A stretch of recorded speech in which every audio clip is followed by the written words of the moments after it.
Good morning and a very warm welcome from the Kansas City Open right here at Side Pockets in Blue Springs. What an amazing night we had last night. We did crown our Kansas City Shootout winner, and it was Jovan Bustamante winning his first Ultimate Pool USA title. What an amazing night that was. But this is going into day 3. We still have a lot of champions to trophy, and it's going to be a really amazing show today. We have group play stages from our women's, our juniors, and our open, and we will take a look at those right now. We're going to start off with Kaleb Hixon and Skyler Woodward in the open division. We'll move on to our juniors with Mimphis Wilson and Kaden Herrbach. The women's open matches will see Sofia Mast take on Amy Beauchamp. Sandy Wilder will then play Emily Duddy. We'll go back to the juniors for Shane Petrick and Peyton Cortez, and we will finish off with 3 matches in the open. Corey Duel taking on Henry Cha, Dennis Hatch playing Julian Stahl, and Derrick Blackman playing Brandon Agee. It's going to be a really incredible show today. I cannot tell you how excited I am to see all of these great matches. And of course, we will move into the mixed pairs a little bit later tonight. But all the group play stages starting off the day, it's going to be incredible. Do not go anywhere, and make sure you stay right here in the Ultimate Pool USA arena for our group play stages at the Kansas City Open.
What is going on, all my pool hall junkies? It's your man, back at you again, Pat Dixon in the booth at the Ultimate Pool USA Kansas City Open in beautiful Kansas City, Missouri. We got a banger with our boy, Kaleb Hixon versus Skyler Woodward.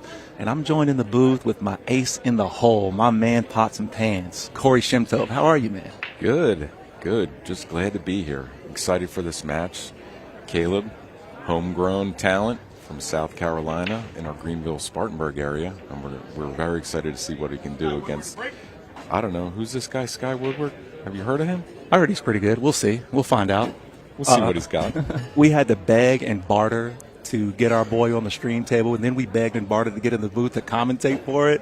So shout out to Ultimate Pool USA for making this moment happen. This is going to be one of those things that we talk about for years to come. So that being said, excuse some of the bias that you'll probably hear, because there are like 2 kids in the candy store right now. We really can't believe this is happening, but we're going to do our best to give you guys some great commentary here as these folks get ready to play. Corey, what are your thoughts on this match so far, man? What are you hoping for? Well, I'm hoping to see a hill match, as always. I think this is a big spot for Kaleb. Our advice was always, hey, have some fun. This is a great moment. But, yeah, always rooting for Hill here. Looking to see some great pool, which we've seen so far the entire event.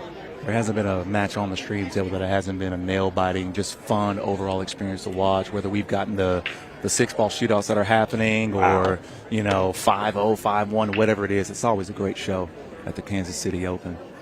Looks like it's going to be Sky's break to first. Sky's going to be first to break here.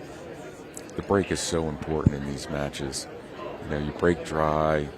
It can really change the whole flow of the match right off the bat.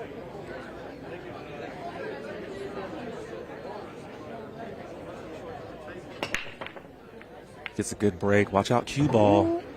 Is it going to get a bump? No, the cue ball stays up, and I believe he made the 2 in the right side pocket. Going to have a pretty difficult opening shot. He's not too happy about it. Let's get another look at that. Hits it flush straight on, a very symmetrical break, and kind of blessed, honestly, that 6-ball didn't join the party over there. Looks like he has the 11 ball sitting up in the side pocket here to start with. Chooses the solids.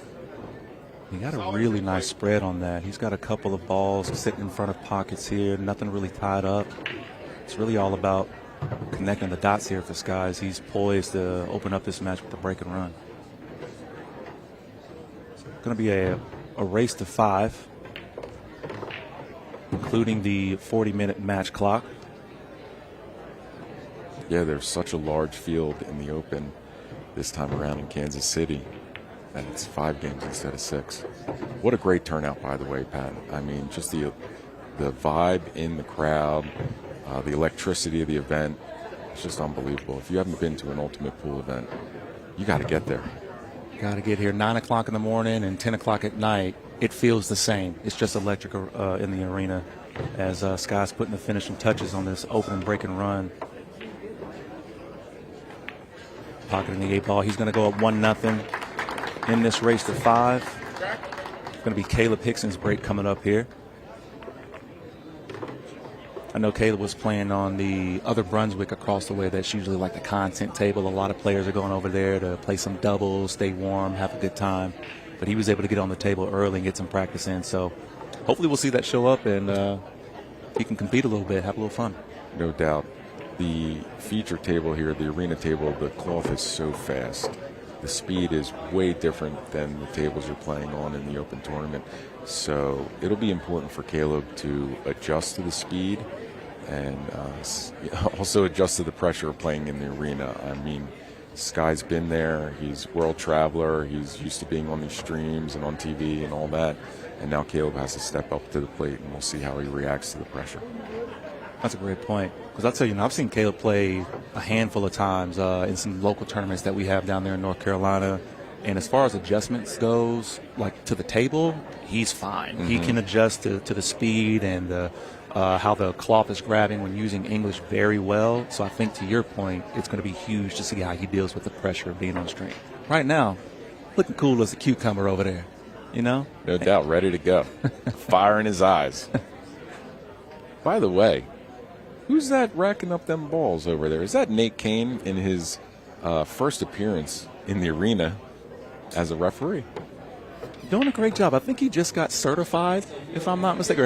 Or I don't know if he's been certified, but they held a referee class and got a lot of folks certified to be Ultimate Pool referees. So Kaleb's not the only one making his debut in the arena. All right, let's see the break. Such an important shot.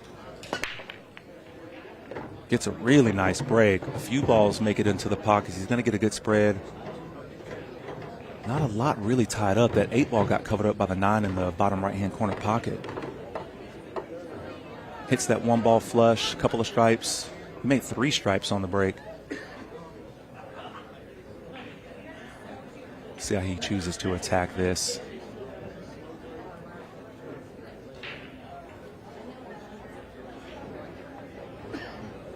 Nice drag shot, playing the combo to the bottom left-hand corner pocket and gets that cue ball back almost center table. You can see that extra 6 inches of roll that the slick table is giving him as well, but he still has a nice shot on what I believe is the Burgundy 15. He's only got 3 balls left. Such a great break. Running out of options to be able to get over to this 9 ball. As he uses his extension, he wants to take another look at it. I love that he remembered that. We had a nice conversation in the car, a little a little crash course and things to not forget. The extension was one of them. All right, he decides to take the 13 ball here. Another drag shot. All right, Pat. Since you're leading your group in the Open tournament, how would you get to the 9 ball? Because you don't want to know how I would, because I'm second to last. I'd call a timeout and ask Craig Waddingham what he would do. Nice Great shot. Way to use that 6 ball to get there as well. Kaleb Hixon, break and run for break and run perhaps on Skyler Woodward here. He's going to do it, the hometown hero, at least for us. What a debut in the arena, my man Kaleb Hixon. Break and run. Cool as a cucumber. Not even a smile, like he's been there before. Because if it's me, I'm doing backflips on the inside that I just broke around against Skyler Woodward. So shout out Kaleb Hixon, bringing the thunder. And then this is what we know about Kaleb. Kaleb Absolutely. can play, and it looks like he's dealing very well with the pressure. So I'm very interested to see as the match goes on and things start getting tied up, some adversity shows up, how he's going to be able to control his emotions and just stay planted and focused on the match. Looks like he want to crack a smile though right now because he just on the screen. Skyler always looking just as cool. He's been here a million times before. Has played on every live stream, all the biggest matches all around the world. You'd expect Skyler to respond well. Again, so much of the match comes down to the break shot, and we've seen 2 very, very well executed break shots here. Both had very good spreads, both made balls, both made break and runs, right? So we haven't seen any adversity yet, and it'll be interesting to see how both players respond to some adversity. Skyler coming up the break. These guys have a very similar break spot. Skyler might be a little bit closer to the center of the table.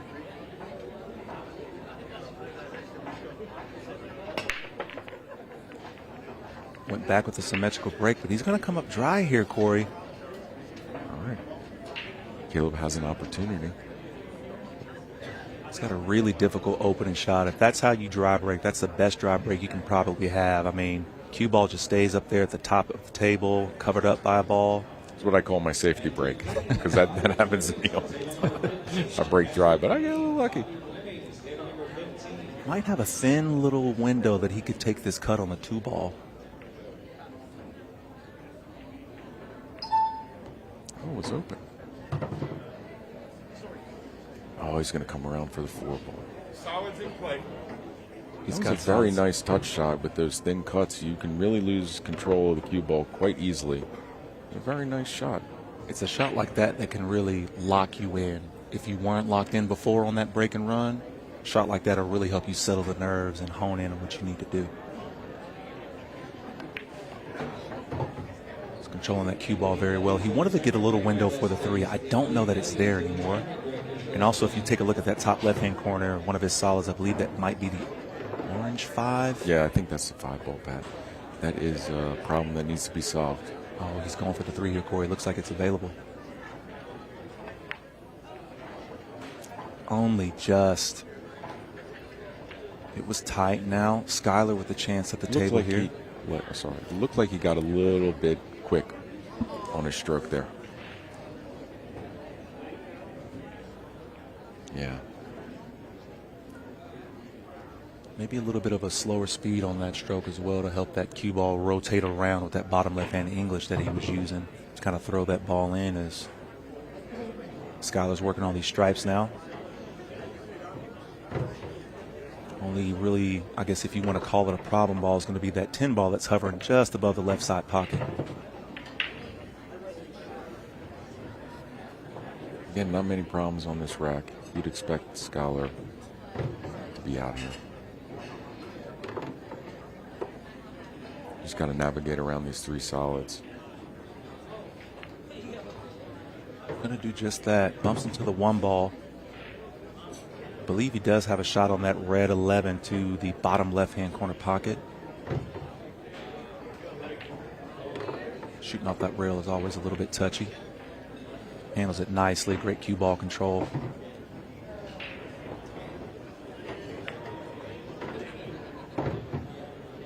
He's going to float up and use the 10 as a cue ball here.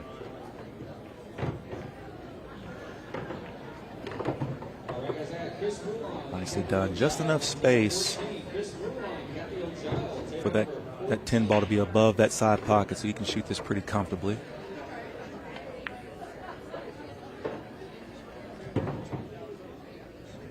Strong finish here by Sky as he takes advantage of that opportunity to go up 2-1. All right, Kaleb can answer here. To your point, break is so important. We saw a dry break. Kaleb had an opportunity, missed 1 ball. Skyler was able to keep his break point, right? Who's going to be the first one to take the other guy's break point and then coming up to try to run a rack there? Very important, this break shot, to your point, Corey. Yeah, Kaleb made a mistake, but he has a chance to turn it around here. Instead of, if it was Skyler's break now, it would have definitely compounded the mistake, and the match can get away from him rather quickly. Absolutely. So this is a big shot here for Kaleb. What's that you say? Yeah, we are league operators for the Ultimate Pool League Charlotte Metro. I'm glad you asked. So sign up today. All my folks down there in the Carolinas that have been on the fence, this is your sign. You've been waiting on one? Here it is. Kaleb Hixon, league operator out of Greenville, Spartanburg. Pat Dixon, Corey Shimto. We're bringing it to you.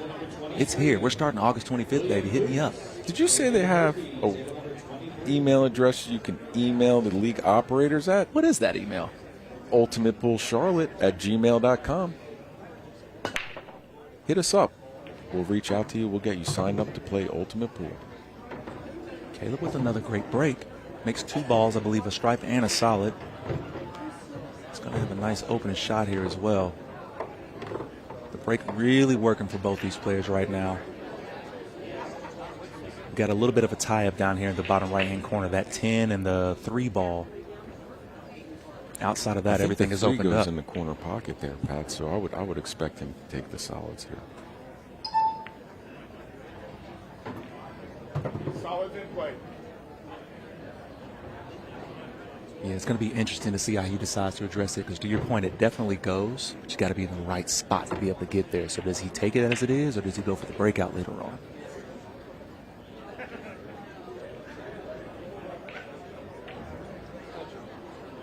Where do you think he's going off this 1 ball? I think he's going to come down and try to bring the does the 5 ball go in the bottom corner pocket here? I don't know that the 5 ball, it might go by the 8. It definitely goes to the top right, top left, and left side. It's got a few pockets it can go into. I think you just got to make sure that you get this cue ball out of this traffic over here to get onto something. He does just that. So now this 5 can definitely play to what would be the top right-hand corner pocket. Yeah, he's got insurance with the 14 sitting up in front of the side pocket here. He can post up on the 7. If he's feeling froggy, dog, he might draw this cue ball down and go for this breakout right here. Great shot. This is why I'm in the booth. Great shot, Kaleb.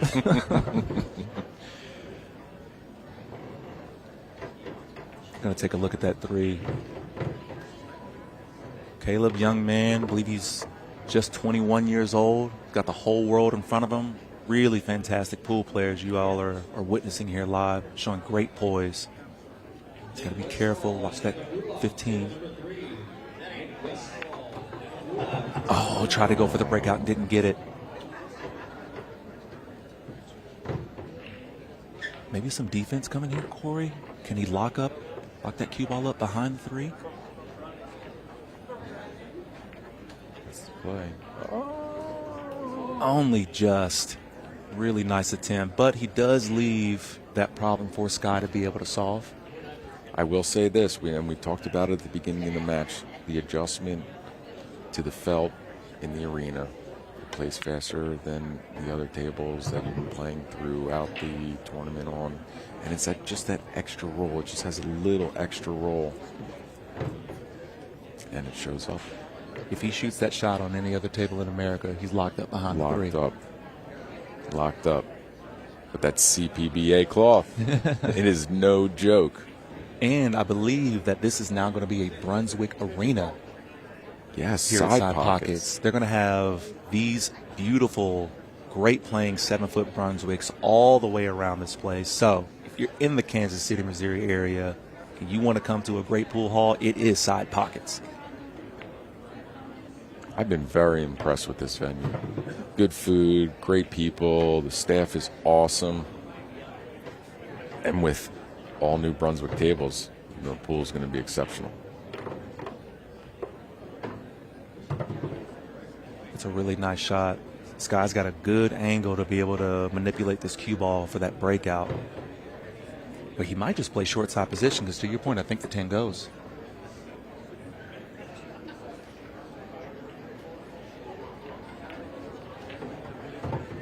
Yep, it must go. 8 ball's going to follow suit.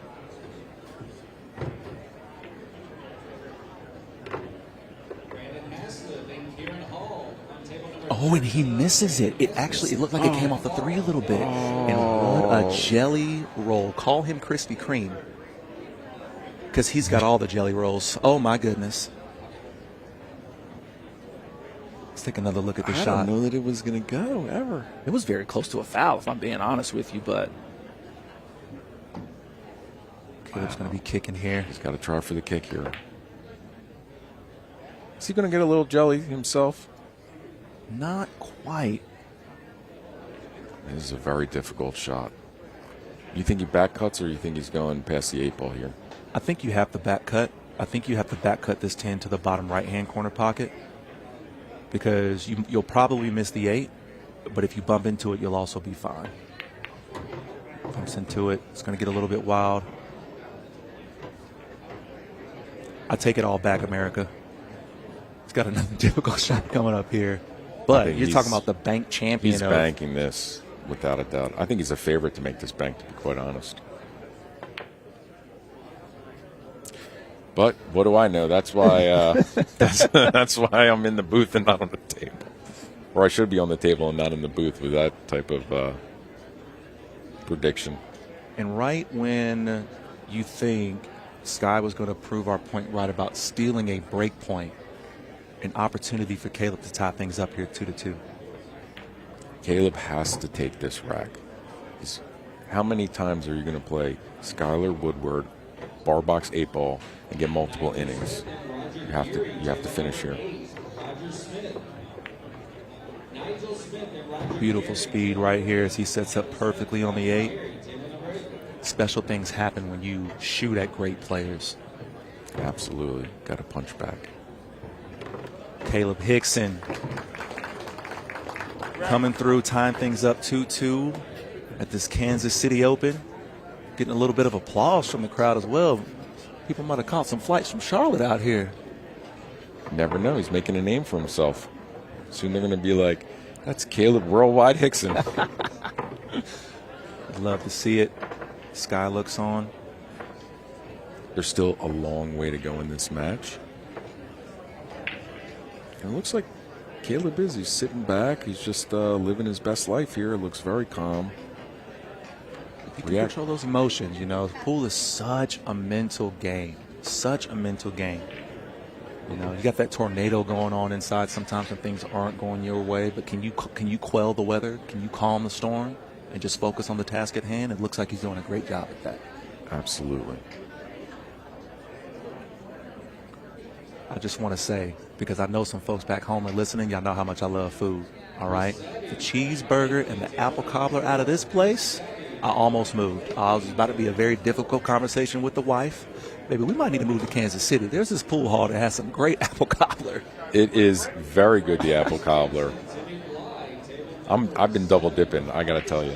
Sky's changing his break here, Corey. He's moving to the other side of that spot of the center line. A little change up. It's interesting, you know, some players, even though they break dry, they'll continue to break from the same spot, but Skyler's adjusting here on the fly.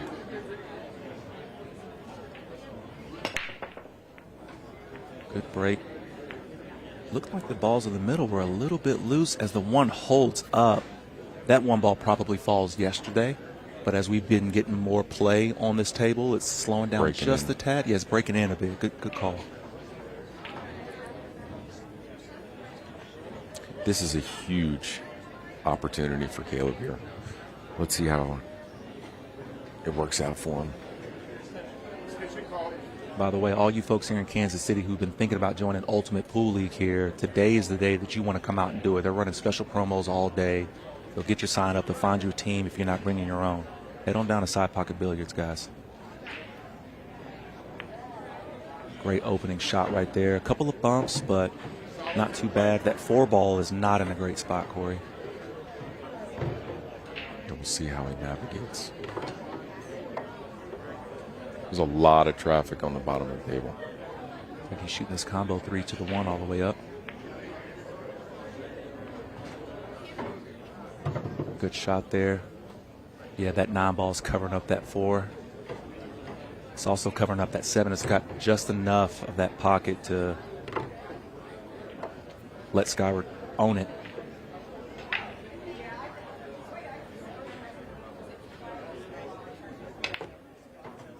Put some juice on that moose. Didn't make sense, but around. He gets a shot here on the 4, and he also moves a couple of strikes out of the way. Does not pass the 12. And there's no bank available. That 15 strategically placed on this right long rail. And you know what? That 12 sits in a position where it makes a 7 unbankable here. He's going to shoot somewhat of a defensive shot, but it's not really going to work out for him. It's a tough position to be in. The only issue that Sky has right now is going to be what I believe is that red 11 ball being covered up by the green 6 towards that top right-hand corner pocket. And he doesn't have balls around in that area for the breakout. So very interesting moment in this match to see how Sky's going to address it. Situations like that, Corey, you just want to make sure you don't want to give your opponent ball in hand. You just solve that problem right now.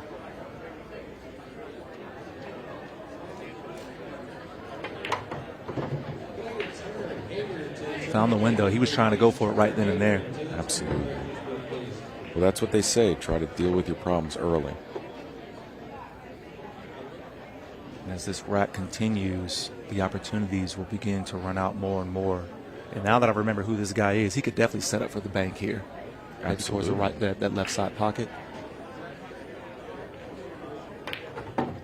He's going for it again. He's going to get there. What a shot from Skyler Woodward. World class.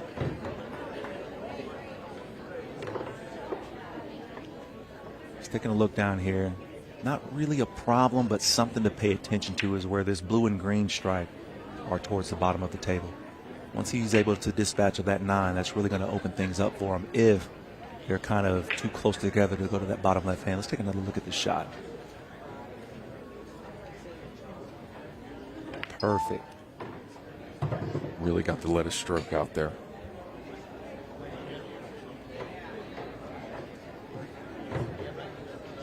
I think he's attacking the 10 and the 14 right here. It's a very, very thin cut. Does the 10 pass? Can he get to the 10? I don't think so. We might be able to get a good angle from that from the crew in a moment. See if we can see if that 10 does pass. He's going for the 15 here. He's going to stun over. If the 10 does pass, he's going to use the 9 ball to get there. That's pretty close. I don't see it. But you know the camera is deceiving.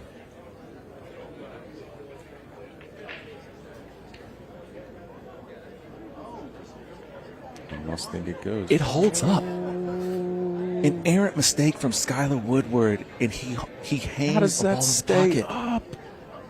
What? Flabbergasted. He just catches the jaw at a low enough speed where it's just hanging off of the cliff. It looks like 3/4 of the ball is hanging over the pocket. Caleb's going to have to come with a shot right here, Corey.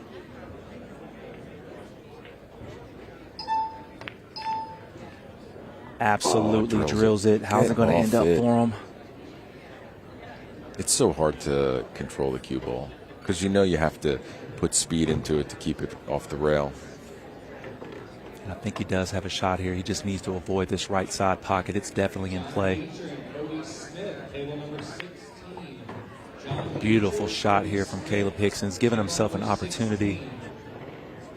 Could we be seeing Kaleb Hixon on the verge of taking the lead at the Kansas City Open? This is a big shot here.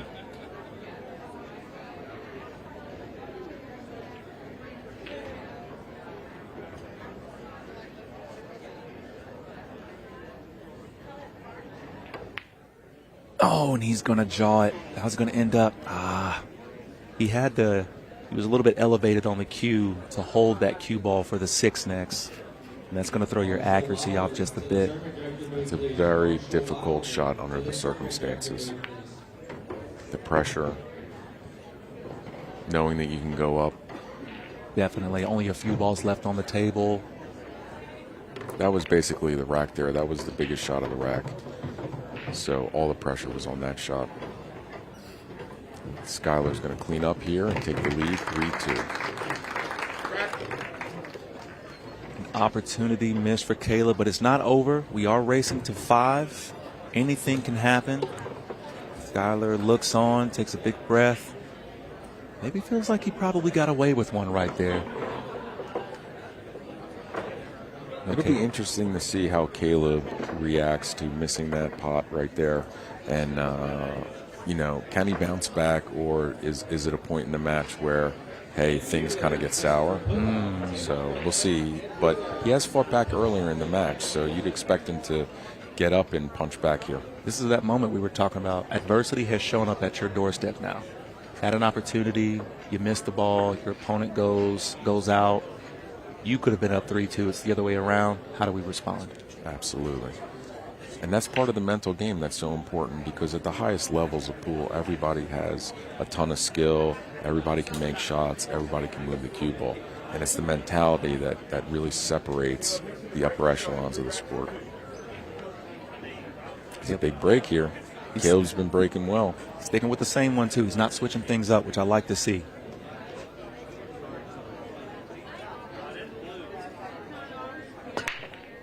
Very nice symmetrical break. Cue ball gets kicked around. He makes the stripe on the left side. There's a stripe sitting in the bottom right-hand corner. Stripes look really nice. Everything looks good. Yep. I think the stripes are looking rather sweet. You got the 9 ball with some traffic around it up at the head rail. But other than that, not much. I do like... And Caleb's going to take the solids, so, that's why he's playing Skyler-Woodward, and I'm in the booth. Solids in play. I think Kane calling out solids in play. He's taking a look at the 7 to see if he wants to shoot this in the side. He's going to probably bump into the 8, as well as free it up a bit.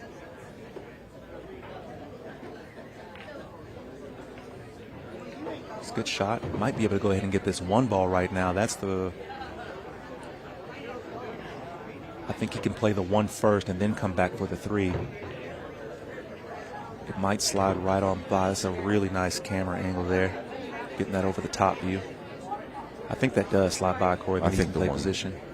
I think the 1 goes as well. I'm a 750 up score in the booth. You know what I mean? So obviously I'm shooting the 1 and making it, getting perfect position on the 3. You know what? I'm out. I just got out. I never missed a shot in my mind. He takes the 3. Execute. Sorry to cut you off there, Corey. He takes the 3, bumps that 15 down. He's got a shot on the 6 now here to the bottom left-hand corner. I think that's a good play, because with the high angle he has on the 6, he's automatically just going to float right back up the table, and now he has no obstructions, and he can attack the 1-4 at the head rail.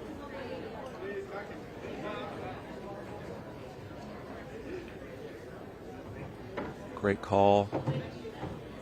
It's going to go a little bit long. Don't you dare. All right, he's covered up by the 8, so he's going to have to take what I believe is the orange 5 to the side pocket. And I was going to mention that before he took that shot. It's there. There's a lot of space, but he still has to focus on that control because there's objects on the table that could keep him from getting that next position to get the out. A good thing for this 5 being closer to the middle of the table, so he's got an option here. Plays it beautifully. He's going to get into the 4. He's going to be on the wrong side of this. All right, but he's got an opportunity for a save here. He can push the 1 into the 9 and lock up on the 4 ball here. He's really got to be worried about the 13 ball hanging in that bottom right corner pocket, so he's got to make sure he's covered that up. Unless the 1 goes. It might slide, He's dude. looking like the 1 goes. Does the 1 go? The 1 goes. Great shot, Kaleb Hixon. Wow. We're not rooting for you at all. Pins and needles in the booth, folks. Nice little stun shot to pull over for the 8, and we still have a match. It's going to be 3-3. North Carolina stand up. South Carolina stand up. Kaleb Hixon tying things up 3-3. I mean, way to fight back. Really. A lot of people might fold there, but Kaleb got right back in it. Little break and run. There was only one spot that he could hit that 1 ball to make it and get perfect position, and he did just that. So, how's he handling that adversity? That adversity, Shimto? I don't know, but don't ask me to spell adversity because I can't do it. You can't say it, I can't spell it, so we're good to go. I mean, wow. We got ourselves. But there's also the flip side of dealing with adversity. It's, the ability to close is the flip side of that, right? So battling back, but when you're ahead is another thing. And to see the finish line and to be able to attack it and take the win is also very good, because when you get in these situations, sometimes you, instead of playing to win, you play not to lose. And that can also get you. So there's 2 sides to the coin. It's like, when you get down, do you fight back? But when you get up, do you close? That's a great point, Shimtov, because what do they say? What are the 2 hardest racks to win? The first one and the last one. I don't know what it's like to win the last one. Don't worry, bud. We'll get there one day. I'm still searching for it. Taking a big gulp of water, calming his nerves, still looking cool as a cucumber. I cannot wait to talk to him after this match is over. And Skyler switching up the break again. Now he's moving more towards that side rail and doing more of a 9-ball break. You think he's going to go second ball? He's definitely going second ball.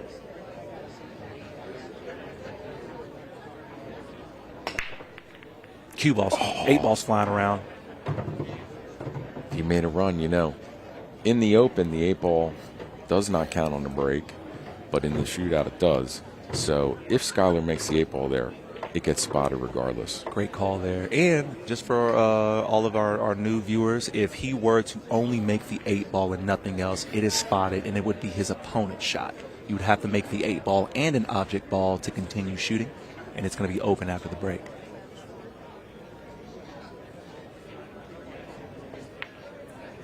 Nice opening shot here. And this is always the problem that I've had with that second ball break. You get a nice break, that 8-ball's moving around, but there's going to be some congestion moving to one side of the table. But he might be able to cheat this pocket a little bit right here, Corey, and get it into this cluster down here towards the bottom right-hand corner. Maybe on this shot he does it. This is a much better time to do it. Okay, the 15 passes, so it's easy for him to bust it out now. Taking a second look.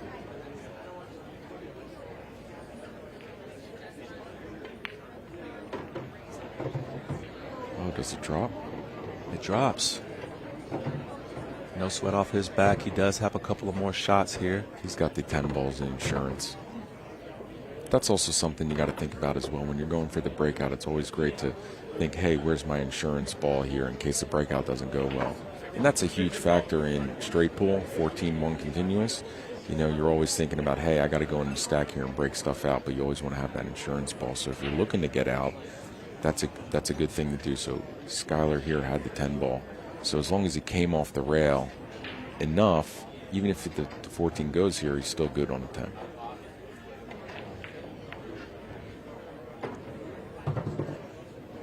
Nice shot here. Should be able to take this 11 to what's going to be the right side pocket and just kind of float down the table, maybe back up a little bit, get positioned for the 8 ball to that top right-hand corner. I'm probably aiming for the spot. Just taking a second look, making sure he's got all his bearings and calculations and everything correct.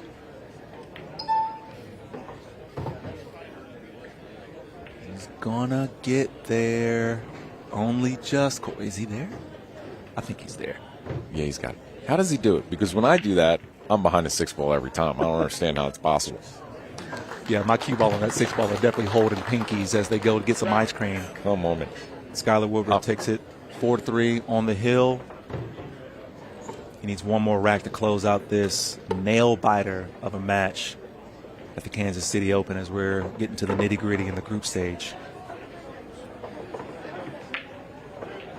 Got some upcoming matches here for you. Junior Open, we have Mimphis Wilson and Kaden Herrbach. Sorry if I butcher anybody's name, by the way. Sofia Mast versus Amy Beauchamp. Can't wait for that one. Emily Duddy, the Women's Open champion from Boston, will be on the feature table here as well. Shane Petrick versus Peyton Cortez. Shane, great kid, great shot. Has been on the stream table a couple of times already.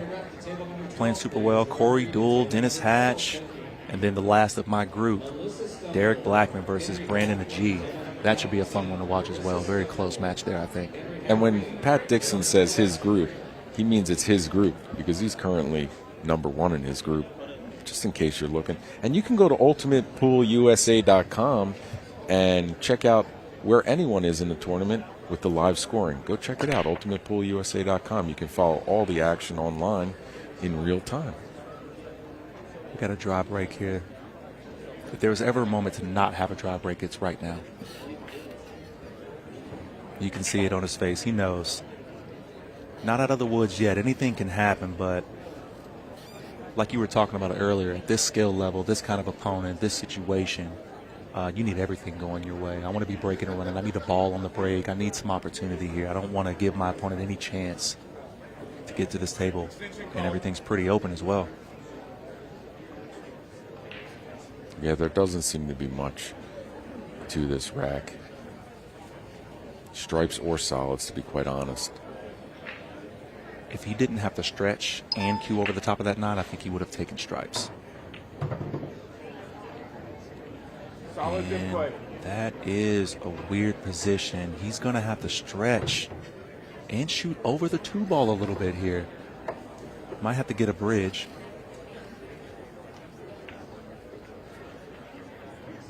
He definitely needs a bridge here. Might just stretch over here, Corey. Yeah, come to the side of the table, stretch a little bit.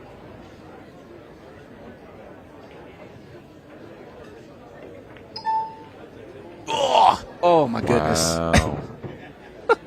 I didn't mean for that noise to leave my body, but I thought those 2 balls were going to wedge up right there.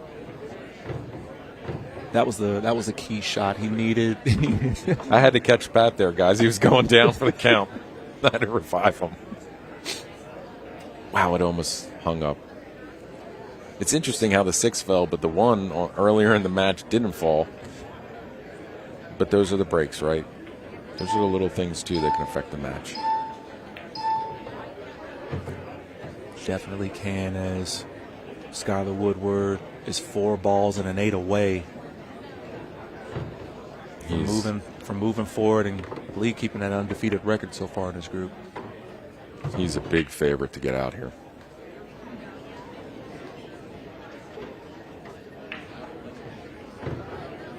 What do you think, 1-4-5 or 1-5-4? Excuse me, 2-4-5? Nope.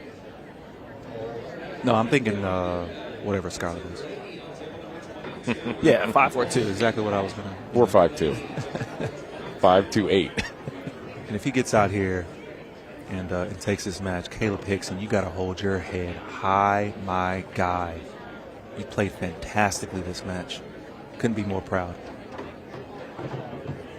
He's going to run a little bit long. He's okay. He still has a shot on the 2. Things can get weird, Corey. Yes, they can. This is a big shot for the match, basically.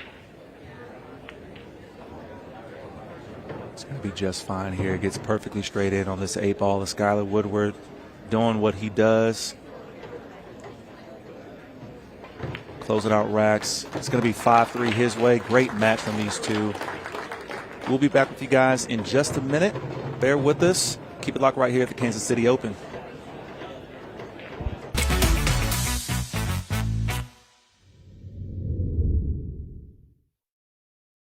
Hi, I'm Scott Ryan, Ultimate Pool USA CEO, and I'm here to tell you that Ultimate Pool USA is capturing the hearts and minds of so many pool players across the United States.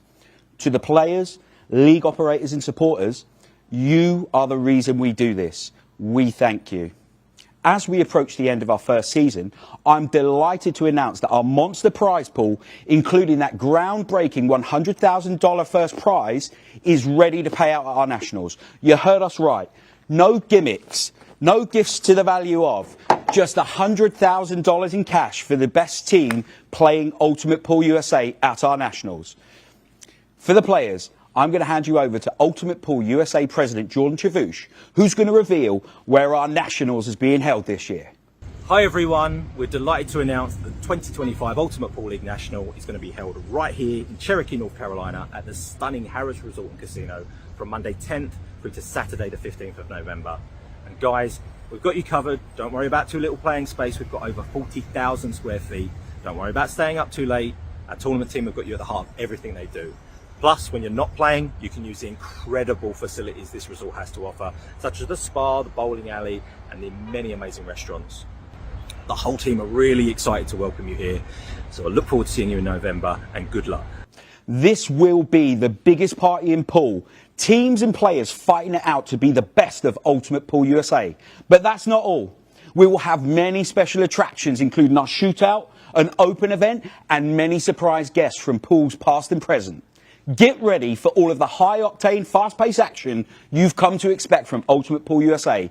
For the players, league operators and supporters, this November, Ultimate Pool USA changes the game. We'll see you in Cherokee.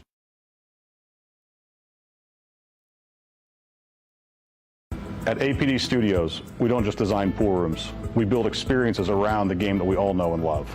I'm Adam Pfeiffer, a licensed architect for 10 years and a nearly 25-year pool player. I bring nearly 2 decades of real-world experience designing, setting up, and optimizing pool rooms and tournaments, both locally and nationally. Whether you're upgrading your pool room to host larger tournaments, planning a full-scale event, or just looking to perfect your home playing space, I design with purpose.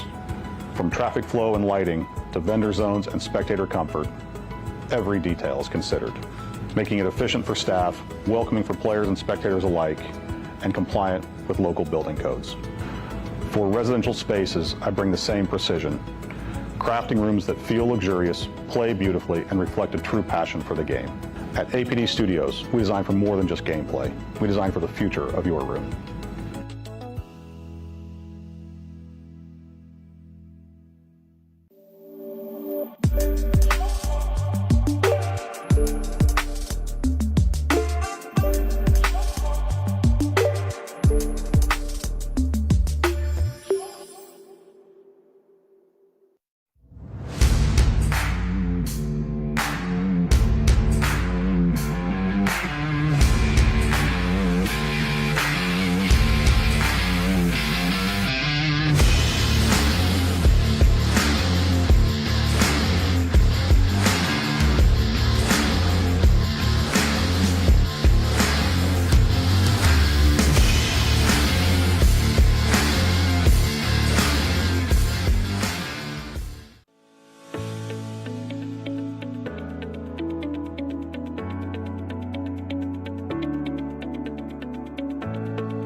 My break tip is completely different from everything that is on the market. Combines the qualities of like a playing tip with a super powerful tip. It's like a tip on the steroids. You can open with less power and still have spin and split the pack perfectly, but you can go for the power breaking and you still have control. You just need to know how to do it.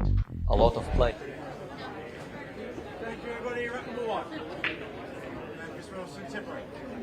And welcome back to Kansas City. We have a match from the juniors here at Side Pockets, Blue Springs.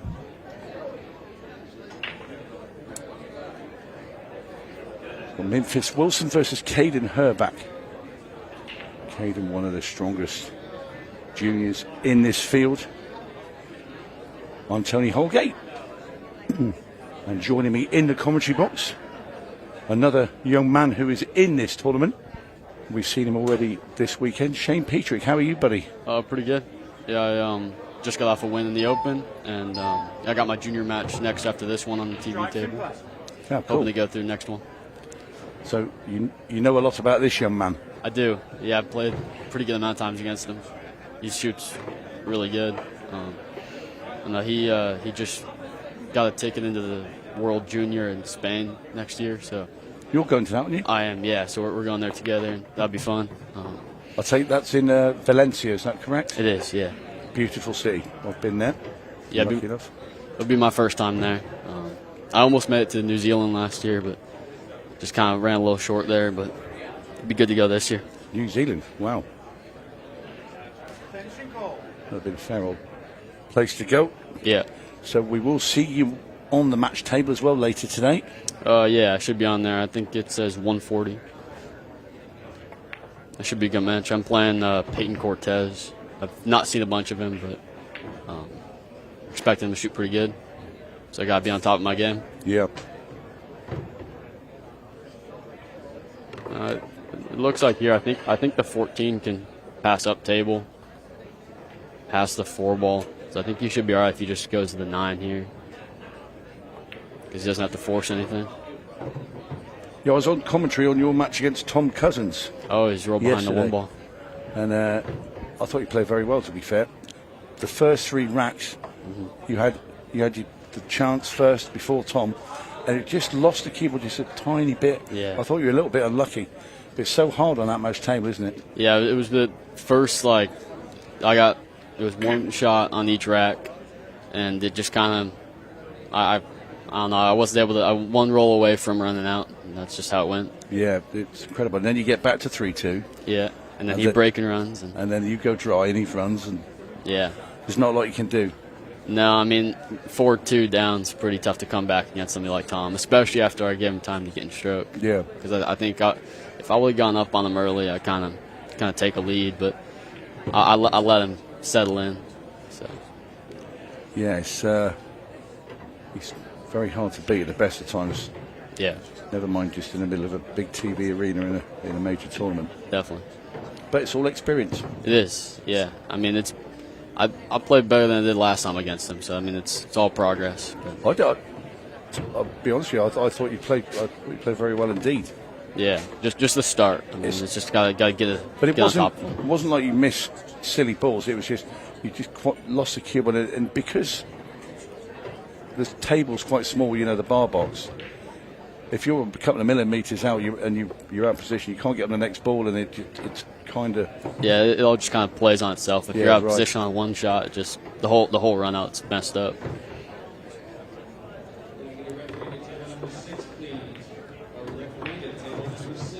So Wilson now looking to try and take this opening rack.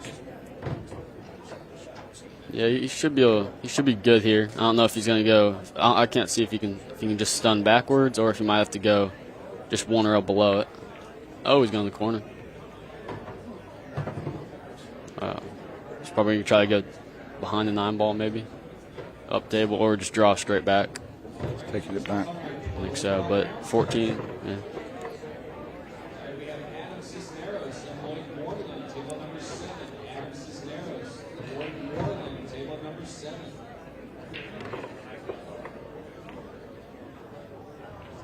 Nice 8 ball there from Mimphis Wilson. And he takes the opening rack against Kaden Herbach. And Kaden will be the favourite for this. Yeah, I agree. He will be the favorite, but I mean, if Wilson plays like that and Kaden missed the lead 1 or 2 times, I think it can definitely switch. Well, what Kaden will know now is that Wilson is not phased by that arena at all, taking out that finish there, that 8 ball. I mean, yeah, if you're going to freeze out there, that's the sort of ball you miss. Yeah, definitely. Yeah, the long cut on the rails, definitely one to miss. But I mean, he looked pretty confident there. Shot clock doesn't seem to be changing anything in his pace. So the Valencia trip, that's November, is it? It is, yeah, and very end of November. Right. I think it's just on the end of Thanksgiving. Ever been to Europe? I've been to Italy. Oh, right. Yeah. And that's a great country. It is.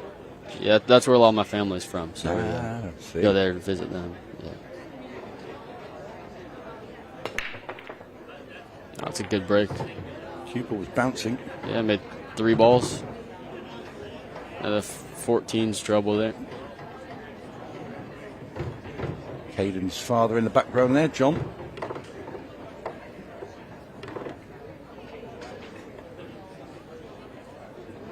Yeah, he should be good here. I mean, all you got to do is, I'm guessing he's going solids here. Just got to make sure you get an angle on that 3 ball.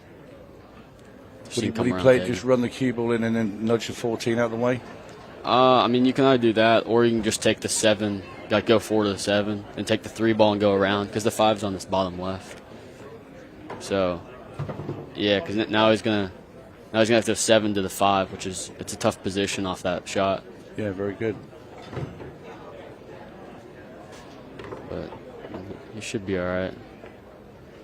It's a good shot there. Yeah, he's got perfect shape. Yeah, he can punch the cue ball across now, past the 8 ball. And if he lands with a good angle on it in the middle of the table, he should be all right just to stun it for the side pocket.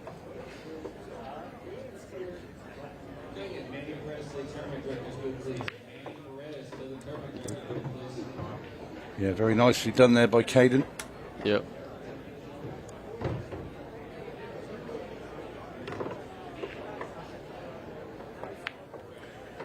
So you faced up against each other much, you and Kaden?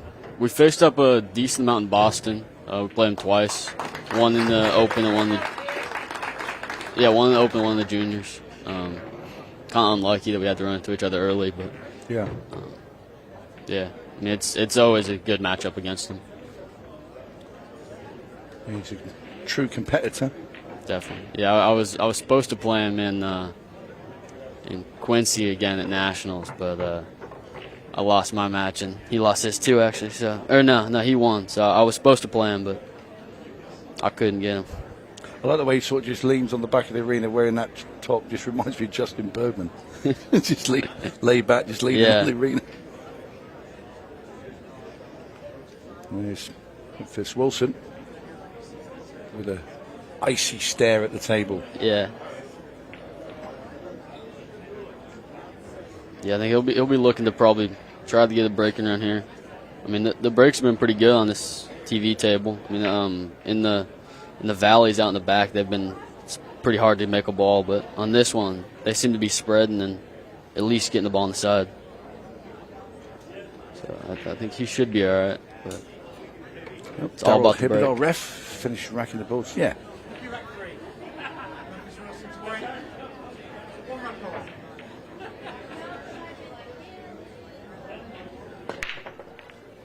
There you go, 2 on the side.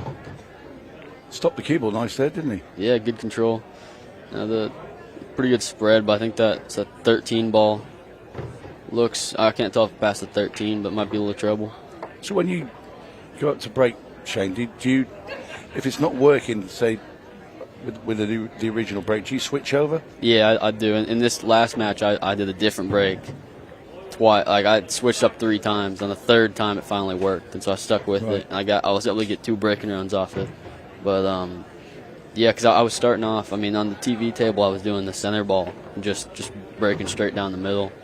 And back on the valley tables, it wasn't working. So I had to move. I moved to the 2nd ball, then the 3rd ball, and then I just went to.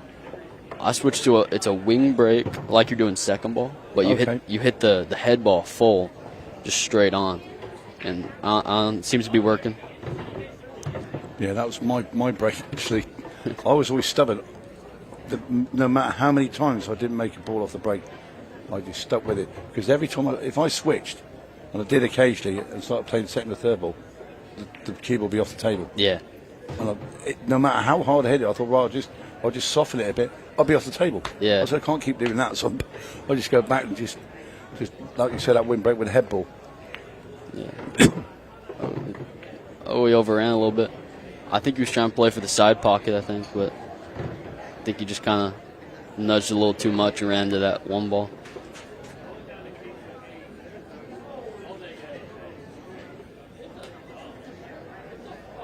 It's not a bad shot there, but I think Kaden might tuck him up behind the 6 ball. Has to. Yeah. Or behind the stack there. Because if he gets him behind that 4, he can't kick out of it. Yeah. No, I think the play here is 2 rails. You either go, or I mean just one straight up table, but off of that one, leave if you hit it and make it. Pretty bad. It looks good. That's a good hit. Yeah. Very good hit there from Wilson. Yeah, but Kaden might do the same thing and kick this 3 ball. Yeah, he wants to sort of push the 3 and the 6 apart a bit. Yeah, I think if he kicks it to 3 and puts it up table and stuns the cue, then I think he might do the same thing. Yeah. I know he's got the combo. That's probably what he's playing for. The problem after that is that 6 ball might, depending on the angle, it might cut off to the side and leave that 4 ball in a tough spot.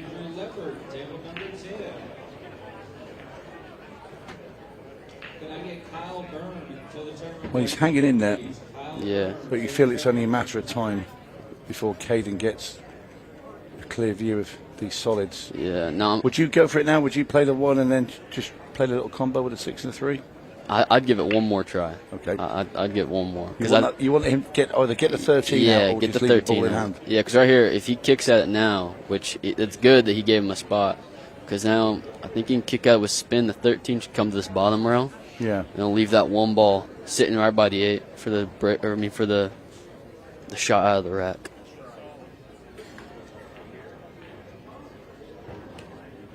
Just like that. Yeah, and he's going to give his ball. No, he's not. But he's scratching the side pocket then. Yeah. No, I'd be tempted just to hit the 5 ball. That's down what the I'm table. thinking too, yeah, because then you just put the 5 in front of the pocket, because right now it's kind of tough trying to get down to it. Yeah. Yeah, and if he comes and kicks at this 13 from up table, then he's just going to leave an easy shot. I think he got to go for the save. That's good right there. Yeah, all 3 of us were thinking the same thing.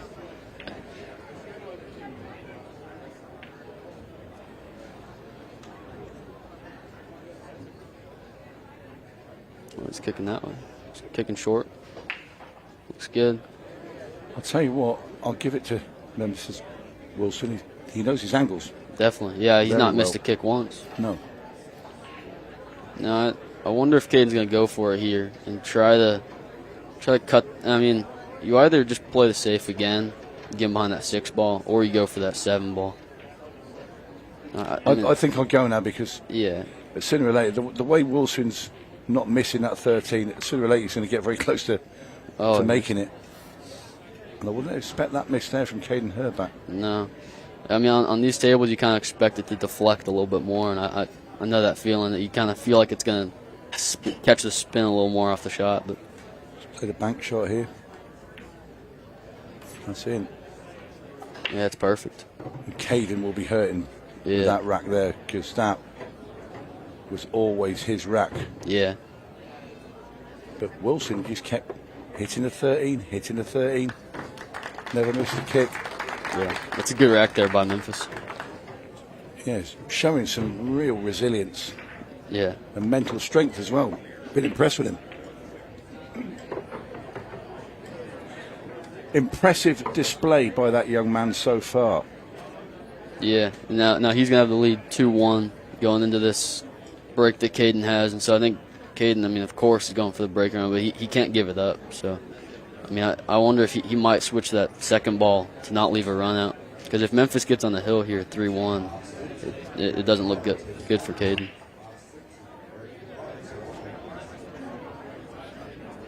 So the jacket's off. Yeah, he finally took it off. Wearing that all the time. Oh, yes, he's also breaking with his actual break cue, because I know sometimes he's breaking with his playing cue. Really? Yeah.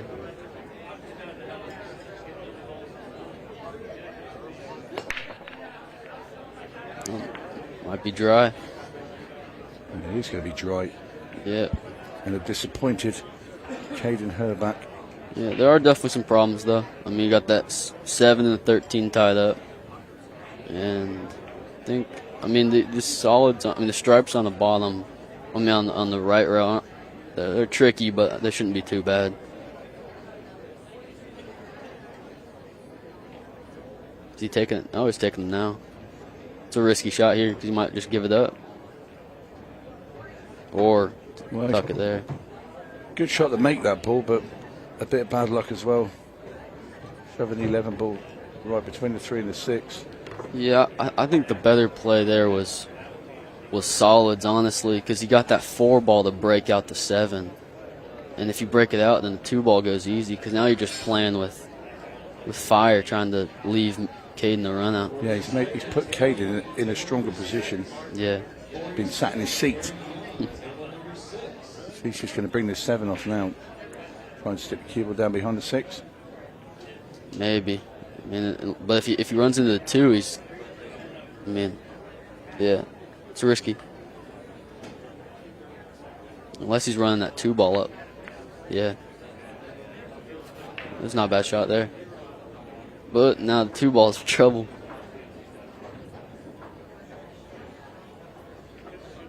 Yeah, it's a real messy rack. Yeah. So Mimphis doesn't really have a pocket here. I mean, unless he can carry him off that rail. A little hard. Oh, he's gotten lucky. Oh, has he? No. He's got the 1 ball.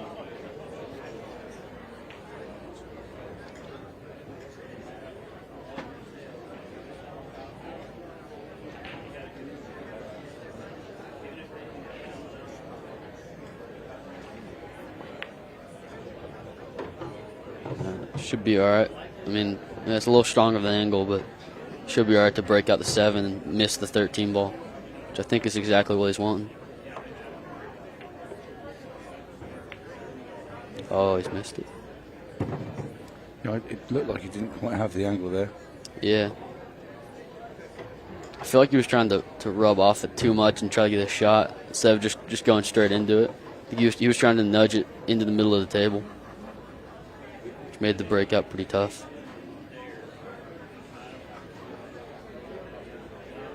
I think now you leave the, I mean, unless you can make the 13, I think you leave it.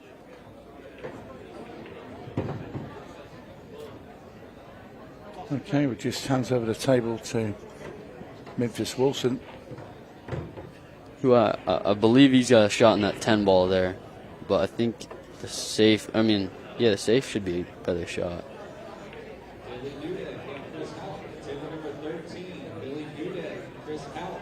Really impressed with Wilson. He's Patience. thinking, and his thought process is really good, and he never gets rattled. No, yeah, his patience has been really good. Yeah, looks like he's playing on the TV table a bunch. Yeah, exactly. Because immediately for me, when because I've been on Caden's games before. Yeah. And I've not seen anything from Mimphis Wilson, but it's purely by Kaden Herbach having played here in this Ultimate Pool Arena, a good few times. You make him favourite because he's had the experience. Yeah. No, I mean, on this table, experience is huge. Not only that, because the general pace of it. So when you're playing on those outside tables, as you know, Shane, you go out on the tables out in the arena and then come over to this. It's a world of difference, isn't it? Yeah. No, I mean, the arena tables right now are like they're playing pretty slow. Yeah. So, I mean, when you go on this one, even compared to the other Brunswick you have in the corner, it's playing really fast on this table. Well, this one was recovered about 4 hours before we went live with the prelim of the shootout.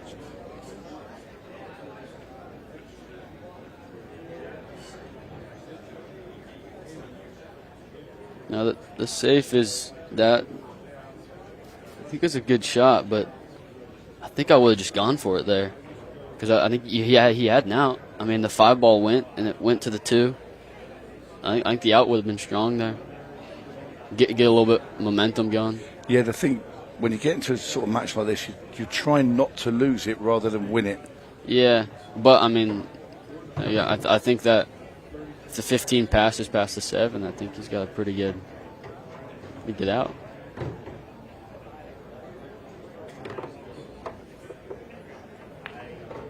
Oh, he's stunned it.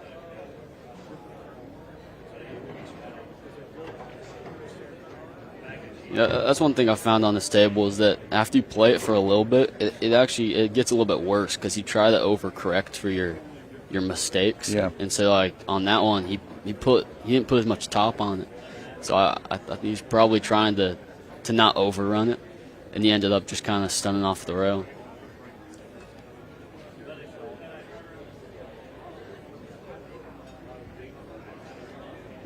I mean, this is pretty similar to last rack that Kaden's got him in a pretty good situation. That he doesn't really have a good shot here. And so, but I think the combo goes and the 7. I can't tell about the 7 ball.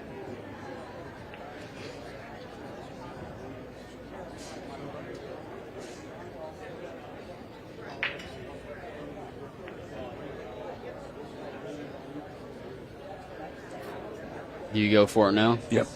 Yeah. I think you got to. Can't keep sitting there any longer. I mean, he's going to make a ball now. I mean, if Mimphis isn't going to miss anymore, he's got an open shot. I think Kaden worried about the 3-2 combo there. If he can make it, I think he can. I think so. I think there's enough space in between it to. Yeah, he can make it really softly. Yeah.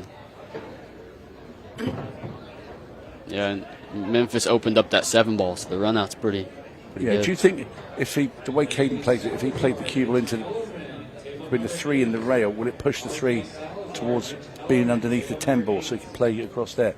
If it doesn't, he's still going to be on the 7. I think you just play the stun on it and have the 3 ball sit and you take the 7. Because I think if you try to roll it, it gets a little tricky, just like that. Yeah, because now you got to. I mean, he can come back for the 3 ball. Yeah, he's got a bit of angle there, hasn't he? Punch it off the bottom rail and back round behind it. I think so. If he just drops short, he'll have an angle to get on the 6 then as well. Yeah, you either go high or short. Because if you go high and come back 2 rails, which I think is probably what's going to happen here. Yeah. That should be okay. Yeah, because I don't think he's straight, but I don't think it's enough to go. No, yeah, he should be all right to go 2 rails. Nail this out of there now. Yeah, that's good. That's a good shot there. Well, he's battling. Yep. And in the end, a good response from Kaden Herbach. This easy 8 ball goes in, and Herbach levels the match, 2 racks each. Yeah, that's a good out by Kaden. Pretty smart and patient right there. Try to bring it back together. And Mimphis Wilson still looks unflustered. Yeah, it's pretty calm in that corner over there. Yeah, the smile has now appeared on Kaden's face.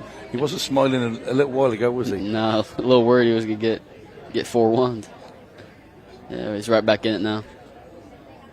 Yeah, I think this match is really a decider here. Yeah. It's 2-2 rack because whoever wins this is going to take it to the hill. And I mean, after that, the TV table with the pressure and stuff, it's hard to come back from it. So have you got another match before you play on the TV table? I don't. No. So what's your preparation then after this? So go out and go for a run around the block.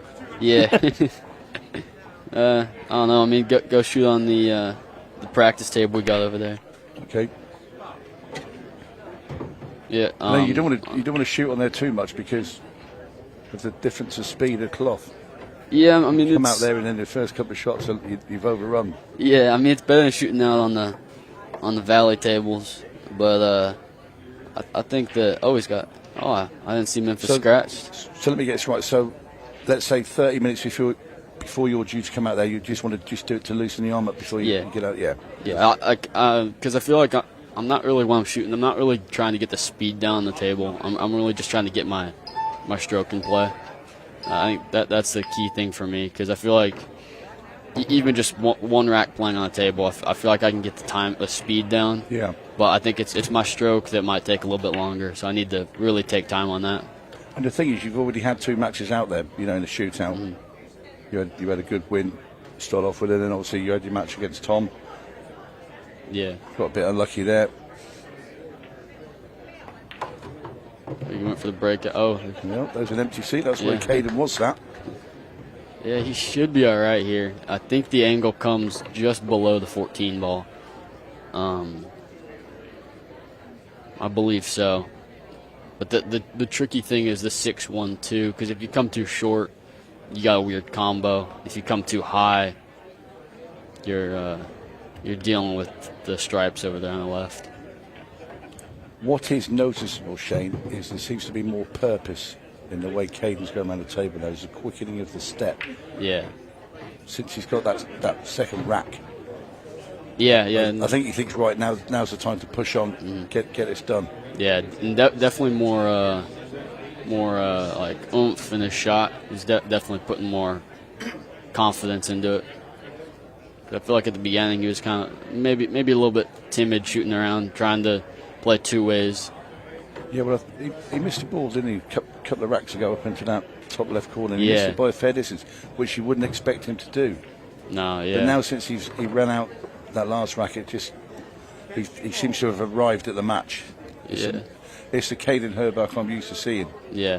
Now this does get a little tricky here with that 12 ball, because I do think that if he's taking the 6 ball, he should be all right. But the 12 does, I think he's taking the 6. Yeah, you would think. I know what you think. You think that 12 ball is going to come into play and mess up the finish. Yeah. Yeah. He's good here though, Shane. Yeah, he's pretty good here. Because I believe the 8 ball passes straight in the side and should just be a little drawback off the 1.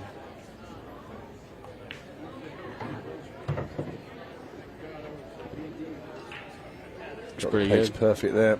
Yeah. That's where he wants to be for the 8 ball, where he is now. Yeah, and the thing here is you can overdraw this ball on this table. It's pretty easy. Yeah, very reactive cloth. Yeah. This for 3-2, and Kaden Herbach is now going through the gears. 3 racks to 2 in front. He's on the hill. 1 more will give him victory. Yeah, that's. But then he's going to be coming in here when you're playing. Yeah, that's right. Is he going to say a lot of nice things about you, Shane? I hope so. There we see today's order of play. We saw Skyler Woodward play earlier. Mimphis, Wilson, Kaden Herbach is on now. Then, next up we have Sofia Mast.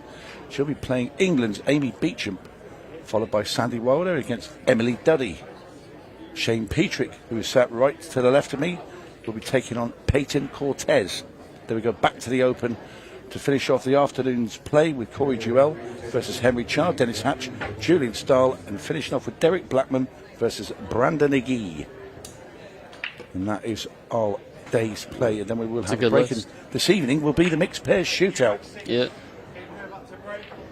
So Kaden Herbach breaking off. Sorry? Who do you think your favorite is in this mixed pair shootout? Ooh, that's going to be tough. I mean, there's a lot of good players. I mean, look at that cue ball bounce. Because I know... You've got Emily-Duddy playing with Dave Matlock. Yeah, because I think Jordan's up at the VNEA Nationals this time, so she wasn't able to play with him, but I think that'll be a good pair. And then I know Ashley Benoit is playing with Bergman. Yeah, that for me, I think probably that is the standout partnership. Tom Cousins, of course, is playing with Tara Connor.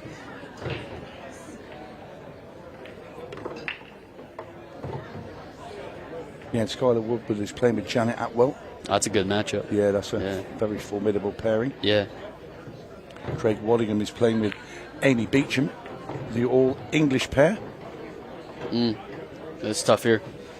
I believe he was trying to... I don't know if he's trying to run into it or just come up top of it, because I don't think it was tough to come in between it and the 4.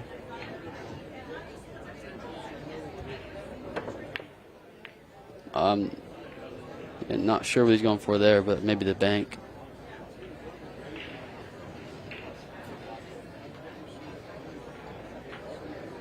Yeah, so Kaden's up here at the table on the hill.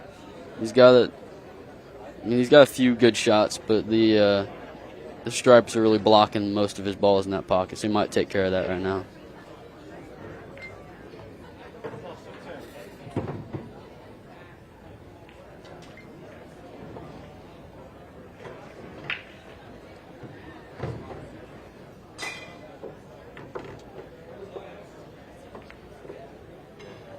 Well, that's a good shot there. But I think Kaden can play that too off of it maybe. Could have to be very thin off there though. I think so, but no, I think that's too risky of a shot maybe. Yeah. Yeah, I thought it was farther off the pocket.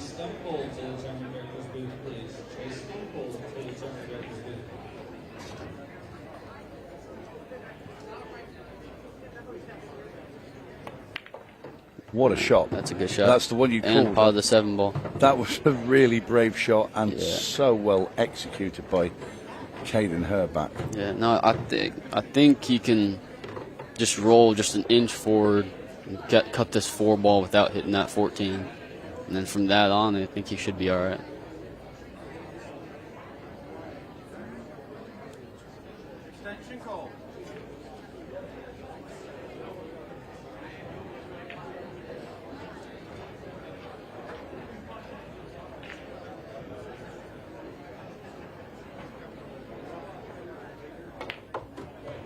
I went for the breakout. And now he's got to go back to it again, but he might get another shot at it here. Looking at his reaction there, I think it rolled a little bit too far. As far as his chalk when it just slid off the table again. Yeah, these tables are pretty slidey. I mean, I remember when I was playing on, I kept on dropping the chalk in the 15-second timer, and that was pretty annoying. Yeah, it's kind of not your fault. It's quite a vicious slope. Yeah. So on the surround of the Brunswick there. Yeah, and that was a smart shot there by Kaden, getting that cue ball behind the 5. But I think Mimphis has a cut on it, and maybe if he plays it with a good pace, it might have a shot in the 14. Yeah, he's put that 15 in a good position there. Yeah. Do you come down and play very softly into the 4? I don't think so, because I think he can make the 4 ball. So I think you just play for the pot at some point later in the rack or the breakout, because I think he's probably should be going for it. I mean, with his mentality, he's on the hill and he's looking to win it right now. Yeah. I think the earlier duels in this match, he seemed to be kind of not wanting to lose it rather than take the game by the scruff of the neck. Yeah. But ever since he got to 2 each, it's a different Kaden. Just like that. Oh, no. Yeah, and I mean, with how Mimphis is kicking that balls, I don't think he wants to be playing safety right now. No. Well, he got rid of one problem and created another with the same 14 ball. Yeah. I think he should be all right, though, if he either comes below it and draws into the 14 or above it and follows down. He needs to get into it because I don't think he's got the bank available. Oh, he might be going 3 rails here. And into the side pocket to come below the 14 ball. Can he make the bank past the 14? I don't think he has. I don't believe so. No, it looks very tight. Yeah, I think he's going 3 rails. Yeah, so he's going to cut this into the centre. So side pocket for the 1 ball, round the angles and try and kick this 8 ball out. Looks a bit wide. Oh. So now this is the shot here for the match, because I think he's got to, I don't know, you got to just run up on it. Try to push the 14 down table. Yeah, or keep it tied up. I think that might be a play, but I don't know if you can hit it soft enough on this table. That's the thing. I think even dead weight, you're still pushing that 14 out enough that it's going to be available for Mimphis Wilson. Yeah, and you can't you can't intentionally foul to just pocket the 15. Always gone for the make. Oh. Unlucky. Yeah. But it is looking like it's going to go to the wire. So Wilson now with these two simple stripes and an easy 8-ball, and it's going to go hill. Yep. Plenty of time left, obviously, so I'm certainly not going to have to see a shootout. Bit of disappointment there. Yep. A little bit unlucky because he'd played a very good shot to get rid of that 14 ball from the bottom rail, but it went and Just hugged caused up a on big, the 8. yeah, just caused a bigger problem on the 8. Yeah. So anyway, Mimphis Wilson ties things up, 3 racks each, going to a 1-rack decider, and we have over 10 minutes to play it. Yeah, this is going to be a big rack, and I think it should be Memphis's break. I believe he won the lag. So, I mean, it'll all come down to the break on this one. Kaden there having a big head shake. Can't believe his luck where that 14 ball went. Yeah. After kicking it out. 'Cause he knew he had it there for a second. It just kept on rolling. Yeah.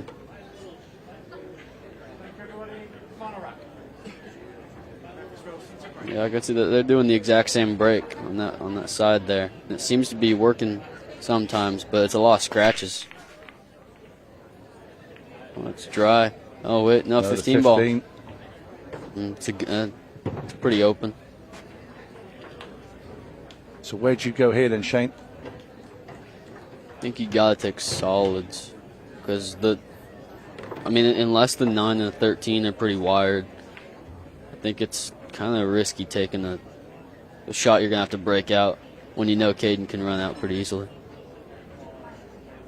Well, he's taking your advice. Yeah, come out pretty good.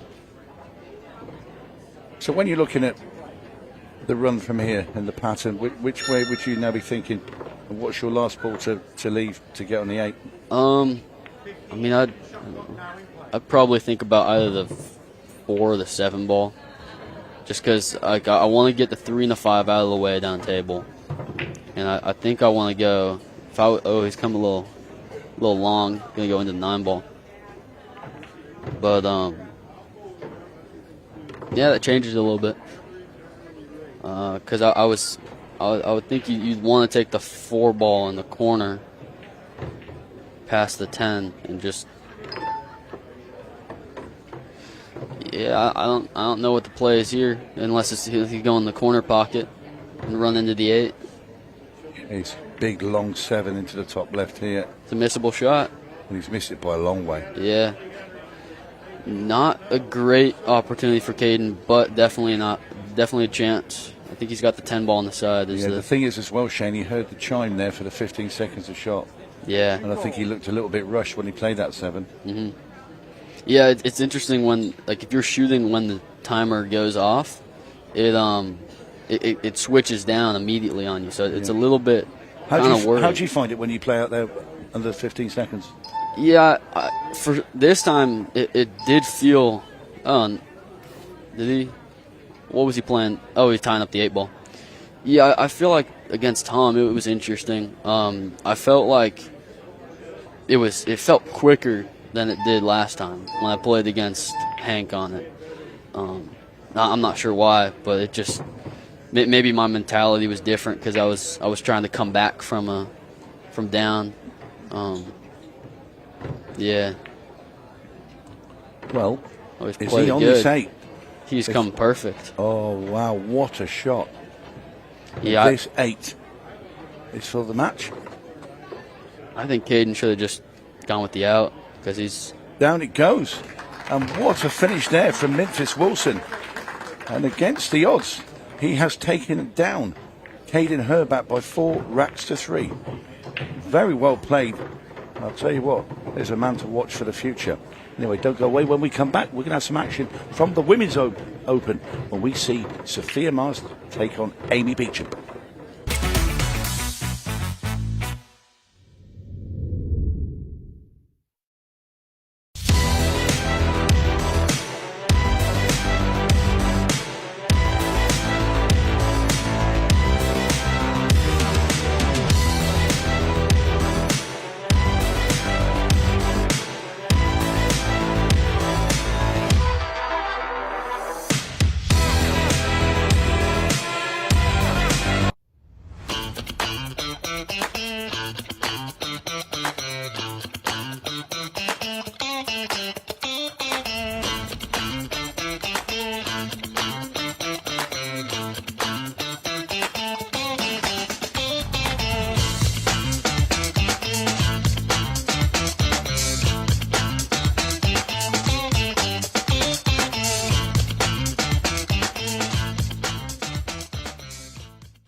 over 175 years of billiards history, tradition, and expert craftsmanship, Brunswick is a name synonymous with our game, which makes it the perfect partner for Ultimate Pool USA's vision, a fun, fast, and exciting pool for the players all across the United States. Brunswick, Ultimate Pool USA's official table partner.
At APD Studios, we don't just design pool rooms. We build experiences around the game that we all know and love.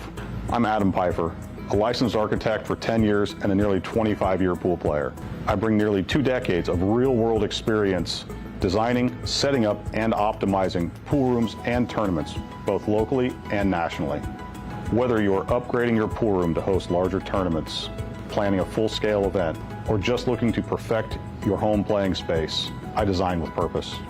From traffic flow and lighting to vendor zones and spectator comfort, every detail is considered, making it efficient for staff, welcoming for players and spectators alike, and compliant with local building codes. For residential spaces, I bring the same precision, crafting rooms that feel luxurious, play beautifully, and reflect a true passion for the game. At APD Studios, we design for more than just gameplay. We design for the future of your room.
Hi, I'm Scott Ryan, Ultimate Pool USA CEO, and I'm here to tell you that Ultimate Pool USA is capturing the hearts and minds of so many pool players across the United States. To the players, league operators and supporters, you are the reason we do this. We thank you. As we approach the end of our first season, I'm delighted to announce that our monster prize pool, including that groundbreaking $100,000 first prize, is ready to pay out at our nationals. You heard us right. No gimmicks, no gifts to the value of, just $100,000 in cash for the best team playing Ultimate Pool USA at our nationals. For the players, I'm going to hand you over to Ultimate Pool USA President Jordan Chavouche, who's going to reveal where our Nationals is being held this year. Hi everyone, we're delighted to announce that the 2025 Ultimate Pool League National is going to be held right here in Cherokee, North Carolina at the stunning Harrah's Resort and Casino from Monday 10th through to Saturday the 15th of November. And guys, we've got you covered. Don't worry about too little playing space. We've got over 40,000 square feet. Don't worry about staying up too late. Our tournament team have got you at the heart of everything they do. Plus, when you're not playing, you can use the incredible facilities this resort has to offer, such as the spa, the bowling alley, and the many amazing restaurants. The whole team are really excited to welcome you here. So I look forward to seeing you in November, and good luck. This will be the biggest party in pool. Teams and players fighting it out to be the best of Ultimate Pool USA. But that's not all.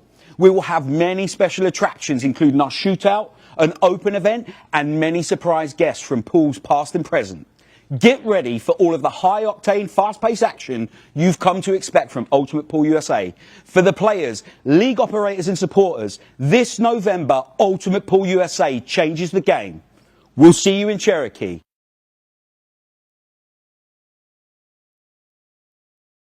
At APD Studios, we don't just design pool rooms. We build experiences around the game that we all know and love.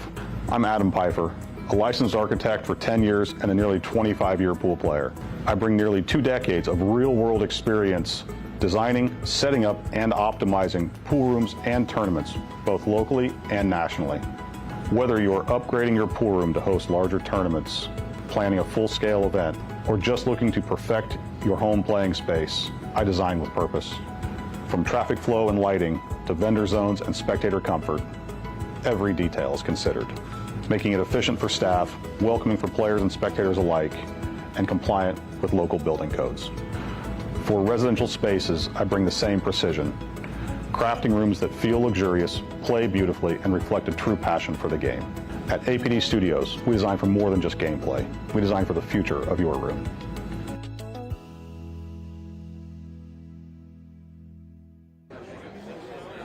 And welcome back to Side Pockets Blue Springs here in Kansas City. We now switch our attention over to the Women's Open. And we see Sofia Mast about to break off against Amy Beauchamp. I'm Tony Holgate, and joining me in the commentary box for the first time today from Ship the Cash, Mike DeMarco. Hello, sir. Tony, having a great time. Glad to be back in the box with you. And nice women's matchup we have here. You're the only one that's glad to be in a box with me, but there you go. You know what? I'm fine with that, Tony. That's fine. So, Sofia had the first break. Looks like she came up dry. And Amy Beauchamp's going to have her opportunity here. Now, I got to be honest. Sofia's been out there and in the spotlight quite often lately. So I have seen her competing. And Amy, I'm a bit unfamiliar with. Amy's one of the greats from the United Kingdom, England International. She is in our 8-ball pool. I'm trying to think now. I think he's a 5-time world champion. Unbelievable. So, yeah, she's the superstar back from over the pond. So Sofia will have a work cut out here with Amy. Also in the mixed pair shootout tonight is Amy playing with Craig Waddingham. Definitely looking forward to the mixed pairs. That's one of my favorites. Get to see the dynamic Everybody of the doubles. loves the mixed pairs. Yeah. I mean, it can really hurt. But yeah, it's just always fascinating to see how these partnerships get on, because you have to play alternate shots. Some partnerships like to just not talk. I'll let my partner get on with it, and other partnerships are kind of orchestrated by one dominant partner. Yeah, kind of a dictatorship. Yeah, exactly right. Yeah, well, looks like Amy's got a nice rhythm going right off the rip here. Great shot there by Amy. Gets that 5-ball out. Yeah, I think it's going to be a little tricky here. If she can make the 5 right now, which she can, I'd like her to do that. Possibly draw off the side of the 14 there. So when we were in Bolton last week, and I told you about Tom Cousins won his professional event, the second event, we have 2 at each one. We also have a women's professional tour as well. And the first pro women's tour of that weekend, Amy won it. Wow. So definitely some accolades there. Yeah. And in the same respect, as I mentioned yesterday, Tony, with some of these top names from across the pond. The American pool enthusiasts and fans definitely going to learn some of these names.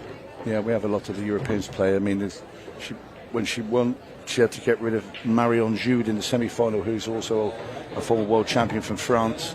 She's a fantastic player as well. Anyway, this 8-ball for Amy Beauchamp to take the opening rack, and a very good finish as well. Some super play there, in particular when she moved the 5 out. And Amy has brought her A game, it seems, today. And it's kind of the tone of this TV table. The break is such a massive factor. And Sofia coming up dry that first swing. So curious to see how Amy's break is looking. Well, she's been here I think she's been here 3 days now, Amy. She has done quite a bit of coaching out in the sort of outer reaches of the arena in the first couple of days while there was no matches being played, obviously, because she's such a good player and a great cueist. So some of the lesser players who were just starting, they wanted to get some professional tips, and she's a great coach as well. I wouldn't be doing this match justice if I didn't mention that Sofia Mast is the current Women's Kansas City Open champ. Yes, so she is the defending champion here. Yep, she's a superb player. Last year when I wasn't on the American stuff last year, I was just all the UK Ultimate Pool. But I watched her take down some titles at juniors as well. Yeah. Sofia is a past world junior player. Yeah. Junior champion. And she's had a laundry list of accolades to add to that over the last few years. Some of the young girl players over here are unbelievable. Like Sofia, obviously. Jordan Helfrey, what a player. And then you've got to say Savannah Easton. Absolutely. All unbelievable talents. Iowa, I've never seen anything like it. She took down the junior. She won the mixed with Shane Van Boning. Helps to have Shane Van Boning as your partner, by the way. But anyway, she went so deep in the main open. She knocked out Shane Thompson. Some big scalps along the way. And we had to stop on the live table because we're waiting for her to still play women's matches as well. She went into the side arena, had to play Tom Cousins. She's rattled the 4-ball. It stayed over the bag. Oh, she was going 6-all. Now, Tom Cousins went on and won that Open. I'll tell you what, she was a realistic winner of the main Open. She was that shattered at the end of the day. She had to play the women's final. And she went to walk into the arena. And she played 13 straight matches back-to-back without a break. Unbelievable. I've never seen 16 years old. Yeah, I mean, it's definitely a lifestyle. She went to walk in. I said to her, I said, I can't believe you're still playing pool. She goes, oh my God, I must look awful. That's what she's worried about, bless her. Unbelievable talent, the road runner. Yeah, and as we're watching that, Amy missing that corner pocket shot and giving Sofia an opportunity here. That 6-4 is going to be a little tricky, Tony. It's a little tight around that side pocket. What if she thinks about playing the combo? It's makeable. You're right behind it. I think she's entertaining the idea. And she's going to refuse it. Yeah. I think this is the trickiest shot. I really do. Because you're right behind that 6. Played it well. I think she was hoping to land on the 6. Yeah, but now you look where you've got to land. If you're playing the 1-ball, I think she's going to have to, because I don't think you get past the 9 to see the 6. I mean, this is going to be, well, right up there at the highest tariff of positional shots. Yeah, this is definitely going to be a tricky one. But Sofia, at just 17, getting a world's worth of experience, and she gets to showcase her talents on this awesome Ultimate Pool stage. Can she bank the 6 into the corner and hold for the 4? That's her only shot, I believe. Hey, what if she can make that happen? This would be a fantastic finish to tie us up. It seems as though that's the natural shot to call on here. You don't need to move the cue ball. Even if she could see enough to cut it down the road, I don't think it's worth it because it's so hard to get back on the 4. And she's pulled the reins back there and not gone for it. Don't know if that was the right call there, because she's left Amy clear view of these stripes. I think she tried to put the 6 near the pocket and just block the 15, but if you're going to go there, you might as well go and try and pot it. If she'd have potted that, it's the rack. Yeah, I think she was trying to get that cue ball snug up on the backside of that 11 that Amy just shot. But nonetheless, the balls are open, and missed opportunity for Miss Sofia Mast. And I'm seeing what you're talking about, Tony. Amy seems like she is an unbelievable talent herself. Seems like she's a no-nonsense player. I'm sure she's enjoying herself, but definitely all business at the table. I've known Amy a while now, and she's very dedicated to the game. You know, she puts in the time. Her practice schedule, you know, is very deliberate of how she approaches everything to give herself the best chance of being successful at the sport. Well, that's definitely what you've got to do. Needs to become a lifestyle and really just live what you are doing. And this is going to be 2 racks to 0 for Amy Beauchamp. Gotta say, she's got a nice pace. Doesn't seem like she's rushing and not really burning the clock too much. No, she's very experienced and, you know, no stranger to playing on television, so you're not going to get any match nerves. It's all very matter of fact and deliberate. And Amy taps in the easy 8 and goes back to her chair. 2 racks to the good in this race to 5. Amy happy with taking that 2-0 lead. Yeah, she's just very concentrated, focused. You know, she's here to win. Simple as that. And she'll give it her best shot. Yeah, you can never think about what if I miss or what if I lose. Winning is the only thing on your mind. And both of these players are definitely trying to stay in that state. We're going to see Sofia breaking this rack here. Yeah, this is great experience for Sofia as well. Yes, she's won titles and that, but, you know, she's playing, you know, a very formidable player in Amy. And just, you know, this is the start of Sofia's career. You know, and she's on the way up. Absolutely. You know, a great player for the US. We're going to see if she makes an adjustment to her break. First break was dry. See how she's going to attack here. Nice solid hit. That's a very good break there from Sofia. Fairly decent spread. A little tricky for the opening shot. Well, this is what Sofia wants. She wants a clear run at the balls. The last one was a bit finicky, and then she sort of pulled the reins back. And probably, if she looks back, she'll maybe think, right, I should have played probably a different shot with that 6 ball. But there you can see this is the more positive Sofia Mast. Now she's going to attack these balls. Yeah, that was a nice opening shot on the 4. And 2 or 3 shots in, I think this is going to look like a very simple type of table to run out. It's all simple until that cue ball gets away from you, because it's so quick, that table. And like Sofia's been playing on the outside tables quite a lot, as has Amy.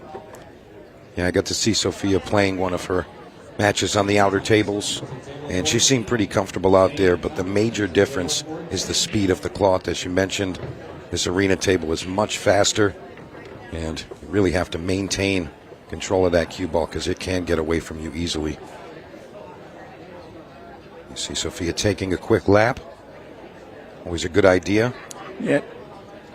I like to look at for the other angle as well. You see different things of, you know, what's in your path. She wants to make this 2 ball now, bottom left-hand corner. Hold position for the 7. You need to be careful. You don't want to get too close to this 9 ball here. And she drags it right to the rail. Yeah, that's and fine. Eliminates that 9 ball that's completely. That's fine, because the cue ball just goes through the gap of the 8 and the 10 now, and she'll be on the 6. That's a tap in. And then I'm sure she'll probably play for the 8 in the side pocket on the right-hand side. In goes the 7. Don't get it too close to that 10 ball where you've got a bridge over, but she hasn't got to do too much with the cue ball. And there you see where she comes to look to see where she wants to be for the 8. Just a little stretch over the top. I always like to see that maneuver, Tony, when a player goes to the opposite side, trying to find where their perspective is going to be on their next shot. I think that's a professional maneuver. It's kind of, she probably thought, just that little diamond there to be next to that. And got a nice straight 8 in the middle. Down it goes. And Sofia Mast gets one on the scoreboard. It is now 2-1 to Amy Beauchamp. But Sofia will be very pleased just to get that one. Drag a rack back, 3-0 down in a race to 5. The alarm bells are ringing loud and in your ear. But 2-1. And Sofia now has just sent a message as well to Amy to say, I'm not just here for decoration in the arena. Yeah, exactly. And I'll tell you, she really stayed very calm during that run out. Nothing too wild. Seems like she's ready to play, Tony. Amy had a monster break in rack 2. Like to see if she can repeat that. A lot of power behind it. Now, Sofia did shoot during that rack, so it wasn't a perfect break and run out, but Amy did have the table wide open. Let's see how this one looks. This one's not going to be as kind. Can't believe that one ball stayed over that pocket. Yeah, it's interesting sometimes during a run out, you can see the ball graze the rail a diamond or so up, and just clipping that jaw right at the right angle just won't fall.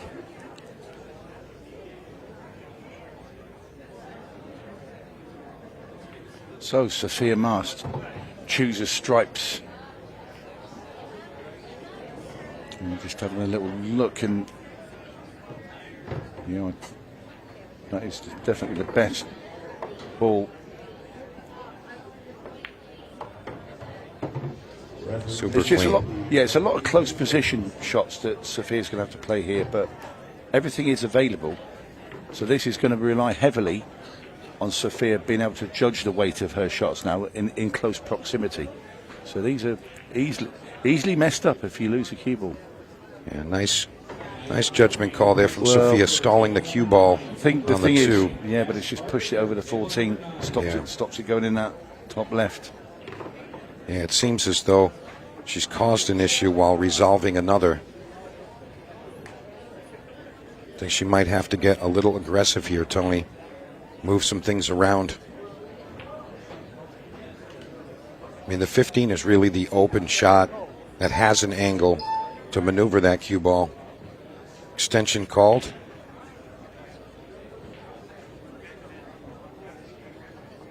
She doesn't even really have an option on that green stripe.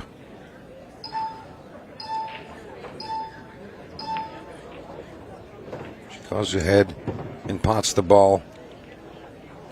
Now, can she make the cut into the bottom right-hand corner? That's her only shot. The way she's lining up, it looks like it's available.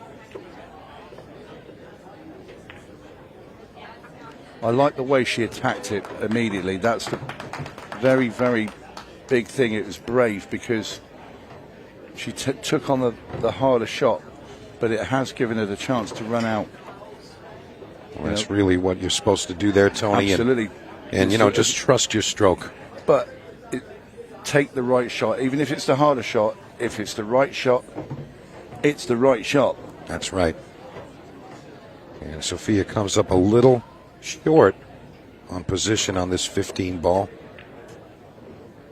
Yeah, she just pops the cue ball around off the 2 angles here, off bottom rail, side cushion, come out for the 8 and have it in the same pocket as the 15. Played that lovely. This is impressive stuff from Sofia Mast. Absolutely. We have got a real game on our hands here. And with that 8 ball, we're tied up 2 games apiece. And Sofia Mast going to be our breaker in rack 5. That was really, really good from Sofia. Because that wasn't easy. And to be fair, it wasn't easy if she didn't nudge that 2 over the 14. So she made it even harder, but then took on the real tough ball. And she has settled and is here and ready for a battle. Yeah, it doesn't seem like she has too many nerves at the table. And I got to say, she's got such a smooth follow-through. Yeah. She really does just push the ball into the If pocket. she had any nerves, Mike, she wouldn't have got that finish there. She wouldn't have run out. Absolutely. Yeah, that was tricky. Because you need to be ice cold at the table to take out those sort of finishes. So your defending champion breaking this.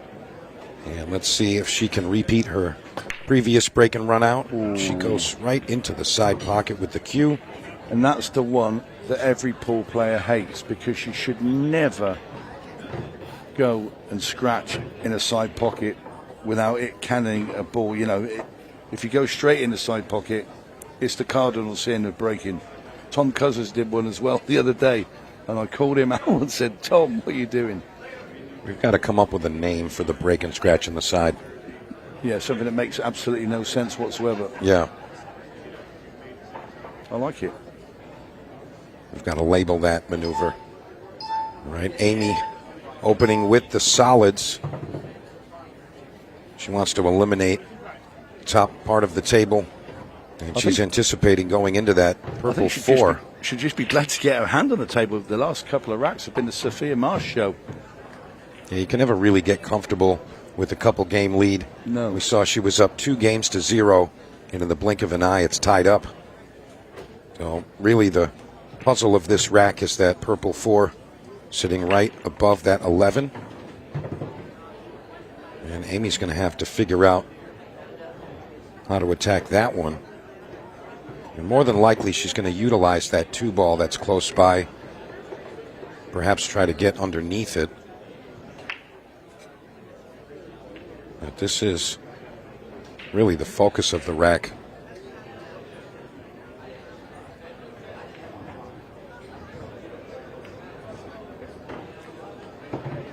So she's got an angle here. Tony, this doesn't look great. It looks like she might bury the 4 even further if she goes directly into it. You think she's going to power through this? Or? I think she hits the 4 into the 9, and then the 4 should push into the cushion and then come back out. And Tony Holgate letting you know why he's sitting in this chair, calling them just like they come out. Very nice call there, Tony. And Amy looking to go 2 rails around the backside of the 14 and the 8. Hopefully get a nice line for that maroon 7.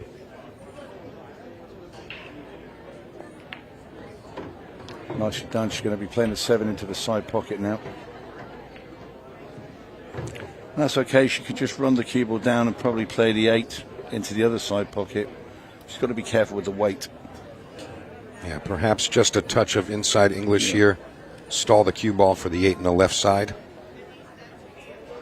She might even dig this and pull back and try and play the 8 down in the bottom left. She could go all the way around it. She plays pure speed control. How about that one? Yeah, how soft did she hit that? Just soft enough, Tony. Yeah. Just soft enough. Fantastic finish there. Amy resolves her issues and runs out very clean. Oh, it's been high standard from both players. It really has. I'll tell you, this is reminiscent of the Bergman match we were watching yesterday, where Justin was not able to pot a ball on the break, and when he was on the table, played flawless. But Sofia, both times she has broken break and scratch, break and run, and the first one break and she was dry. So out of the 3 breaks, likes to mix it up a bit. Yeah. So got to be able to hold serve. So Sofia needs to make sure she makes those necessary adjustments on the break shot.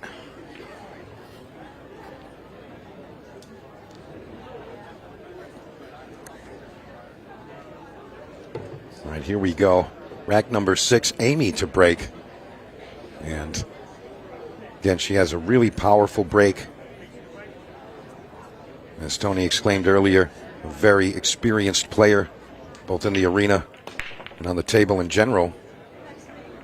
Yeah, she's playing non-stop. I mean, obviously the tours over in the UK. You know, she'll play around Europe as well, and then she comes to all of these on top. So, yeah, living pool is what we like to call that. Living the game. And she works full time as well. Unreal. She must have a wonderful boss. Well, her job, she can work from home, and she can work when she comes abroad. So she'll come here and she'll do a couple of days work in a hotel room for a couple of hours in between, getting herself ready for her matches. So, really nice. Gotta love those opportunities. And this is just what the doctor ordered for Sofia Mast, with a dry break from Amy, giving Sofia a chance to break that serve and possibly tie this up. She just pushed the 8 in front of the 4.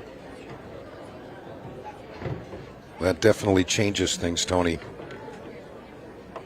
I think she thought she was going to get a thicker contact with that and it would go further up the table. But she wasn't sure she wanted the 4 clear to go in the side pocket. And dangerous to come into it now because you could even knock it in. I think she's going to try to come behind the 14, just like that. That's a really good shot.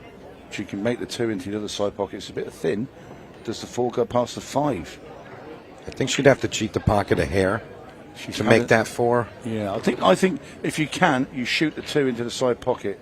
Yeah, I agree with you there, Tony. It's a cleaner shot. Not really a lot of traffic. You're not going to move much. You dig slightly down on the keyboard, just to steer it into the middle of the bottom rail, and then ping it back up the table. Maybe play the 3 after. And she's done well. I'll tell you what, if she's on the 4, you play it now, because you drop that in dead weight. You leave a little angle under 5 and you can come across for the 3. Yeah. Then again, because you are close to the 3, Sofia would be confident enough to pull this cue ball back and land on that 4. But you have got to be careful because it's so slick. Yeah, she's done that nicely. This is the thing, Mike, now. You know how quick this table is, and the softest of rolls, that cue ball could go behind that 8. This is going to be so gentle, it's ridiculous. Nicely done. Yeah, very nice shot there. Great control. She closed the angle down to make sure she couldn't go behind the 8, which is very clever. But what she has done with that is now made the 5 a bit harder to get back on the 8. But you'd rather have this than be hooked behind the 8. So big shot here for Sofia. Yeah, it's always better to be at the table than in the chair.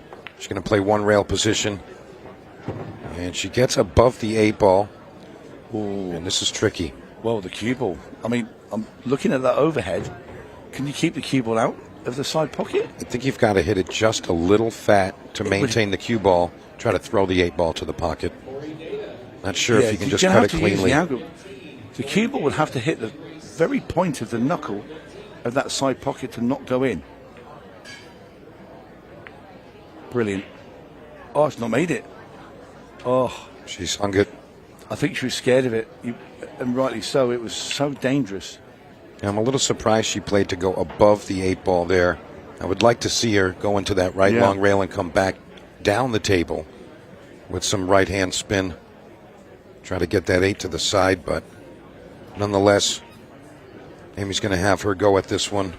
I like playing the 9 and then the 15 straight afterwards. Get after that 15 immediately. Amy leaving it. She could play the 11 now and come across and take the 15 on. You cannot leave that till last. And it looks like she's going to take your advice here, Tony. And I'll be honest, she should do. Well, she took a look at it.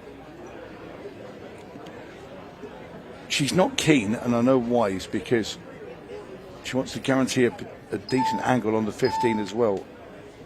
She's not taking it. Yeah, I feel like that was a missed opportunity to use that ball to get under the 15, so it's a little bit harder to get on that ball now. Well, her next pot is not a gimme. I mean, you could try and play safe. I don't think that's a valuable shot, though. I think you've got to go for it. Yeah, you don't even want to give your opponent an opportunity to get fortunate. So she's running out of options here. Really needs to find a way under that 15 or to peel it off of the rail at least. She's going to take another peek from this side.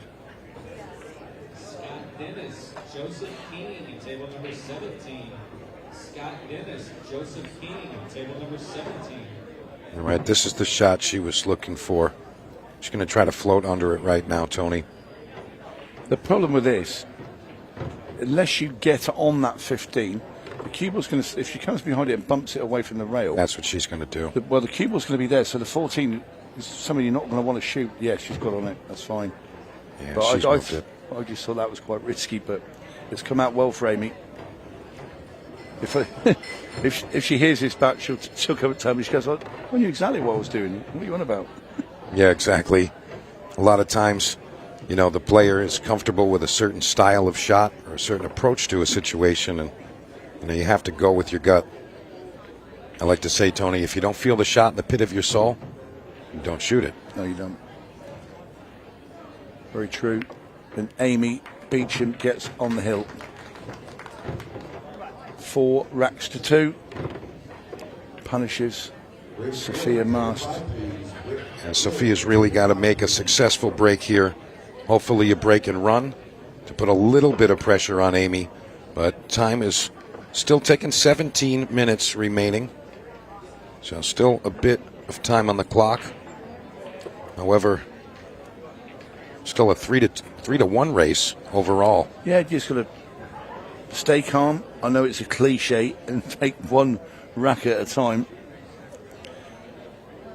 Yeah, she seems like she's still focused. It's really just those 2 unsuccessful breaks really hurt her. You know, of course, she missed in this rack here, missing the 8 ball. But those 2 breaks are really the biggest factor, in my opinion. You know, breaking a scratch and a dry break.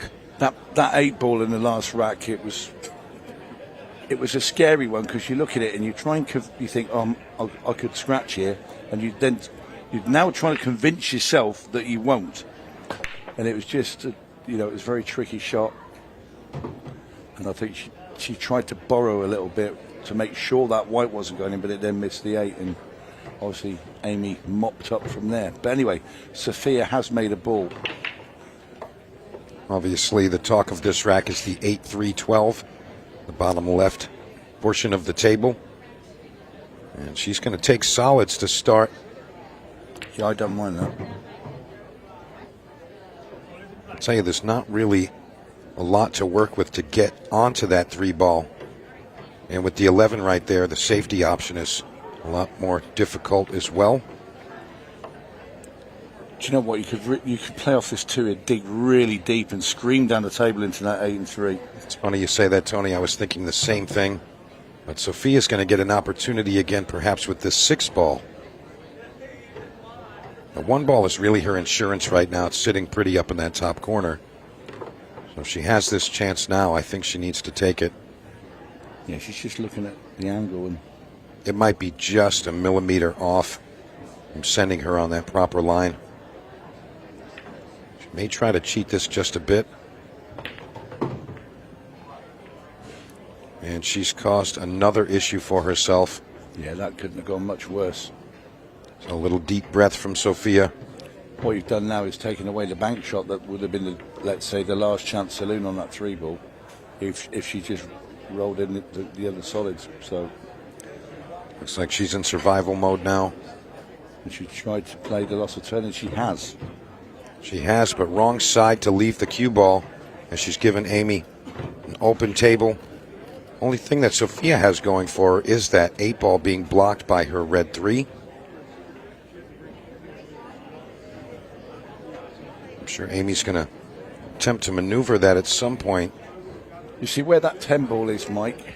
If she can get rid of the 11 and the 12 down here, that 10 ball could be used. If you got into just below centre of the table, to cut that in and come round and free the 8 ball. You'd be going in that direction. You've got the 15 and the 9 up the top. If you don't land on one of those 2, you'd be incredibly unlucky. Unfortunately for Amy, she's left herself a bit of a bad angle here. But that would be the breakout shot. Yeah, that's a fair assessment, Tony, I think. She's got it here.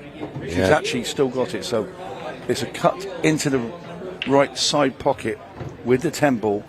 Cue ball then comes off the cushion into the bottom rail and into the 3 and the 8. And I cannot believe she's not played it.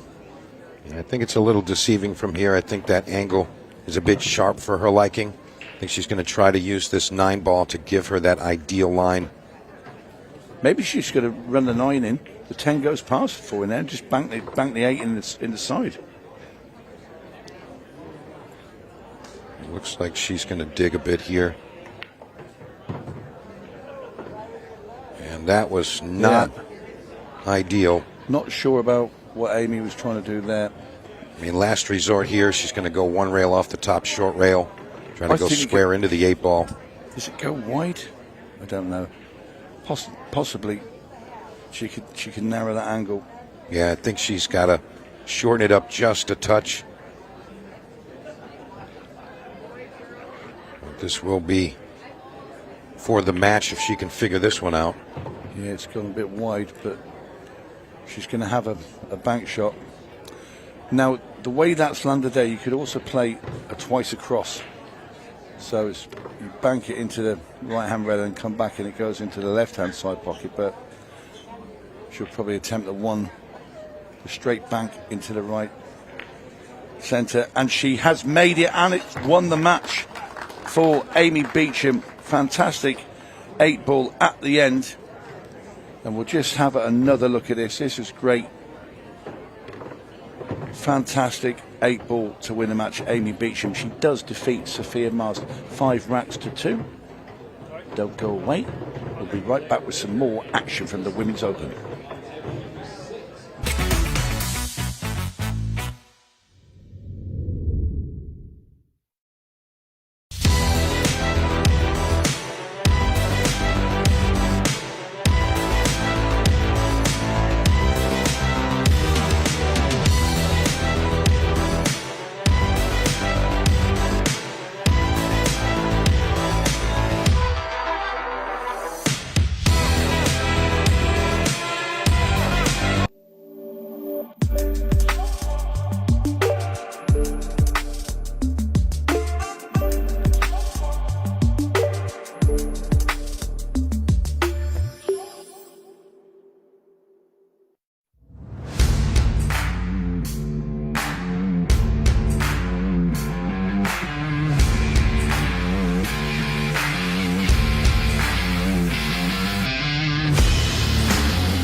My break tip is completely different from everything that is on the market. Combines the qualities of like a playing tip with a super powerful tip. It's like a tip on the steroids. You can open with less power and still have spin and split the pack perfectly, but you can go for the power breaking and you still have control. You just need to know how to do it. A lot of players that they told me that because they use so less power on breaking, they can focus on accuracy, and the rack always splits the way they want. And because they are not using the power, they keep that accuracy and its reliability. I believe that when you're going to buy something, you need to believe on it and buy it perfectly. And on my side, what I believe is, if I'm going to offer you something, it needs to be better than I was expecting before buying itself. The increases, it's fantastic, it's super good. And they are consistent, they still have power or more power than the normal tips, and they last. And that's what I want. It really feeds me on. When people say thanks and they like the product and they are happy, I feel joy to myself. It's not really just proud, it's just joy. I feel happy.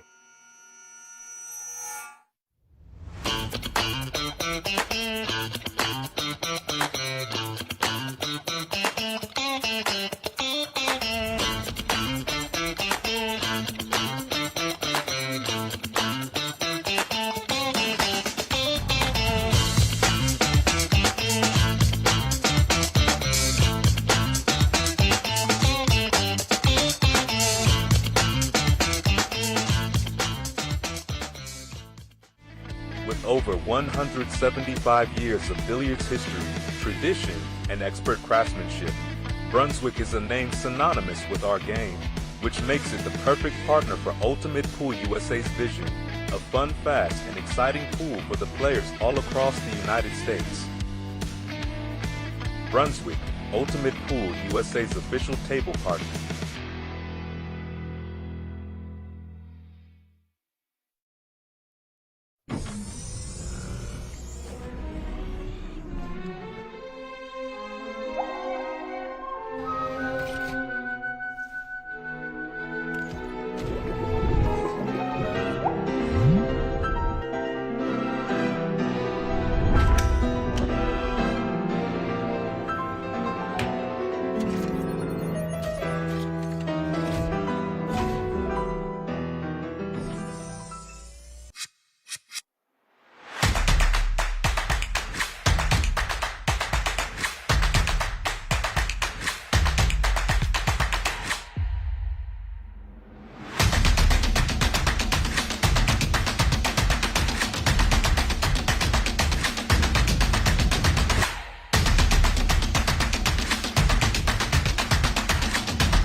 At APD Studios, we don't just design pool rooms. We build experiences around the game that we all know and love. I'm Adam Pfeiffer, a licensed architect for 10 years and a nearly 25-year pool player. I bring nearly 2 decades of real-world experience designing, setting up, and optimizing pool rooms and tournaments, both locally and nationally. Whether you're upgrading your pool room to host larger tournaments, planning a full-scale event, or just looking to perfect your home playing space, I design with purpose. From traffic flow and lighting to vendor zones and spectator comfort, every detail is considered, making it efficient for staff, welcoming for players and spectators alike, and compliant with local building codes. For residential spaces, I bring the same precision, crafting rooms that feel luxurious, play beautifully, and reflect a true passion for the game. At APD Studios, we design for more than just gameplay. We design for the future of your room.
Welcome back to Side Pockets here in wonderful Blue Springs, Kansas City.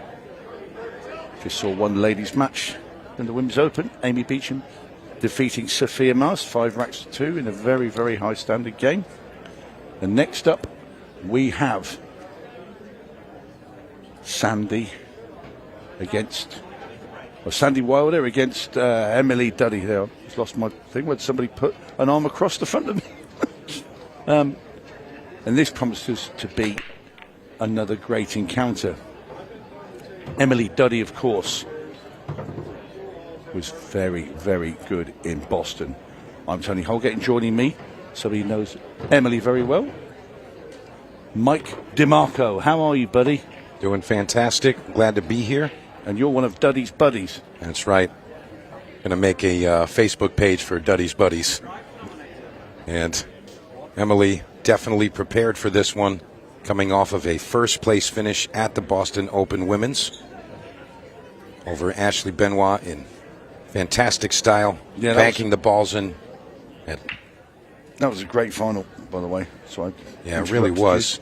No, that's great. I mean, you know, both of these players definitely looking to, you know, look at this, unreal. And that could be just early nerves on this feature table. Emily, I would think, has a little more experience in the arena. However, I am a bit unfamiliar with our alternate player here. Looks like her nickname is Smurf, judging by the jersey there. I've just received a package. How about that? They find me everywhere, Tony. I could be sitting on a desert island, they'll deliver it. Well, depends what's in it. Always something good. Always. Emily Duddy with an additional opportunity here. So she's going to take control. Try to run these solids. Ooh. A loose one there from Emily. Another of the women you will see in action tonight as well in the mixed pairs. She's partnering up with Dave Matlock in a very formidable duo. So Sandy Wilder on the stripes. Yeah, she's really got a few opportunities to get onto this 12. But I think she wanted to maybe leave this 14 to help her with that. But as the game progresses, so does the plan. And I think she's kind of just taking this one shot at a time here, Tony. Really just trying to go through the motions shot after shot.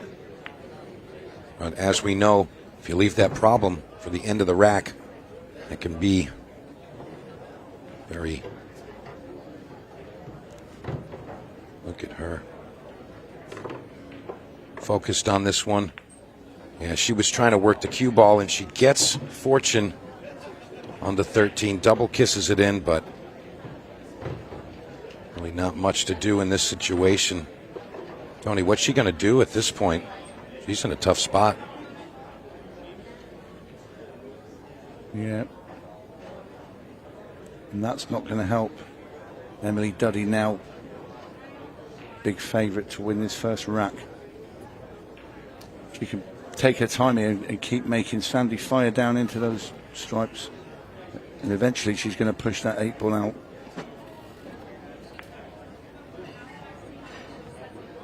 Floats that 4 into the corner. Now, I don't know if Emily wants to be super aggressive here. I feel like the 3 ball is taunting her right now. She's going back to it.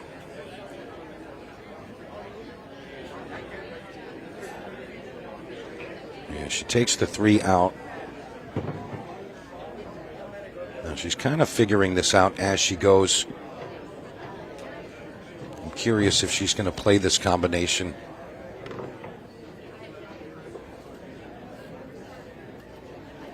She's kind of back and forth with her decision here. Yeah, she wanted to come all the way around for that 6. And she was going to try to float onto the backside of the 8. But she's going to have to take on the bank here.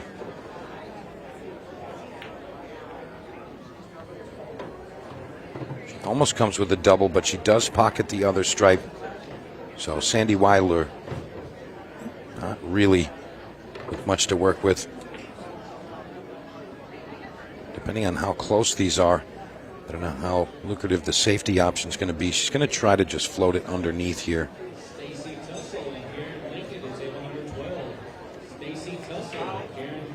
She went with a kick shot there. Oof. So super aggressive.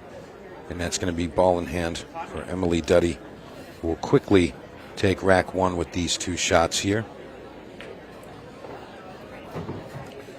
Yeah, and probably a little bit relief in the end for Emily. Yeah, down goes the 8, and it is Emily Duddy now leading by 1 rack to 0. We're going to get to see Sandy Wilder breaking for the first time. Emily showing that she is enjoying herself out here, and Sandy doing the same. Of course, we talk about this all the time. A lot of the players, and even your top favorite players, those pros from around the world, enjoying the Ultimate Pool USA format. And of course, what better way to enjoy it than being right here in the arena. All of your peers and spectators rooting you on.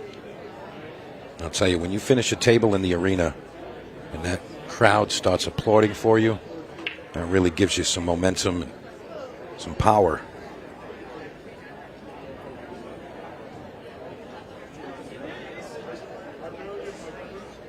Another packed house on this Saturday afternoon here in Blue Springs. Yes, the crowds have been incredible since we've been here. It's only going to get bigger and bigger.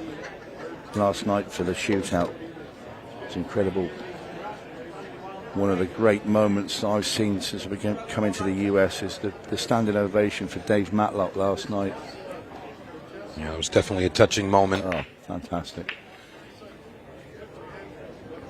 A little light on the break there. Not a ton of power going into that rack. So this one's going to get picked apart. And Emily Duddy going to get first crack at this one.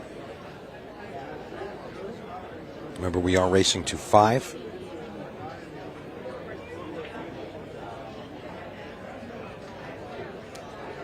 Emily going to just take a quick look around the world.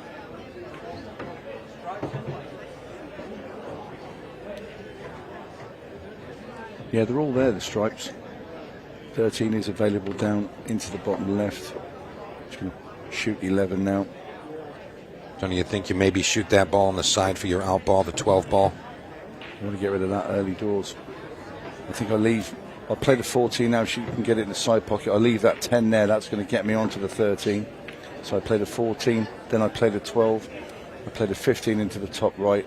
Because I've left the 10 there, play that.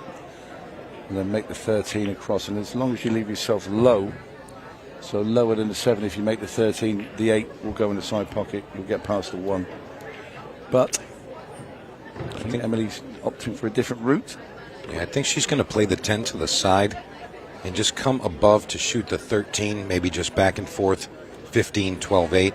The 3 ball could be a problem if she bumps the 8 ball a little low. And so she has arrived. She has to play the 13 now. Has to. It's going to be tough to get back down there for that one. Well, perhaps she's leaving it there as kind of an insurance plan, but the plan here is just get out. She can play the 12. You're going to have to leave the angle pinpoint here on the 15. I don't think she has. I think she's wrong side. She's going to draw the cue ball back into the side rail. Can she pump this around the angles bit? I think she's made this trickier than it should have been. Yeah, it's awkward cueing. Makes the ball. Where's the cue ball? And that was always the big problem. That's why I'd have liked to take that 13 early. It was always the toughest to get on. Tell you, Tony, this is a really difficult ball to hit. It's really just a one-rail kick, and you've got to manipulate the cue ball. Nothing natural about making contact here. With a right-hand spin, get it down table. Very good attempt, but not going to get the ball to fall. So Sandy Wilder, cue ball in hand, passed to her by our referee Richard Rhodes. I feel like Sandy's got to be doing something with that 5-2 here. You got the ball in hand. About to say that, yeah. Well, it's going to be cue ball now in hand for Emily Duddy, and I'm not quite sure what she's done. Maybe she adjusted it with the tip of the cue. I think we've seen one of those before. Yeah, I think that's what had happened. Saw it in Boston. I was looking across. It was just quite bizarre.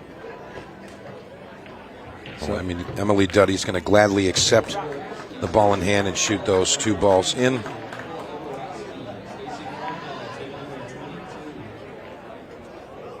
Bit of disappointment there. We're going to get to see that again.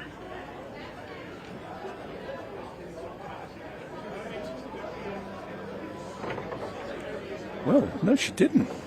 I'm not really I sure. wonder if she must have moved something with her arm over. Yeah, with she ball, must so have. Yeah. Not entirely clear what happened there. Well, I'll tell you, the referees on site always doing a great job. Hawkeye on everything happening at the table, and they don't miss much. So Sandy has to look on and wait. She will be our breaker. I'm tempted to run out there now. I'm going to ask Richard Rhodes. So we're just hearing that the foul was she touched the yellow as she was placing the cue ball. I'd said it had to be something to do with her arm somewhere, but because the cue was nowhere near.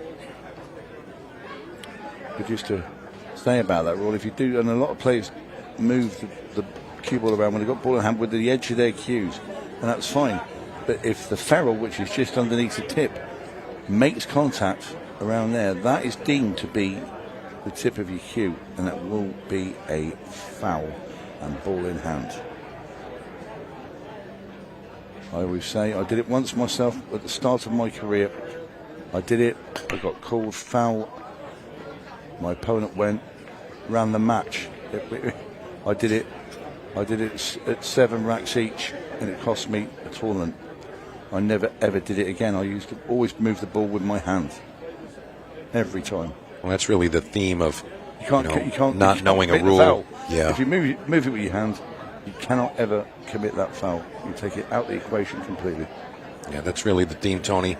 If someone makes an error and they're unfamiliar with the rule, or just a little lax on placing a ball like we saw here from Sandy, usually that will never happen again. No. Once you get called on it, you say, hey, that's a thing now.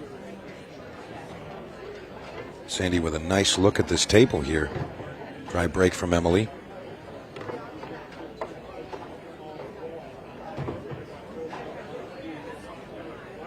A little tentative.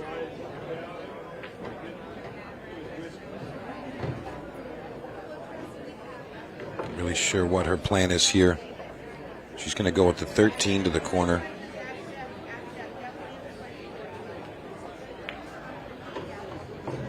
Spinning that cue ball. Isn't that the most fun, Tony? Just spin the rock. That's why I love the cue balls now, because we've always got the spots on them, so you can actually see where the spin's coming from. Before, go back a few years, or several years, in the UK, it was just plain, so you couldn't see all that spin.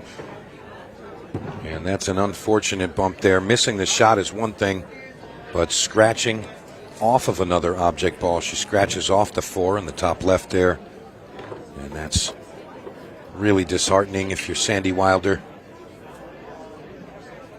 But nonetheless, Emily-Duddy knows, regardless of why you're at the table, you have one job, and that's to clear it. Nice maneuver there from Emily. Emily known as the billiard bombshell. She's from Los Angeles, currently residing in New York. And she is out there almost every week, traveling to an event in living pool and living her dream. Yeah, she loves it.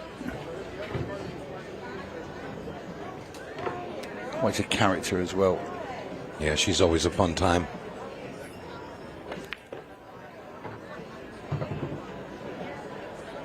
There's control there. Yeah, she's a very popular performer. I think you have to be a bit of a character to really get that massive fan base.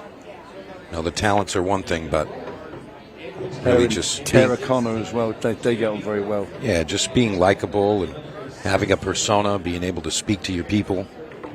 And Emily's done that very nicely over the years. Just wants to get the 7 in, get the cue ball up the table. And that's nicely done. The 8 will go past that 14 ball into the bottom corner, so she hasn't got to be too cute with her position. And she's going to change her attack.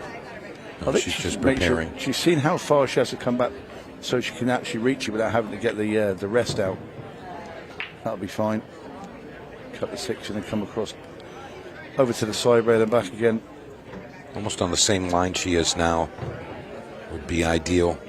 Perhaps a bit closer. But she's just going to come back and forth across with the cue ball.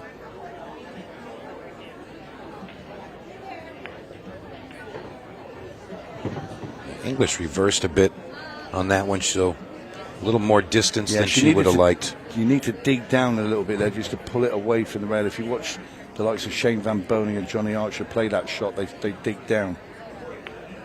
Oof. She just clips the 14, so Sandy Wilder will get another bite at the cherry.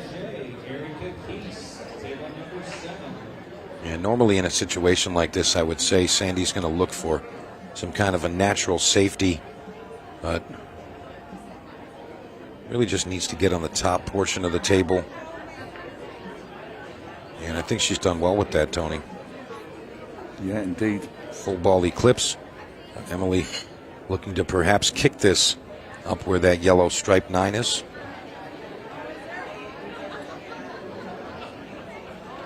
Get a little help with the 9 ball. And now Sandy Wilder looking at a nice wide open table. Nothing standing in her way. So if she can finish this one up, it'll build a bit of confidence, get some comfort on the equipment, and she'll be coming up to break.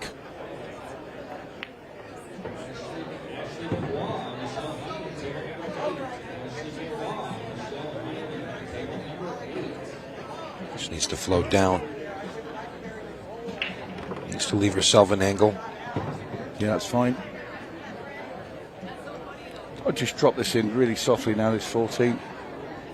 Just gently roll down for the 10.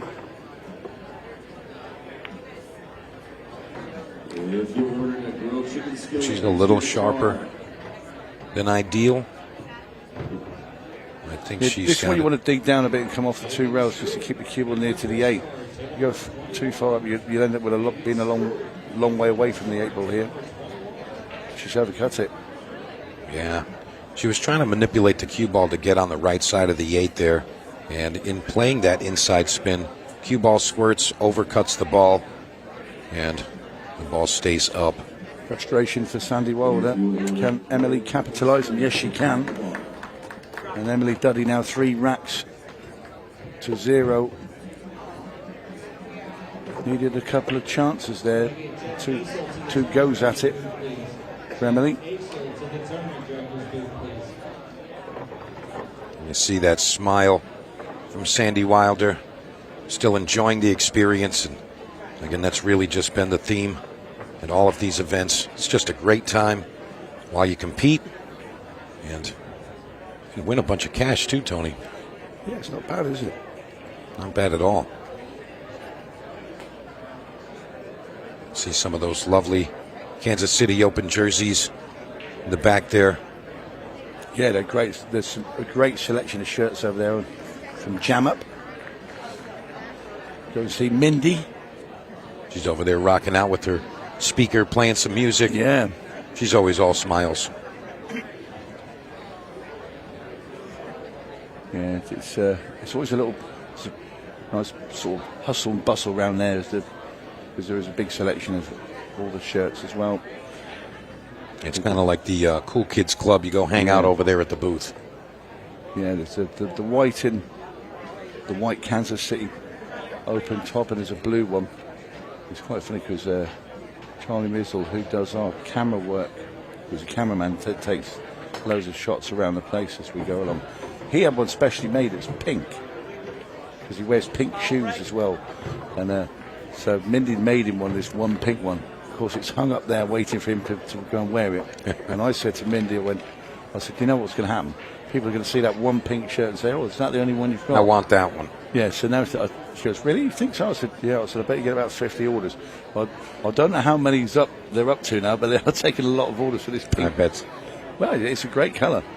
You know, the people that say, I want to buy one of these for my wife, and you know, it's awesome. There are some great shirts that she does design them for the players as well. The professionals have their own designs. So, if anybody wanted a shirt designed, go see Mindy and Jam Up Team. I'm sure they'll do a great job, Tony. They're awesome. Personalised, all sorts, everything.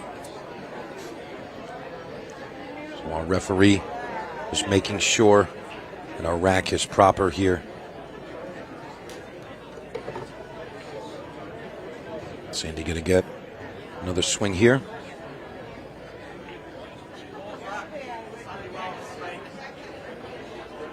Here we go. Rack number 4, Sandy Wilder. Much better of a break. The ball's open, but nothing is going to fall. So it's Emily-Duddy. Will have a first crack at rack 4 and possibly get herself on the hill. Remember, we are racing to 5 in the women's.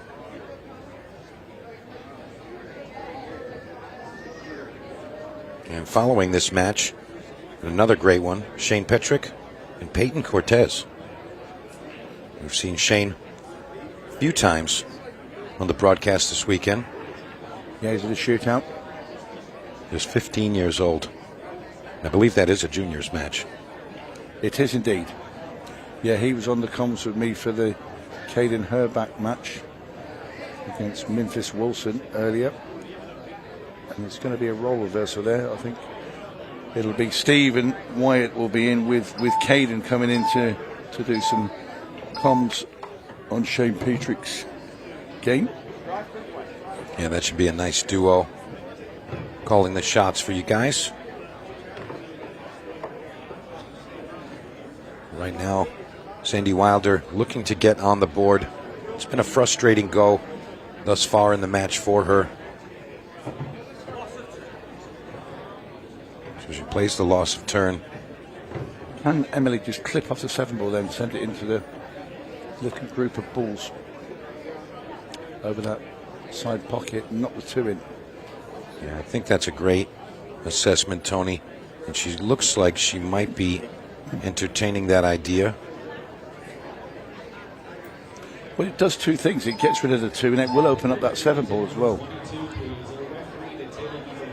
And it definitely progresses the rack quite a bit if you do that. Yeah, Emily rightly using her extension just to figure it out. Make sure. I think that's going to be her option. Well, okay, the 2 didn't go in, but at least she made the 7 and stays at the table. So, job done, really. And now the question is she going to be able to maneuver into position for that green 6?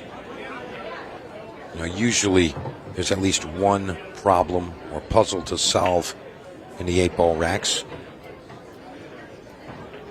Well, the only place you can get to just have a clear shot at it is below the 13 ball there. So if you get anywhere towards that diamond on the table, you see it's the sort of just above the middle diamond on the left-hand side, low. Well, she's got a great chance to do that. If she can get above this 2, she can float down right into that window, and that's what she's indicating right now. Not a super aggressive shot here. Just need to stun it off the rail a bit.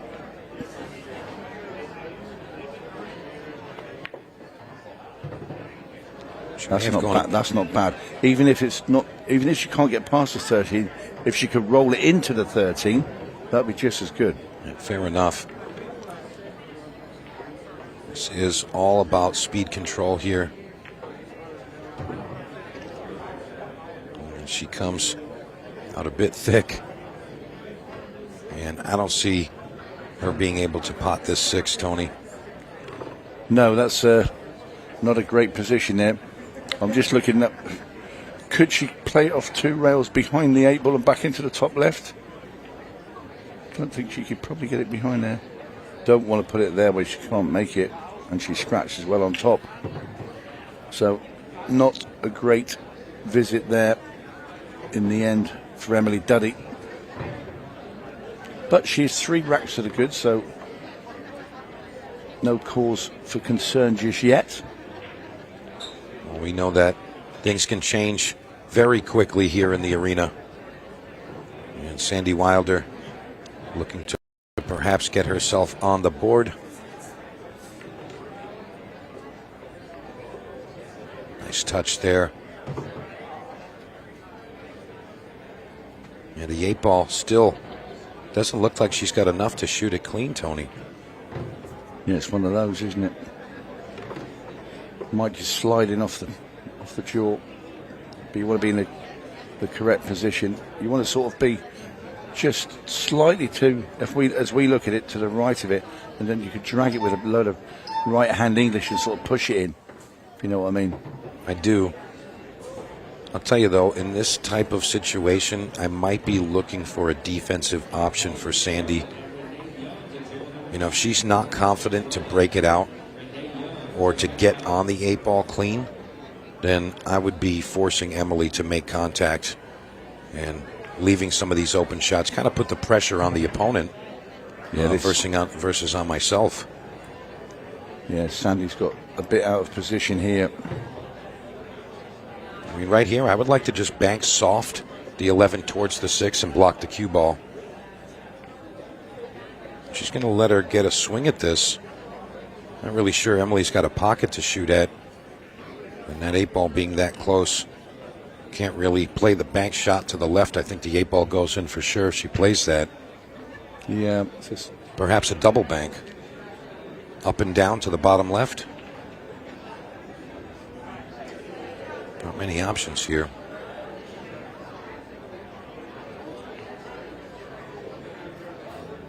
She just goes with the difficulty, but she does expose that red stripe at the top. I think that's what Sandy Wilder's going to go with here. Yeah, I think Emily would have preferred to obviously leave the cue ball way over to the left, right, touching that rail. And she's overrun this.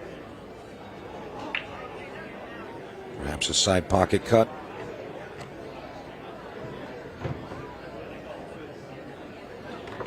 A lot of pressure here for Sandy.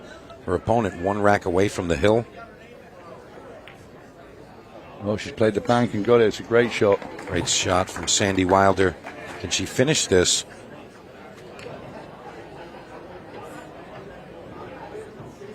Yeah, she shouldn't need the rest. I think she thought the cue ball had stopped before the 8. So this 8-ball, Sandy Wilder get off the mark.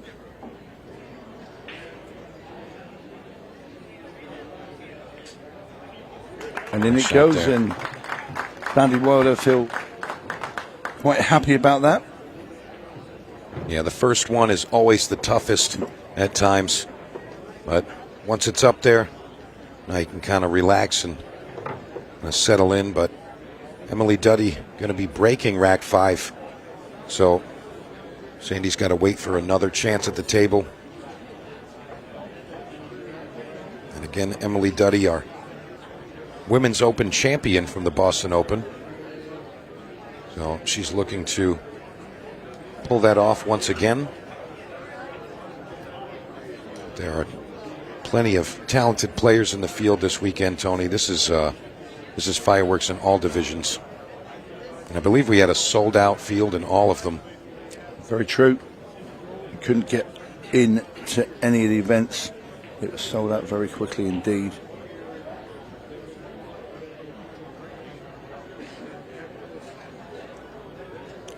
Yeah, Emily, one of them, several who are going to be at the business end of this Women's Open. We saw 2 of the other ones earlier in Amy Beecher with Sofia Mast. Yeah, Sofia with an early exit there from that match. Really just struggling with the break. But she's a resilient player, and she's been in these tough spots before. Just like this one right here.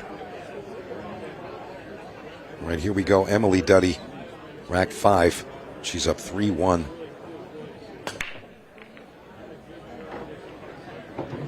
Gets a couple balls to fall here.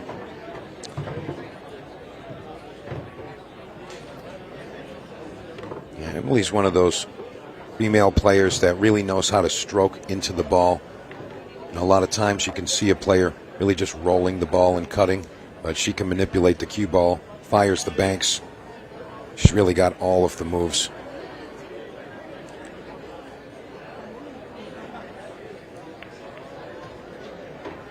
Nice opener. I'd like that 15 to stay a bit lower to help manufacture something on that green stripe, but Main problem really is where the 9 ball is. Up there, you got the 9 and the 11. A little cluster with the 1 ball. she tries to hold it to well, keep she that had the angle angle on the 15 to just bump the 8 ball away from the rail, get on the 14. Well, she's got a lot of insurance at the bottom of the table here, so the odds are against Sandy here. She's going to have to really just bide her time. Perhaps open with a bank shot and pot that 13.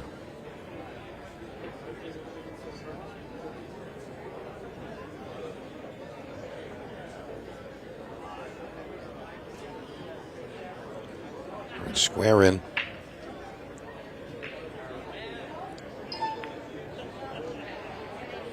She's going to hang up that 5. Now, Tony, where the 8 ball is now, doesn't look like the 4 passes that 15. If you're Emily, are you shooting a ball in, or are you going to manipulate that 9 and 11 right now? Straight into the 9 and the 11. Get them out in the open. Like, don't wait anymore. Nope. Yeah, the percentages say that she's going to get a chance at the table again. She's progressed the 14. Maybe back and forth across into the 111 right now. A little risky, but yeah, you don't leave until late. I'd also play the 15 right now. I don't like it going up towards the 5, though.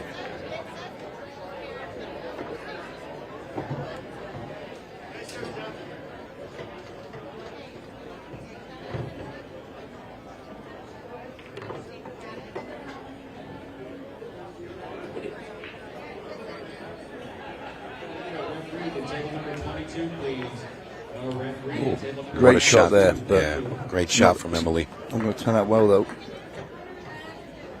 Yeah, she's going to be in a tricky spot. It looks like she's got perhaps just a little contact here on the 9.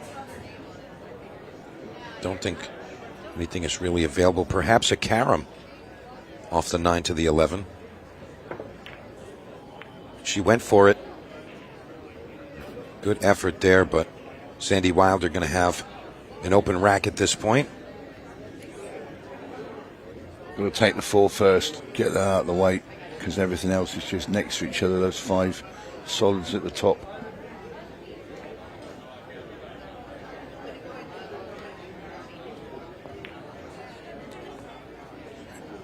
And, you know, I could tell the reason, in my opinion, why she was missing that shot there is she was very conscious of her bridge hand, and she didn't want to foul like she did previously, and she had an awkward bridge the way she had her hand, and I think she played that one a little tentative.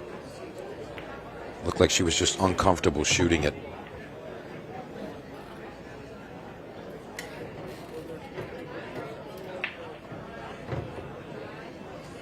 Oh, Emily-Duddy looking to get on the hill here. Back cut on the 9 to the side.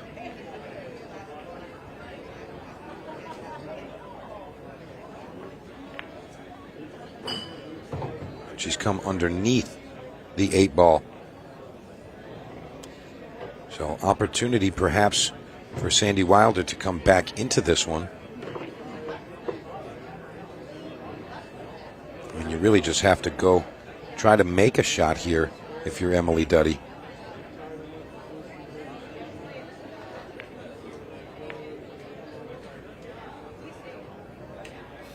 And she's going to get the 8 up table. But Sandy Wilder now with everything available. No awkward cueing this time. We just focus on the speed of the cue ball. Fall onto these natural lines. As we've seen many times, Momentum can shift very quickly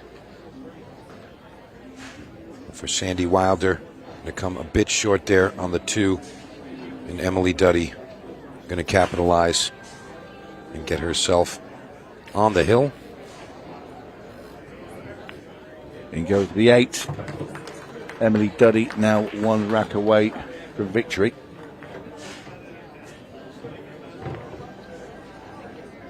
True professional there. Emily's been competing for the better part of 20 years, I believe. So she's no stranger to the arenas and the pressure.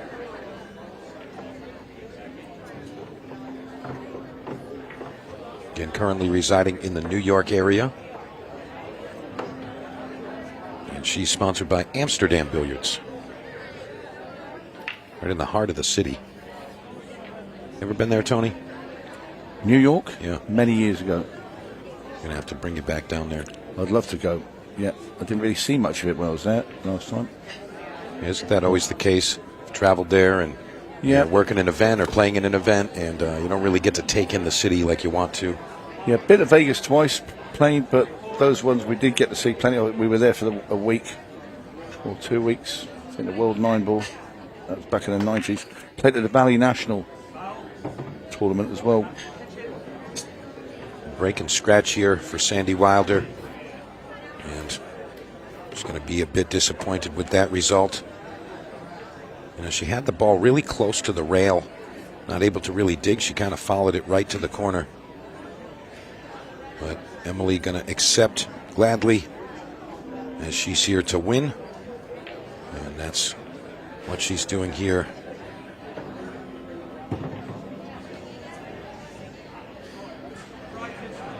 Definitely didn't want to clip that 1 ball. She's going to go with the combination now. 15 to the 9. She's back and forth. A little stutter step. Almost a bit of a dance, Tony. Yeah. Perhaps the 12 goes to the corner now. It's very tight. Really tough to tell, but the 15 definitely available. Hopefully she can progress some of this congestion. That's a really good pot. She was hoping to push that 11 ball out, but it stayed put. She's got the 11 and 12 stuck in that group there with the 6 and the 1. The other 2 stripes are okay. They're over by the side pockets. The 8 ball's going to need to be moved. So, yeah, I'm curious how much of that 12 she has. She had enough to hit it. Did not go to a pocket. There might be a bit of mileage left in this rack. And you just heard the chime there. So it will go down to 15 seconds a shot soon as Sandy Wilder has played her next shot. So that will be interesting. See, this is where you want to be the one that's 4-1 up. So getting to the closing part of the match. And to have the 3 rack cushion is perfect for Emily-Duddy, because any mistakes, you feel that they're not going to be punished, because Sandy Wilder, it's her first time in an arena, and I'm sure this will be her first time at playing at 15 seconds a shot. Absolutely. Yeah, those extras in the arena can sometimes help, as we've talked about before, where, you know, under the pressure of that time clock, sometimes it forces your instincts to come out. You haven't got time to overthink it. Exactly yeah. right. We're on the same page. Yeah. And perhaps you see something of a different result. And you see she's just firing balls in now because she has to. She's not used to her extension. Is she aware that she has one for each rack? I don't think so. I mean, I'm sure she would be aware of it, but perhaps not. It was a tricky line she had there. She grazed that 12 and put it in front of the 5, so she wasn't able to get there. And she would have been aware of it because Richard Rose, the referee, would have told both players when they start, you know. Yeah, he goes over the stuff. Like the boxing, you bring the 2 gladiators together and say, right, this is how we're going to do it. So she would have been aware, but she's probably forgotten, you know, all that's going on around her. Meanwhile, Emily-Duddy is trying to close this match out. Now, did she leave herself enough on this purple 12 to go to the side behind the 5? She does call her extension, so it's obvious it does not pass. And she's going to end up banking this 12 ball.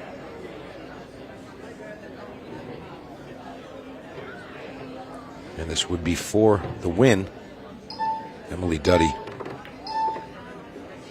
Oh, it's a great bank shot. Fantastic shot there. Gets the 8 out as well. Wow. Can she close it out?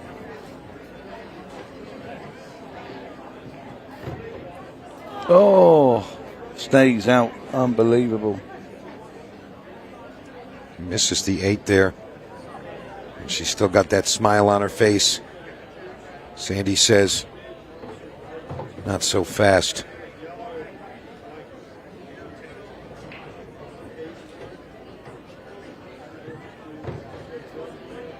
I'm surprised Sandy isn't taking this 4 now. I'd like her to shoot that first. But she's controlled the cue ball well. She can just go forward, get above the 8 for the side pocket, and stay in this match. That's a great shot.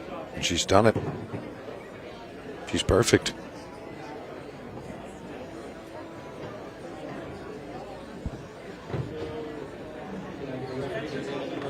She called an extension here.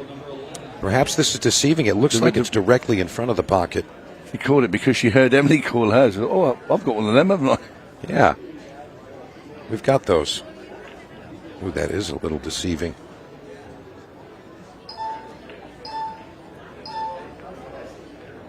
And she finishes still makes it. So we're going to continue here, Tony. 4-2. Overall, racing to 5.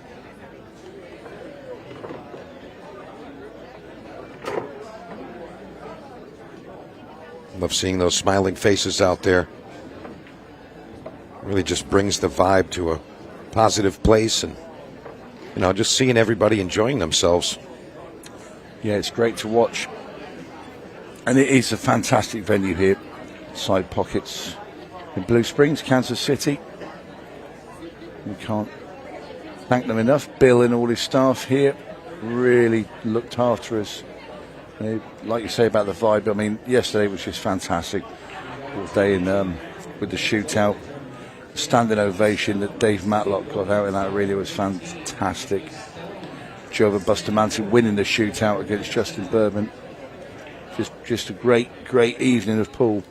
And then tonight we've got the shootout in the mixed pairs, and that's going to be great. Emily-Duddy will be in action. She'll be playing with Dave Matlock tonight. There's some wonderful partnerships out there. Yeah, I'm excited for that.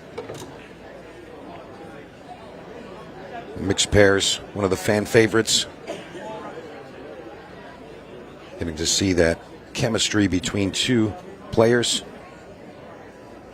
And try to take down a slew of talented teams.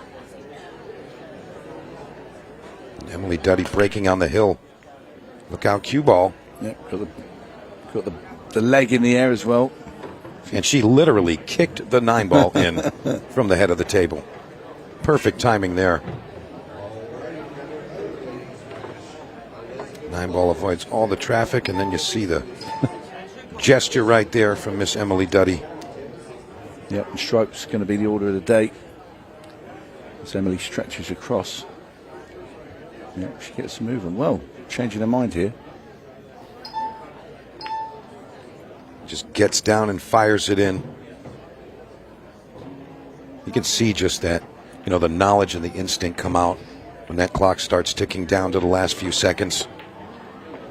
And look at this. She's going to have to play the 14 off the 4 because the 4 is now blocking the 15. Shake it ahead.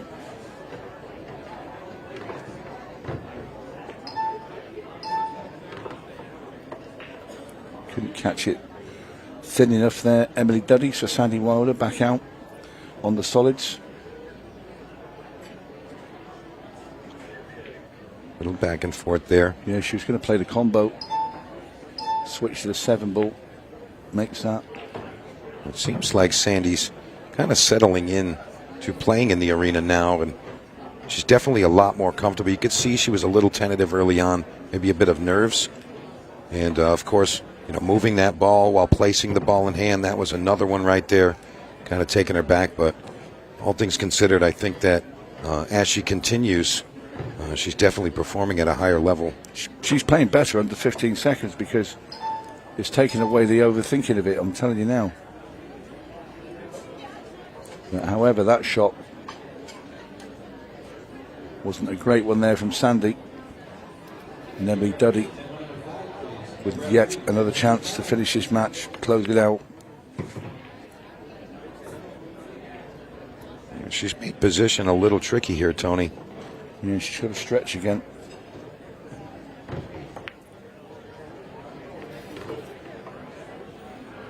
And that's not going to get the job done, so Sandy Wilder one more time in rack number 7.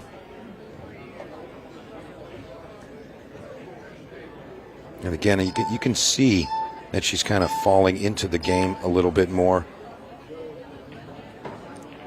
And as we mentioned, that clock perhaps helping with her performance.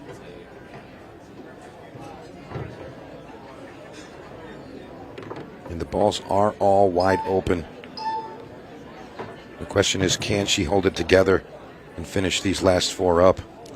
Well, she is 2 racks behind as well, so I don't think it's going to be enough time for Sandy to come back in this match. Even if she does go on and complete the clearance here, you're looking at probably 2.5 minutes. She's going to have to break and run out.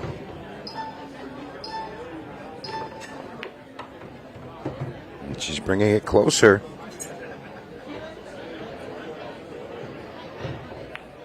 For 3 is looking like the score after this 8 ball, but she's got to get a move on. She needs every second she can get.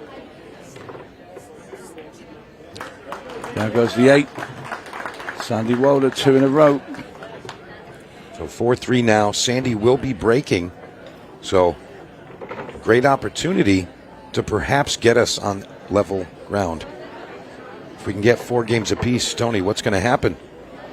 It'll be the 6-ball shootout. Of course, we've seen some drama with that yesterday, didn't we? Dennis Hatch, he owned the 6-ball shootouts yesterday. And it's funny, we're going to see Dennis on the stream again later today. Yep, absolutely. And I'll be joining you lovely folks out there again for that one. But our next matchup coming for you after this Wilder-Duddy clash here. Shane Petrick, Peyton Cortez will be your next one. Following that one, we've got Corey Duel and Henry Cha. Henri, as some of us call him. Henri? We call him Henri Cha. Yeah. He's got a lot of nicknames. He's been out there for a while. All right, Sandy finding a couple of balls. Hello. I'll tell you what, they're there, the stripes. They're all there. Just over 2 minutes here. Is it possible? The fans at home probably rooting for that 6-ball shootout.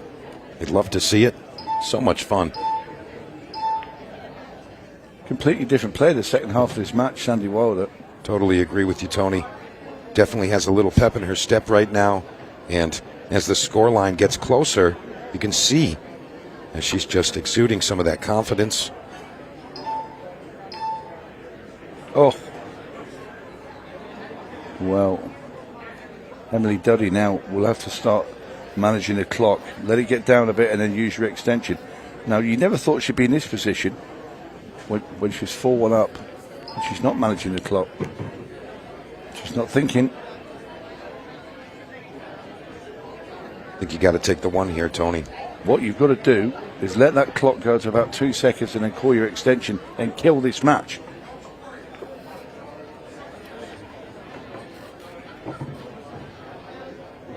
Tell you what, Emily-Duddy She's going to take her time with potting these balls, but I do think she might get there and finish the rack. Down to just 1 minute. But you know what I'm saying though, Mike? She lets that clock go down to 40-odd seconds, calls the extension, that gives another 20-odd, and that's the match over. That's right.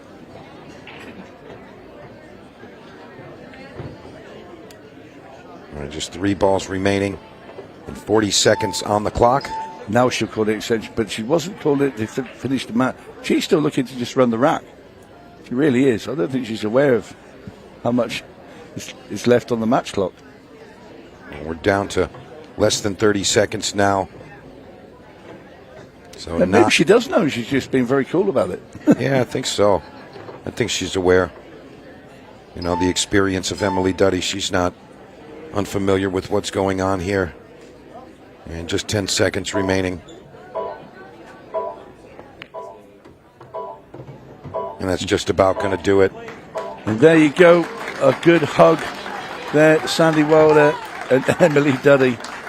And it will be Emily that just edges out Sandy Wilder 4 racks to 3. A little wave to the crowd. And when we come back, we will be switching over to the Junior Open. And we're going to see Shane Petrick taking on Peyton Cortez. Don't go away. We'll be right back.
My brake tip is completely different from everything that is on the market. Combines the qualities of like a playing tip with a super powerful tip. It's like a tip on the steroids. You can open with less power and still have spin and split the pack perfectly, but you can go for the power braking and you still have control. You just need to know how to do it. A lot of players that they told me that because they use so less power on braking, they can focus on accuracy and the rack always splits the way they want. And because they are not using the power, they keep that accuracy and its reliability. I believe that when you're going to buy something, you need to believe on it and buy it perfectly. And on my side, what I believe is if I'm going to offer you something, it needs to be better than I was expecting before buying itself. The increases, it's fantastic. It's super good. And they are consistent. They still have power or more power than the normal tips, and they last. And that's what I want. It really feeds me on. When people say thanks and they like the product and they are happy, I feel joy to myself. It's not really just proud, it's just joy. I feel happy.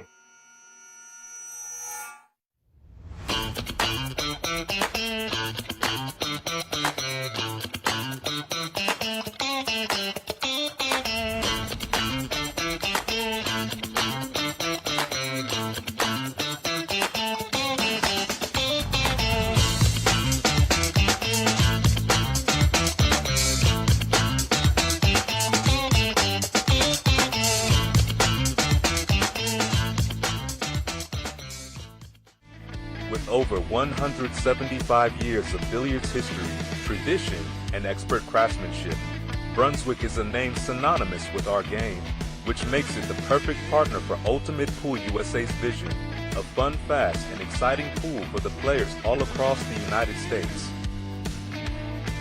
Brunswick, Ultimate Pool USA's official table partner.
Welcome back to the Ultimate Pool USA Arena.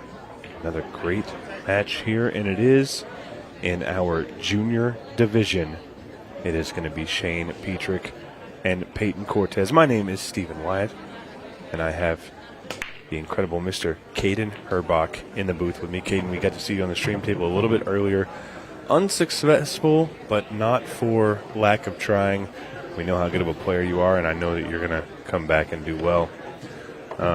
But I do want to ask you, you're pretty good friends with Shane. Friends with Shane.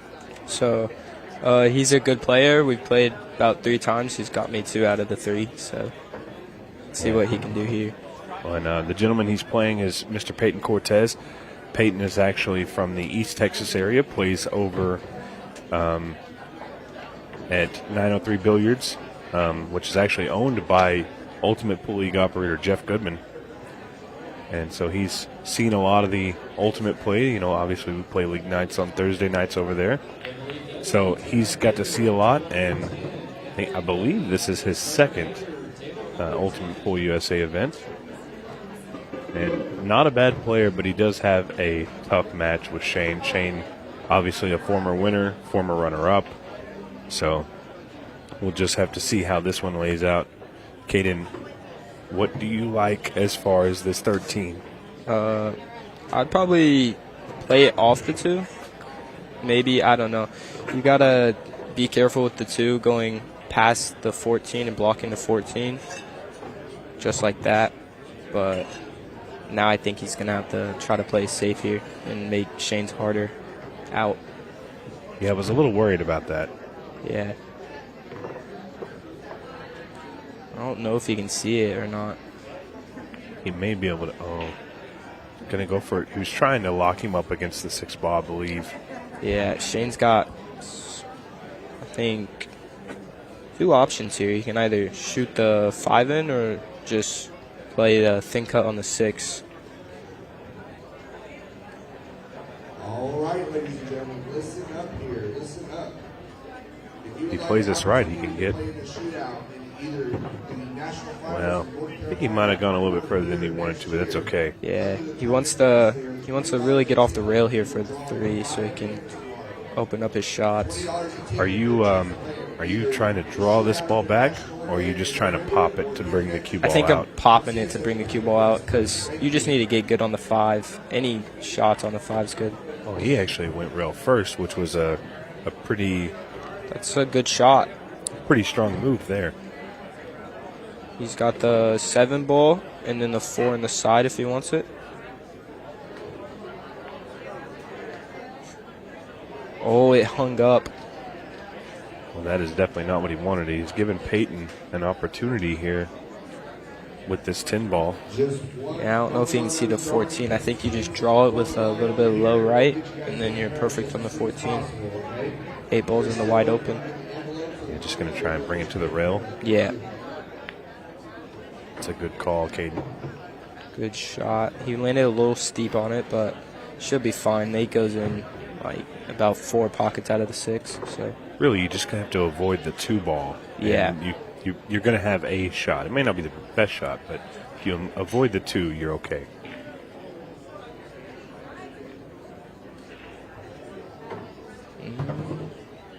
Well, you avoided the 2. It's not a great shot like we talked about, but it's not ideal. There but are some opportunities here. I think he's going to cut in the top left.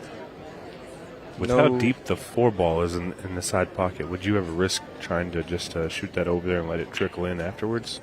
Kind of depends on the scratching angle. Oh, I didn't think he would scratch off that, but Speaking of scratching angle. Yeah, because if it didn't scratch in the top left with the cue ball, I'd probably just shoot the 8 straight into the 4. Yeah, I think it was definitely a possibility, but probably Peyton's first opportunity to be inside the arena. A little bit of nerves, a little bit of, there's a lot of pressure when you're inside that arena. Yeah. You've been in the championship final in this arena, in this building, and managed to take home the trophy. Yeah. You trying to recreate that a little bit this weekend? Yeah, I'm gonna try. I gotta win my 2 group matches after that loss to Mimphis. He played good, but I'll try my best to reclaim the title for Kansas City.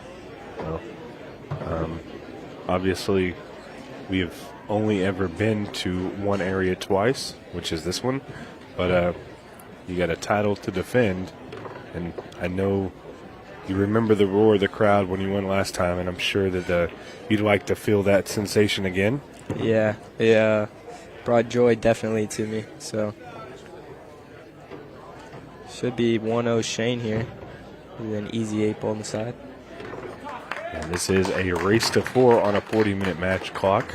If we get down to those final 10 minutes, we will drop to a 15-second shot clock. But races to 4, I really don't think that we're ever going to see that come into play a whole lot, especially with the range of ability that we have in the arena right now. I mean, we all know how Shane plays, and I've seen Peyton play. He got a little unlucky with his shape on the 8 ball, but he does hit the ball well.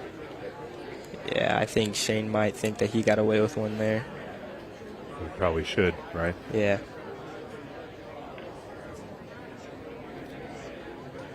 So obviously, you've gotten the opportunity to travel.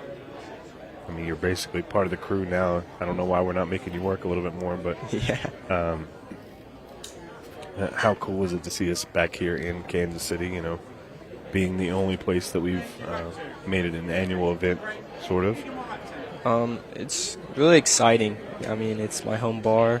The whole Kansas City area really loves Ultimate Pool, as they all just switch over from other leagues to Ultimate Pool. It's just growing really fast, and everyone should play it. It's a really fun league, and it's fun that you guys are hosting all these events.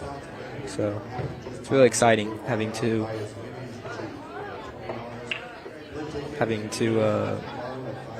events here. Yeah. So. You were actually a part of our kickoff party on Thursday. We had a little Team Kansas City versus Team USA. Unfortunately, you guys didn't get the win there, but there was a lot of fun. It was rough, but yeah. There was a big crowd, so it was quite enjoyable.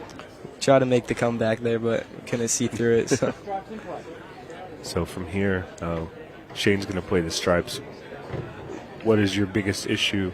Are you thinking maybe the 11? The 11's the biggest issue here. I think he wanted a better angle so he could go into the 3 here, but I think he'll try to break it out with the 15, or he might have the gap between the 3-5. I don't know. I'm not too sure about the gap. It's hard to tell, but I definitely think he can do something right now. Yeah, as long as he just clips the 5, he should be okay.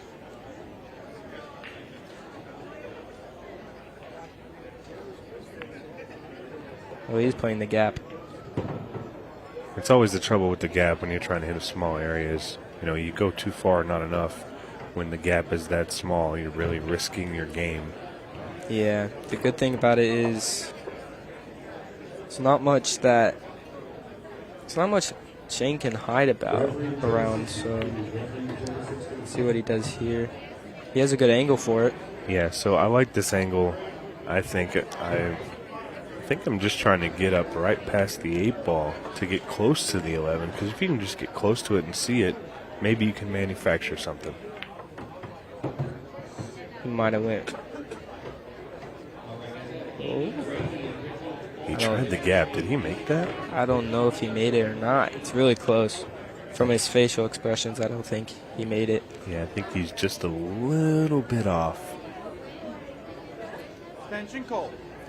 He can get through the gap. He can kick it into the top left, or he can kick into the side, because the 8's playing really big. So what he's looking at here is trying to kick to the 8 ball and let the 11 go on the side. But you got to be careful, because if you kick into that 8 ball and the 8 ball comes down here, there's a good chance it falls in the pocket.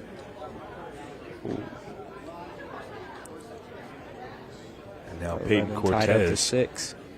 Peyton Cortez is going to have an opportunity. Will have one small issue, but it goes in the right side pocket. It goes in the bottom left. So I think he'll be okay if he can just smooth out, take his time, and run the rack.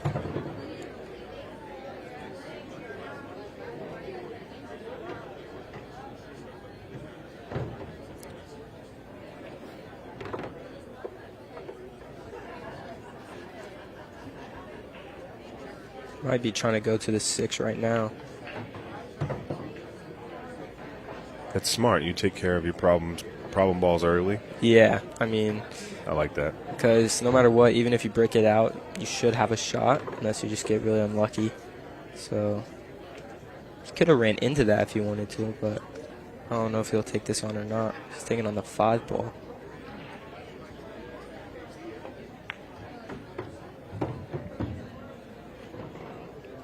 Try to break it out. He made it a little worse for him. So there's still opportunity here, though. Yeah, for sure.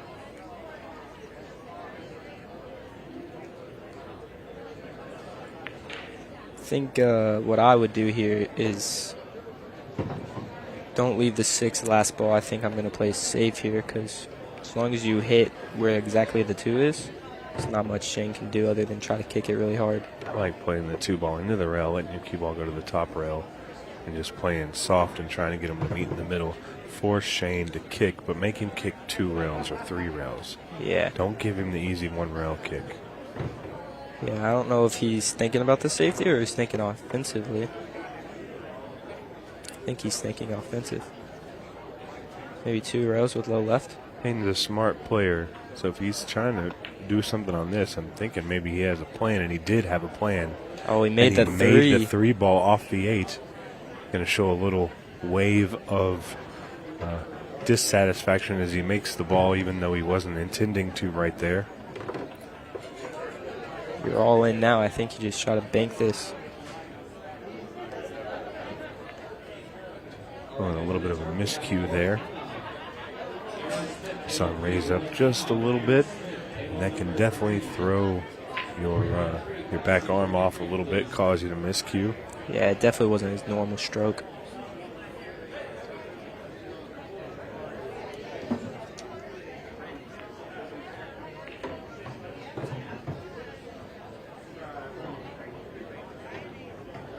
Shane can sink this 8 ball and make it 2-0 real quick.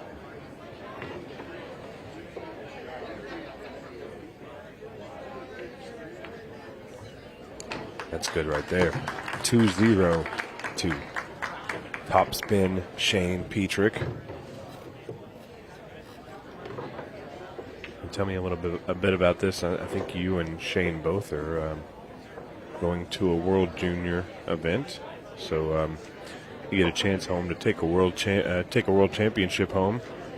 Are you excited for that? I know it's going to be somewhere overseas, maybe Spain. Yeah, it's Valencia, Spain, and me and Shane went to Illinois the past week, and we both qualified. I think we both got 3rd place, so we qualified for Spain to represent Team USA. Good thing is, though, that we're not in the same age bracket, so we don't have to play each other like we do in Ultimate Pool. Is he a little bit younger than you? Yeah. I think he's in the 17 year and I'm in 19 year. Okay, that's pretty cool. You know, don't have to play each other. Yeah. I'm sure both of you appreciate that. And then I think, is Sofia going as well? Yeah, Sofia, pretty sure she got the wild card. She lost to Savannah Easton in a close game. Yeah, well, anytime Sofia and Savannah are involved, there's a good chance that one of them is taking home a title. And I know you as a player never really want to get matched up against Sofia, Savannah, Shane, and I know they feel the same way about getting matched up against you. So yeah, it's just makes the tournament way tougher than it has to be.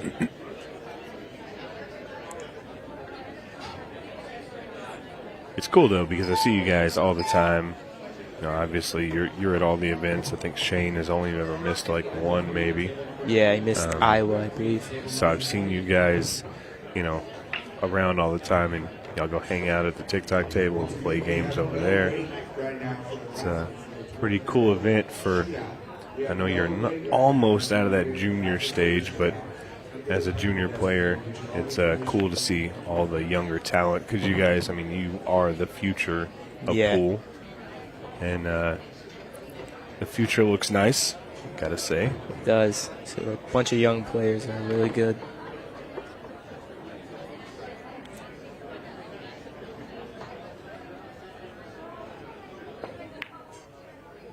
Ooh, toughness there. Peyton taking on a long shot, and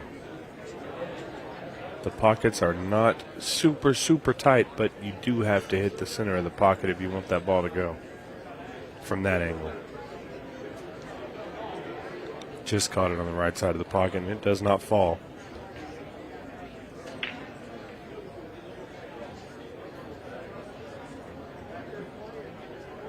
So now Shane's got a chance to run this. Should be humongous for Shane if he can go up 3-0. It's a hard hole to get out of for Peyton if Shane runs this out.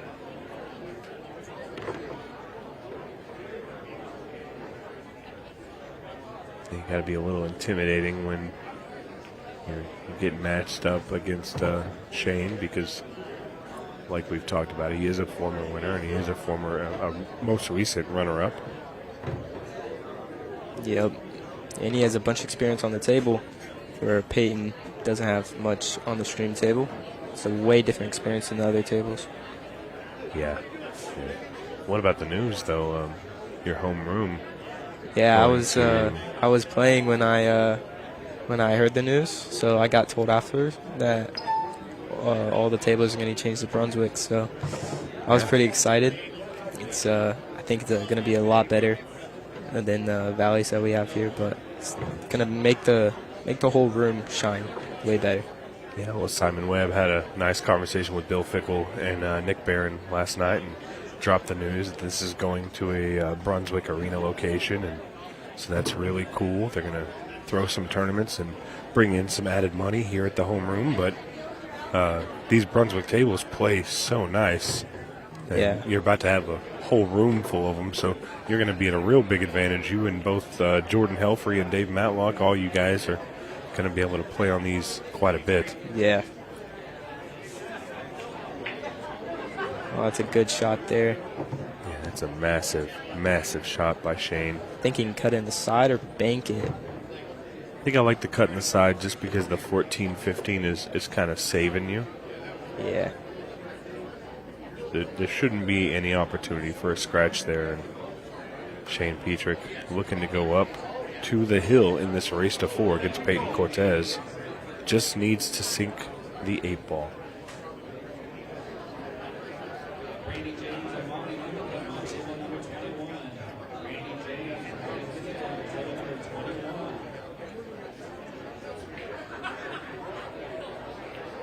He went with the bank and just missed it. So a good opportunity for Peyton. 3-0 is a lot worse than 2-1. Yeah, you're 100%.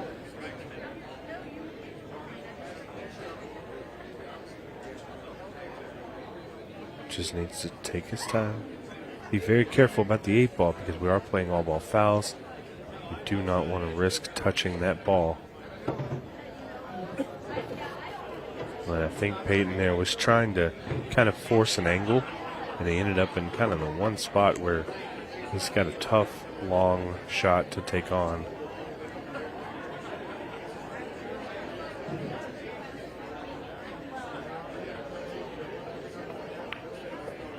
Drilled it though, so.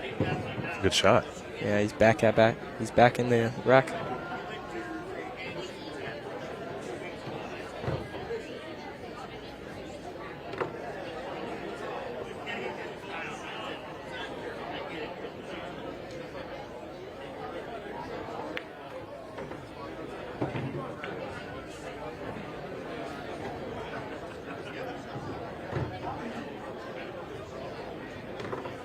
Don't want to overdo it here. That's really nice. Peyton Cortez is going to be very thankful that Shane missed the 8 ball. Yeah, it's going to be a missed opportunity for Shane, but Peyton is sure happy that he just got a chance to go back to the table. Yeah, well, 2-1 is a whole lot better than 3-0 in a race to 4, so. Yeah, for sure. Very smooth shot, and Peyton Cortez is on the board 2-1. As we still have several matches coming up shortly. We're going to follow this with Corey Duel and Henry Cha. And immediately after that, Dennis Hatch and Julian Stahl. And to close out the session, it's going to be Derrick Blackman versus Brandon Agee. Should be a very, very fun-filled session. If you didn't know, Brandon Agee, #1 Scandinavian player. It's going to be a good match there at the end.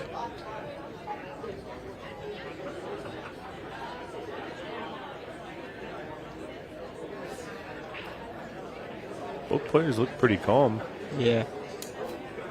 It's hard to be out there in that arena. You know, there's 100 people around watching, but you feel like you're the only person in your area. You know, it's segregated. Yeah, like you're stuck in the arena. Everybody else is on the outside. Yeah, you don't really hear much. Uh-oh. Oh, that's not good. So that means Peyton can put the cue ball anywhere on the table because the cue ball fell off the table. So we'll see if he is aware of that, and he is, I believe. Might take the 11 ball, though. I feel like that's the only problem ball for stripes if he were to take stripes.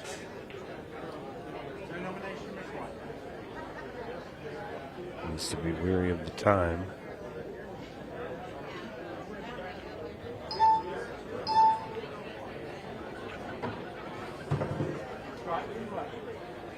All right, so with the stripes available, I don't really see any huge issues. Yeah, especially if that 15 goes by the 9, then he's looking good. Are you thinking you're saving your 12 ball for your key ball for the 8? Trying to keep it out there in the middle just in case you run into any issues? Yeah, I'm keeping the 12 ball, or I'm thinking I could just shoot the 12 here, try to get on the 15, 13, then 9, then shoot the 8 in the side. Okay. All right, just like that, right? Yeah. Yeah, okay. So now you just shoot the 15, play for the 13, and then if you like the side pocket, shoot the 9 and play for the side. Because simple is way better than trying to do fancy stuff. I like your pattern a whole lot more. He's playing the 9, but I think got a little thin on it, though.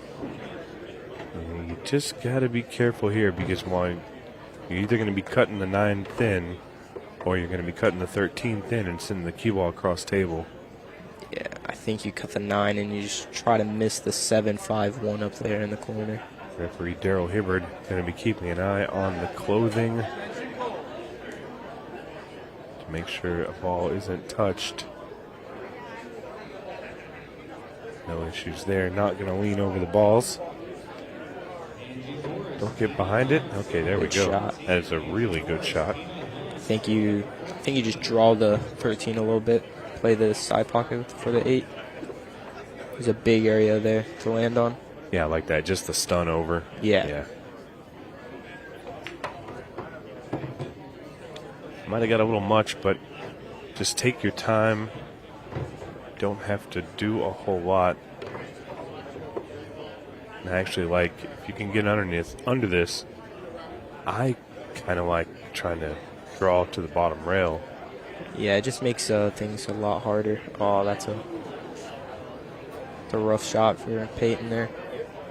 Really had an opportunity to tie up the ball game. That cut is just such at a weird location, especially with where the 3-ball was sitting. I think I would have tried to jack up or maybe even bank the ball. Yeah, I was looking at the bank. It looked pretty close, honestly, from where it was.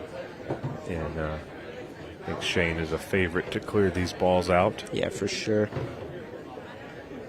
The other thing is, if he gets in trouble, he can always play some really nasty safeties. Yeah. The way those balls are tied up top. Yeah, I've been on the backside of a few of them, and they're not fun to get out of. It's funny how you guys, I see it now. When I played, it was a little bit different time. I'm old, I guess. But you guys have this kind of rivalry in place between all you guys that play really well, you know? Yeah. And I feel like, you know, if you're Shane, that you, and he's got to play you, he probably has an idea of how you play and can kind of call what you're about to do, and I feel like you're probably the same way with him. Yeah, I mean, I think past almost every single event, we've drawn each other in the final draw of the bracket, and it's just. But never in opposite rounds, right? Like No.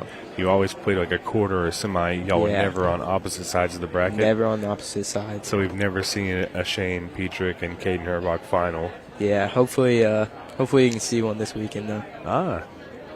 Taking on Shane in the final would be a great final for sure.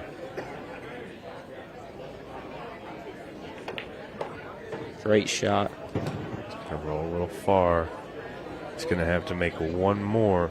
Yeah, I think to get to the hill here. Put high on it. I don't think it scratches anywhere. It's pretty thin. So you're saying just cut to the side? Yeah, just cut in the side. I like Play it. it really any pace you want. Ooh. It can be easy to overcut or to overcut that a little bit because it is thin and you're on the rail. Yeah, it was a tough shot. See if Payne can capitalize on it here. A little draw on this ball to yank it down to the bottom side of the table. Yeah, I like that. Yep, and Peyton's back in the match here. And here it is, 2-2, and we talked about the time not really coming into play, but 17 minutes left. That means we've had close to 25 expire.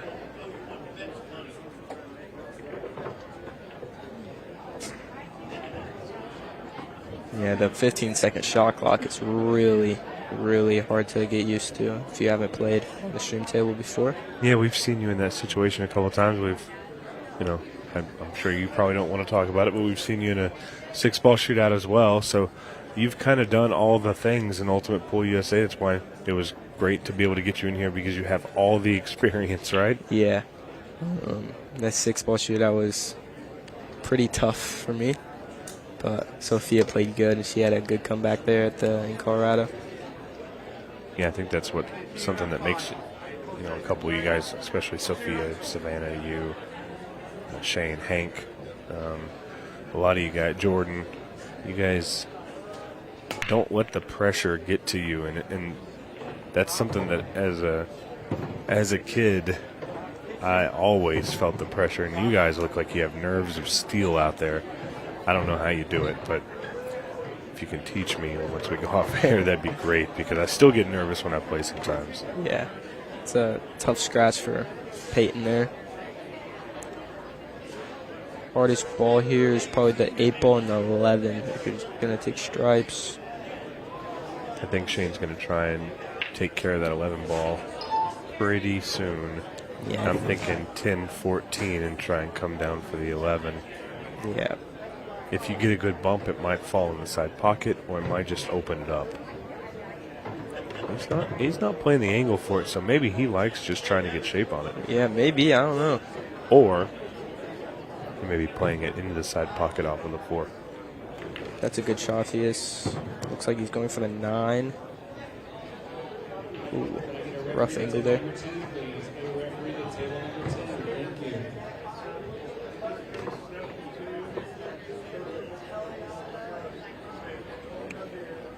The 11 does bank if he wants to bank it. That's going all in. Or he can cut it. I think you called it. He's going to do one of the two for sure because he is aiming at the 11. Good Cuts shot. it all the way down the rail. Has a shot on the 9 as well. You just roll this 9 in. That really was a great shot. I'm just a little worried about the 8 ball. Do you think it goes past the 4 into the side? I think it's tight. I don't think it goes past the 4. I think he might have to either break it out, get a good angle on the 15, or try to get somehow on the other side of where the 5 and the 4 are. Oh, well, he's going to be able to move the 8 ball right now. Yeah. But just hopefully it doesn't lock up for him. My first thought is maybe shooting the 15 going 8 into the rail off the 4. It's a little risky, but yeah. I think at the angle it's at, it could work. Just got to be careful running into this ball like this. Ooh. Might have a bank shot in the lower right if he can see the full 8 ball. If he can, he could probably just bank it right through the alley of the 6 and the 1. Otherwise, this is a little bit of trouble for topspin. Yeah, definitely a rough shot.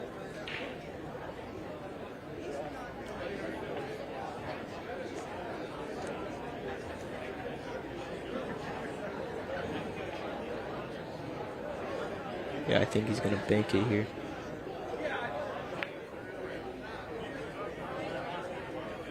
Well, he definitely tried. Is it?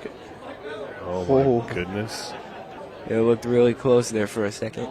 Hey, what I'm doing, if I'm Peyton, I'm going to play the 3 into the rail and try and lock up the cue ball in the back end of the 5, take away the 1 rail kick, get ball in hand so you can make the run out the way you want to rather than what Shane left you. Ooh. Oh, no. Yeah, because that's pretty rough right there. I think you just gotta try to make the 7 here, but play the cue ball where you can't hit the 8 at all. Good shot. Yeah, ideally you'd want to shoot that and end up a little bit further down just to take away all options for Shane, right? Yeah, I think the best pattern here right now is you need to get that 6 ball out of there so you don't have a rough angle on it later and might make the 8. So I think you go 6, 5, 3, 8. Yeah, shoot the 6 in the top right. Pinch back just a little bit. You can even go to the rail and out a little bit. 5 ball plays in the left side pocket. 3 in the corner, 8 in the side, and Peyton Cortez will take the lead in this match. Yeah, the momentum definitely will switch if Peyton can run this out here. From 2-0 down to on the hill.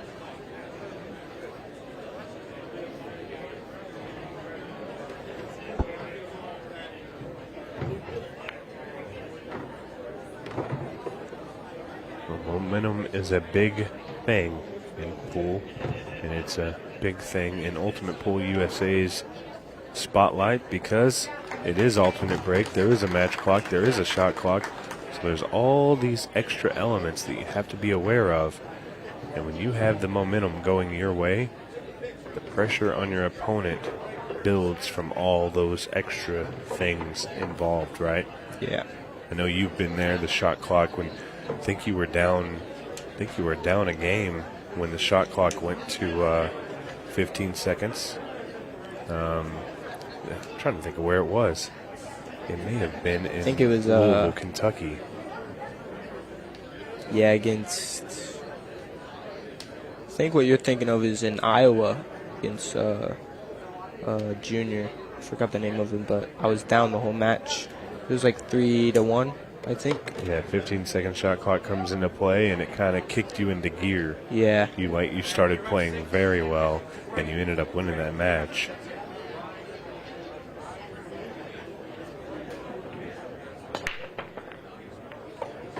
Good break there from Shane. That's what he needed, and the stripes look pretty nice. I don't think I'd want to be the solids here. Definitely not. 2 is really tough. The 3 and the 7 are tough as well. Everything has pockets. Are you going to start with that 10-9? Yeah, I mean, I think that's the clear shot there. Probably trying to get on the pockets in the side pretty soon, because those can be weird if you have the weird angle on them. You just slow roll this up. Play the 12-10. Try and leave yourself straight on the 13. I think that plays well into the pattern. Yeah. Then you can just float down, get rid of the 15 real quick. And then all you got to do is worry about everything at the top, right? Yeah. You got to shoot the 13 here, I think, and roll down for the 15, because if you don't get on the 15, at least you'll have the 12 ball up in the left corner. He's going a different route, though. And the 15 is not a bad key ball, because if you get down here, you can just shoot the 15 and play the 8 in the right side pocket. Yeah, I think you shoot the 14 now. I think he's looking at the 11. Yeah, I might play the 14 second to last to try to get on the 15. Just roll this ball in nice and smooth. Having some second thoughts. I don't blame him. It's a tough shot. About 40 seconds. That's a good shot. And about 40 seconds, the 15-second shot clock will be in play. All right. So Shane's looking at where he wants to be there for the 14. He's just going to take his medicine on the 15 ball. So look for him to get in the center of the table. And he's overrolled it just a little. It's okay, though, because the shot is still there. Even if he does miss this ball, the layout's still not ideal for Peyton. A bunch of balls close to the rail. Oh, Great what shot. a shot. Great shot there, and he's That on the really 8. was an incredible shot. And I know I can say this safely because Shane can't hear me, but I know his mom is probably lurking in the back there. Yeah, every single time we're playing, she's always somewhere. I always find her when Shane's shooting. Yeah, she's not one to stand at the front, that's for sure. She doesn't really want to. Oh, look, there she is, just like we were talking about, just kind of glancing, making sure that she's not in the forefront of the action. Shannon's a really, really great person, and Shane has a lot of support in his pool journey, just like you do. I know you have a lot of support here in Kansas City. Yeah.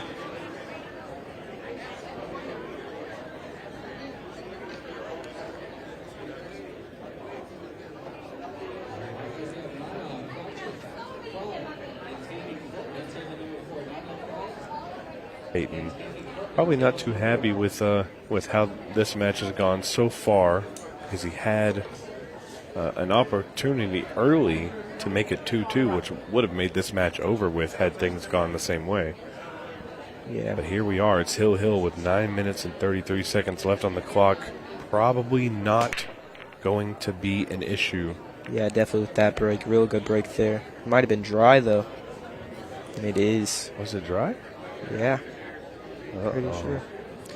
Shane Petrick comes to the table now. If that 9 goes, this is not a very straightforward rack. Yeah. 14's locked up. I think the 9's also locked up a little bit. And I think Shane took that stripe because he simply knows that he didn't have a great shot on anything else. But so it's he'd rather get the suit that he can shoot at and be guaranteed to still be at the table rather than try something risky and give Peyton the opportunity to pick his suit. Yep. We're going to be hearing that buzzer a lot during this rack as the 15-second shot clock is in play. I think he can make the 14 maybe. Or the 9 ball, sorry. Yeah, he's really got to get a great angle. It's not going to be easy for sure.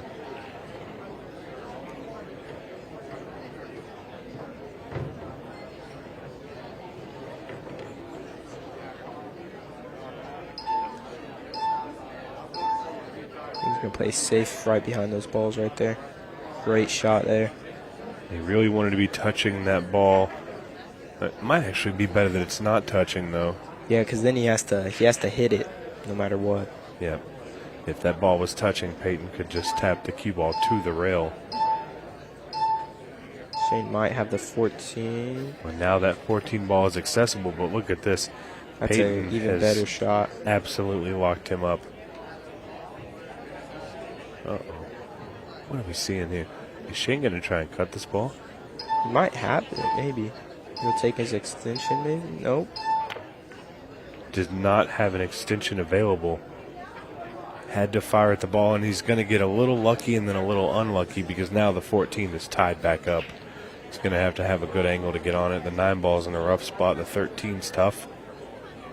But it's weird because every stripe that has a problem is near a solid that is also a problem for Peyton. Yeah. So this could be a long rack. I'm hoping for a 6-ball shootout. I bet you are.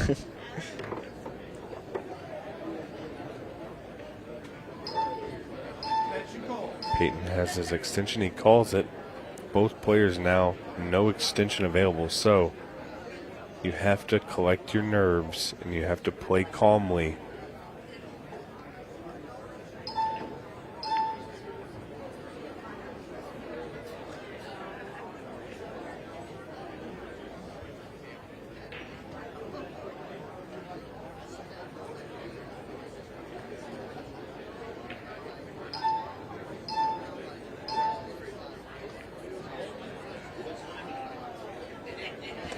Players are just they just want to dink these balls around a little bit, try and get the advantage or force a mistake by their opponent. I think Peyton might have an out here. If he can shoot the 4, break out the 6, then I think he'll have a good angle on the 1 to break out the 2.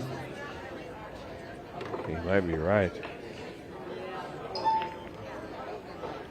Oh, he got the breakout, and it didn't work out phenomenal on the 6 ball, but if the 1 ball is makeable from right here, he's definitely going to swing at it, yeah, I think. He can move the 2 ball into a better position, and he just needs an open shot on any ball on the table, and I think he has an out here. Yeah, and he got a good angle on the 6 for it as well. Super important here. Try and get below the 2 ball, or technically on the table, I guess it'd be above. I want to get above it so I can cut it and come 1 rail out to the 7. Yeah. It's going to make that shot a little bit tougher with this angle. Especially how slick the table is. You could overdo it or underdo it. Very easy to overdo it on these tables. Or, as you said, under. And I'm not sure. I think he found the perfect window. If he hits a good shot here, he'll have the match. All right, Peyton Cortez. The ball's in your court. Take your time. Pocket the 8 ball in the top left-hand corner, and you're going to get a group stage win over former winner Shane Petrick, and he does it. What an incredible match. Kaden, thank you so much. Thank you for having me.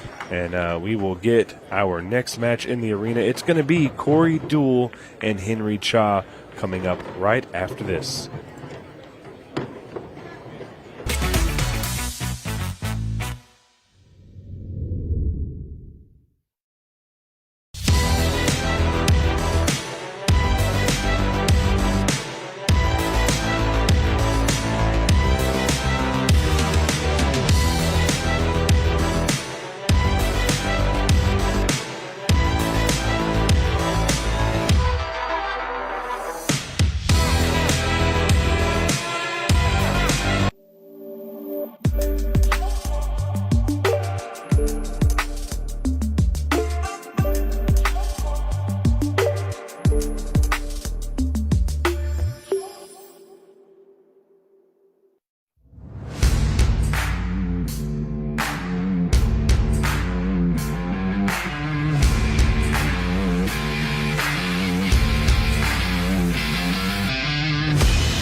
my brake tip is completely different from everything that is on the market. Combines the qualities of like a playing tip with a super powerful tip. It's like a tip on the steroids. You can open with less power and still have spin and split the pack perfectly, but you can go for the power braking and you still have control. You just need to know how to do it. A lot of players that they told me that because they use so less power on braking, they can focus on accuracy and the rack always splits the way they want. And because they are not using the power, they keep that accuracy and its reliability. I believe that when you're going to buy something, you need to believe on it and buy it perfectly.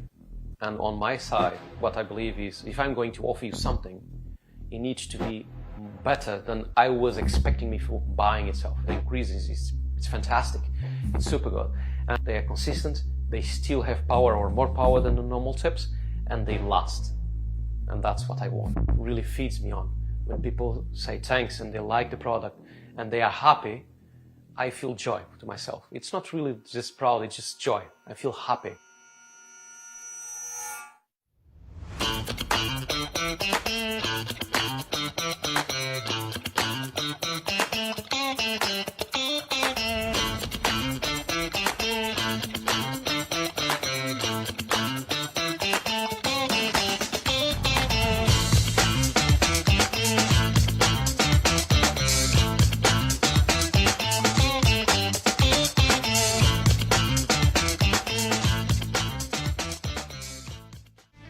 With over 175 years of billiards history, tradition, and expert craftsmanship, Brunswick is a name synonymous with our game, which makes it the perfect partner for Ultimate Pool USA's vision of fun, fast, and exciting pool for the players all across the United States. Brunswick, Ultimate Pool USA's official table partner.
At APD Studios, we don't just design pool rooms. We build experiences around the game that we all know and love.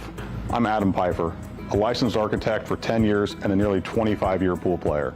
I bring nearly 2 decades of real-world experience designing, setting up, and optimizing pool rooms and tournaments, both locally and nationally.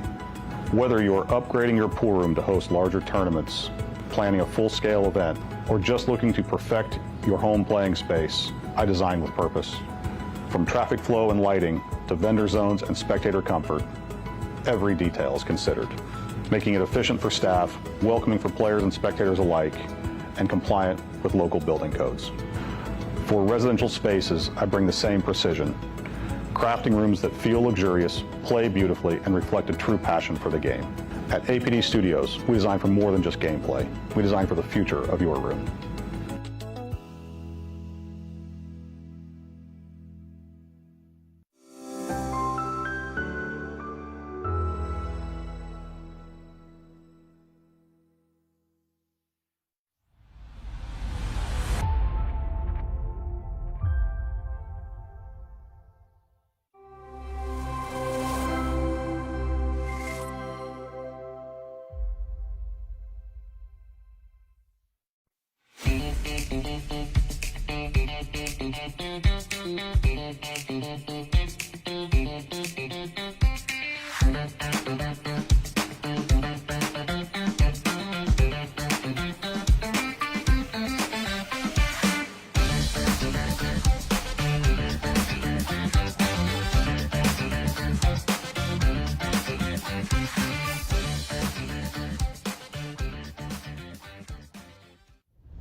Hi, I'm Scott Ryan, Ultimate Pool USA CEO, and I'm here to tell you that Ultimate Pool USA is capturing the hearts and minds of so many pool players across the United States.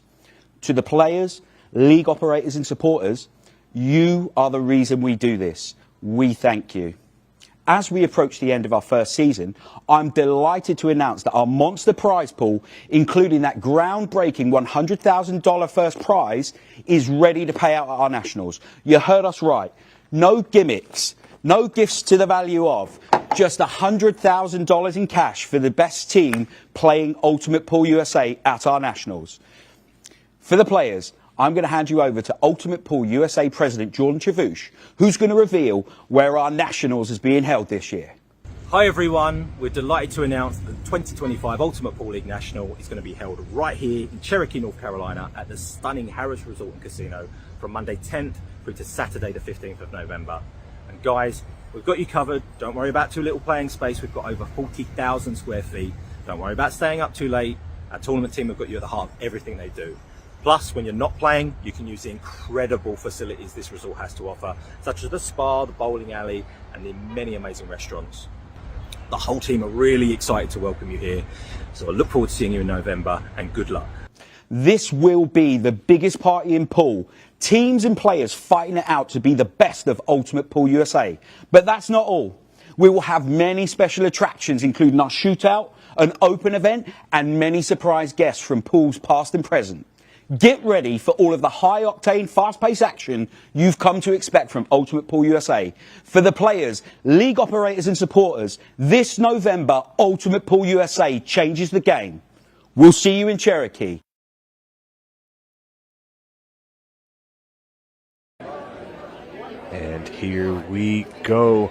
Another great match. We're going to switch back over to the open event. This is a group stage match, and it is going to feature that man, Mr. Henry Cha. And he will be playing Mr. Corey Duel.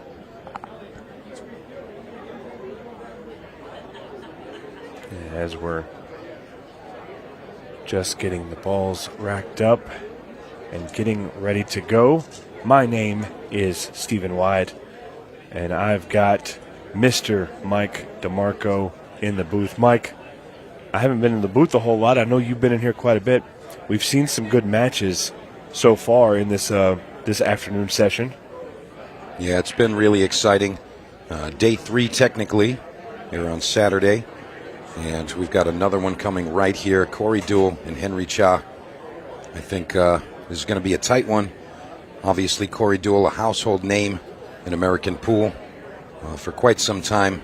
Henry, very talented player from the New York area, and I think he might surprise some folks. So Corey going to have the first break of the match. And let's see that amazing pool brain of his at work. Looking for a couple balls to fall. It gets there. So Stephen, Corey Duel, legend of the game, especially stateside. Is Henry Cha going to be able to do it?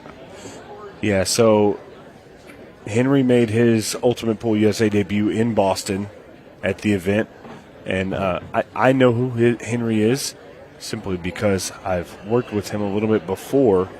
I do believe that he can make this competitive.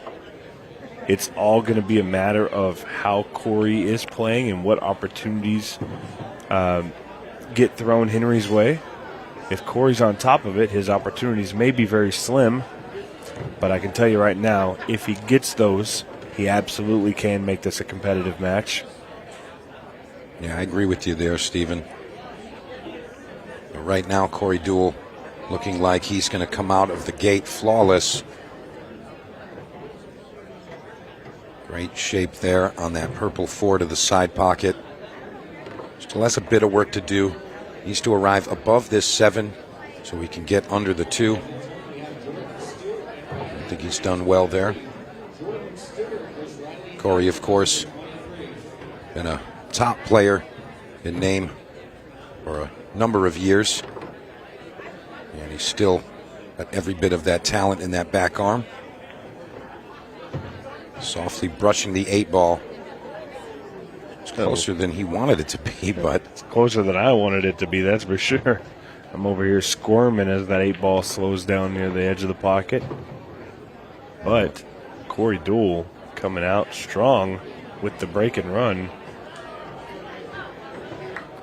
There it is, a little spin at the end for the show. Crowd loving it.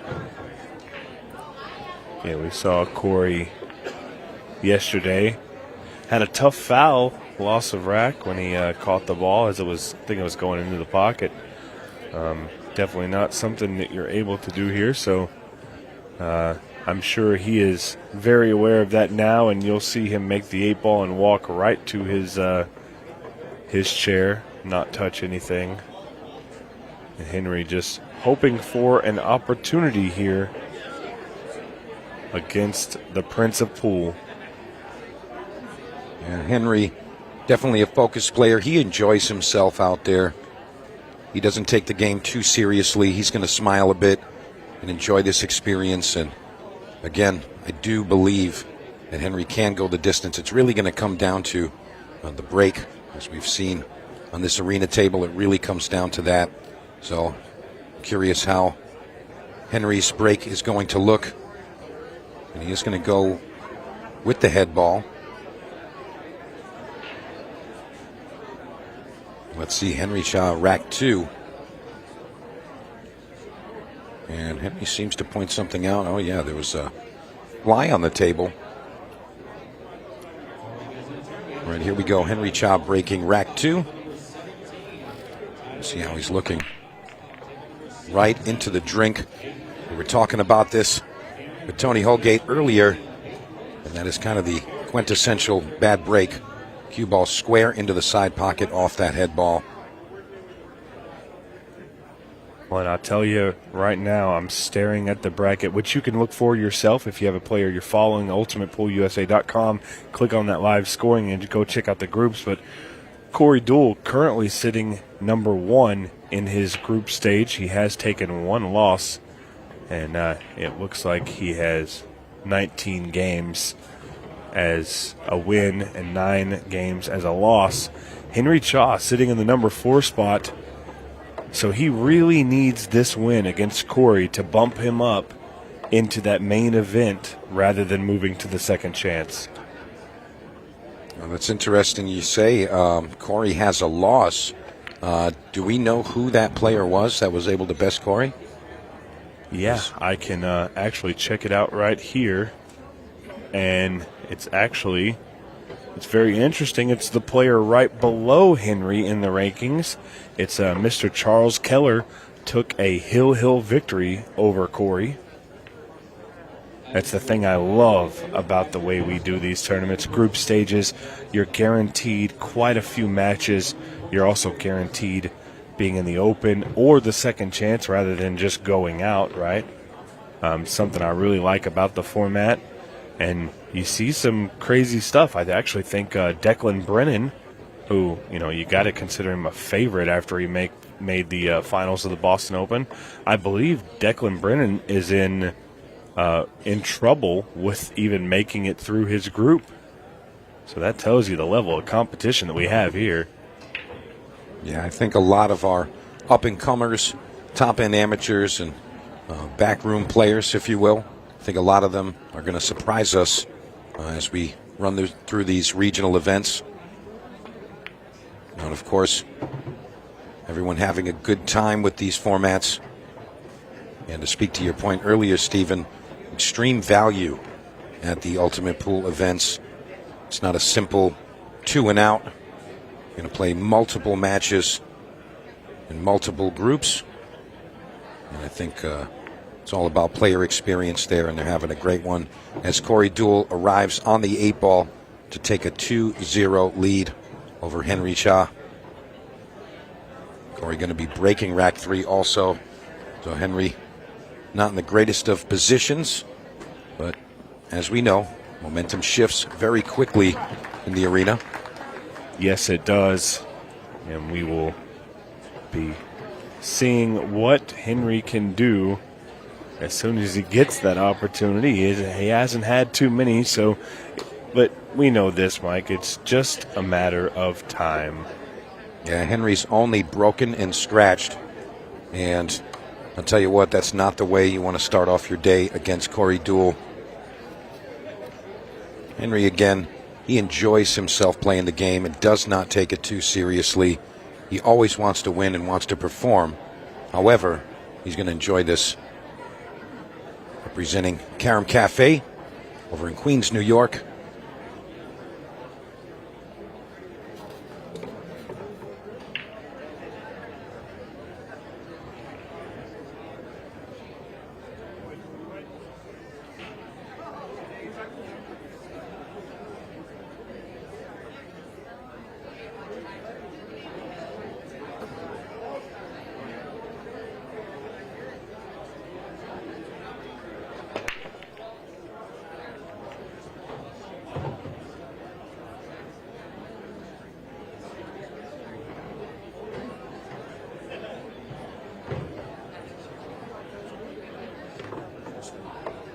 Look at this break here. Henry might not get an opportunity on this one either, Mike. I'll be honest. It's always going to be the case when you're playing a top player like Corey Duel. Again, one of the great minds of the game. Always brings up the fact that there's been rule changes in professional pool. As Corey somehow finds a loophole.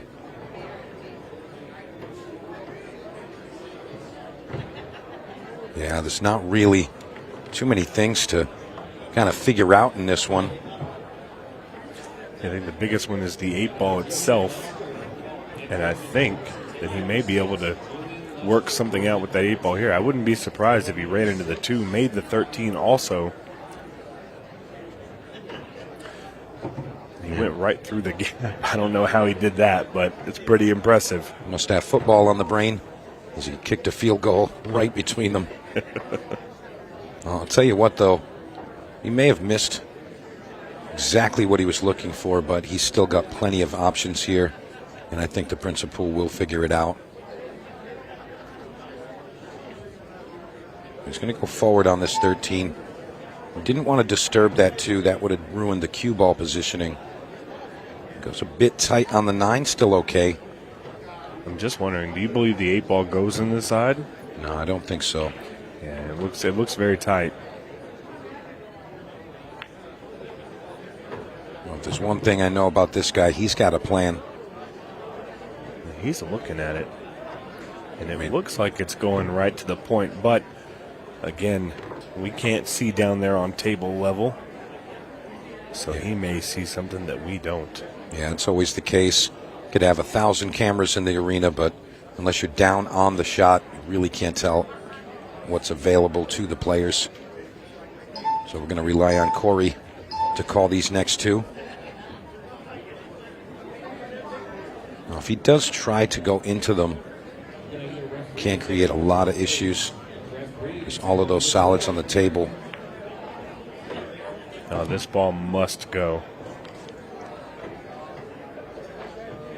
Yeah, I mean, even with that great view right here, it's tight. Perhaps he's going to try to cheat it just a bit, get the ball rotating into the point, and possibly fall.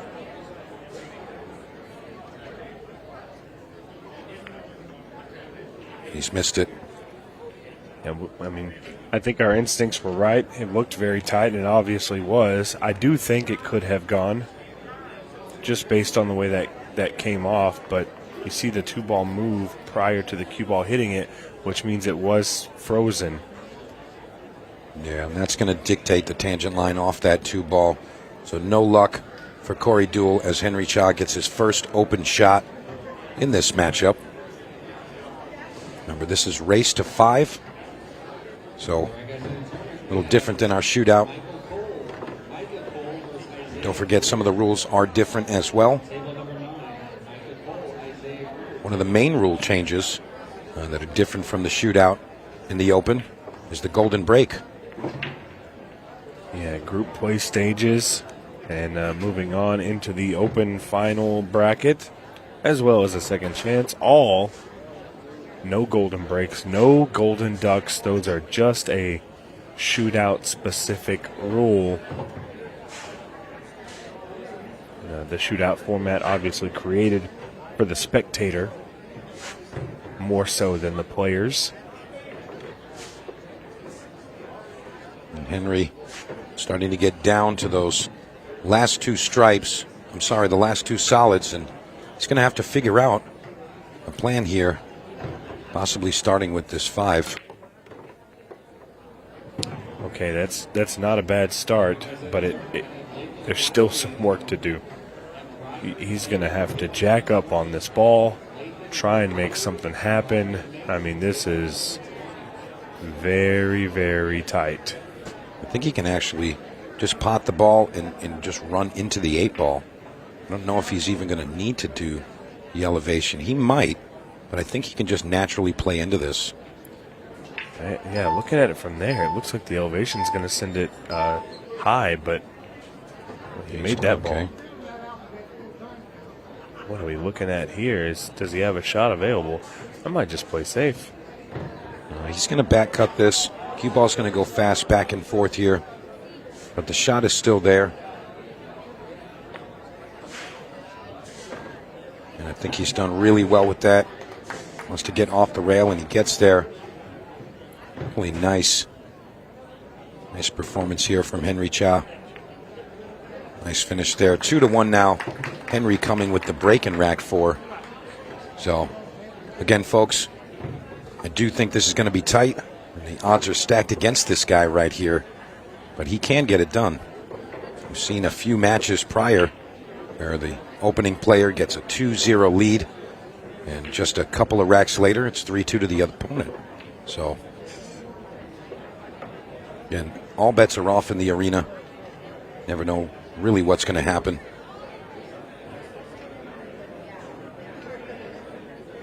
So right now, racing to 5 in our current matchup. We've got a few more on the early stages of the day. Our next match looks like we're going to have another banger of a match. It's Dennis Hatch, the Hatchet Man, and Julian Stahl. That's coming up right after this.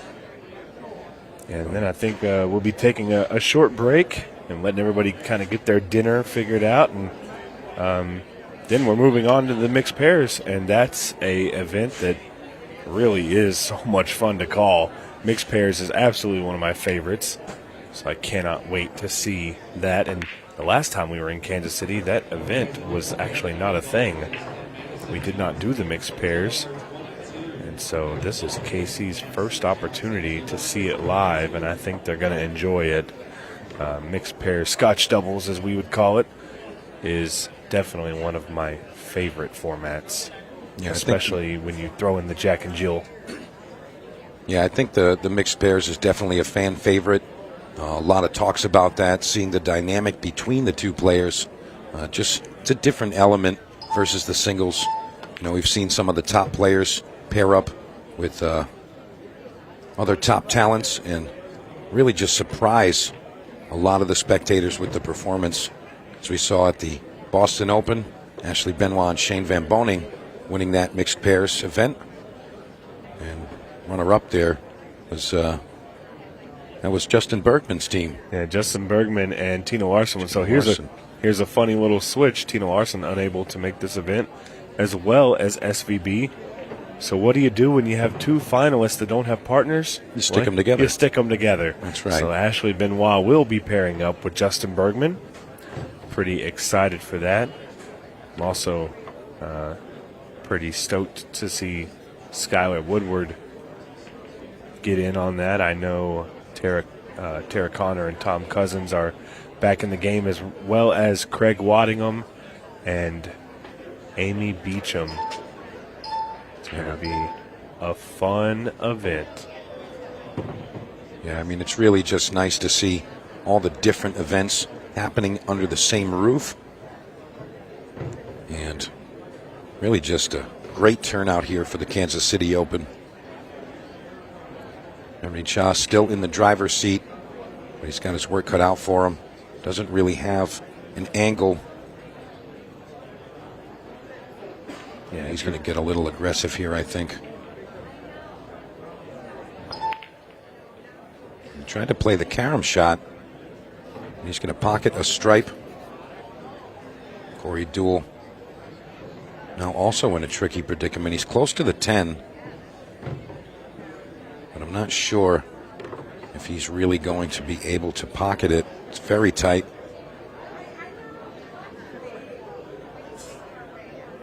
I think perhaps we're going to see some defensive action from the Prince of Pool.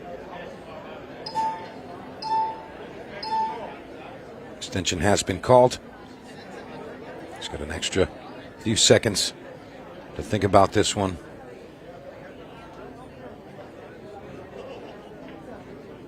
Now, if the 6 ball wasn't on the table, this would be a different type of setup, but Corey looking to hook all of them, and he's going to leave that green 6 available. With the other 2 solids tied up, not really a big reward for potting it. So Henry has to get a bit creative here.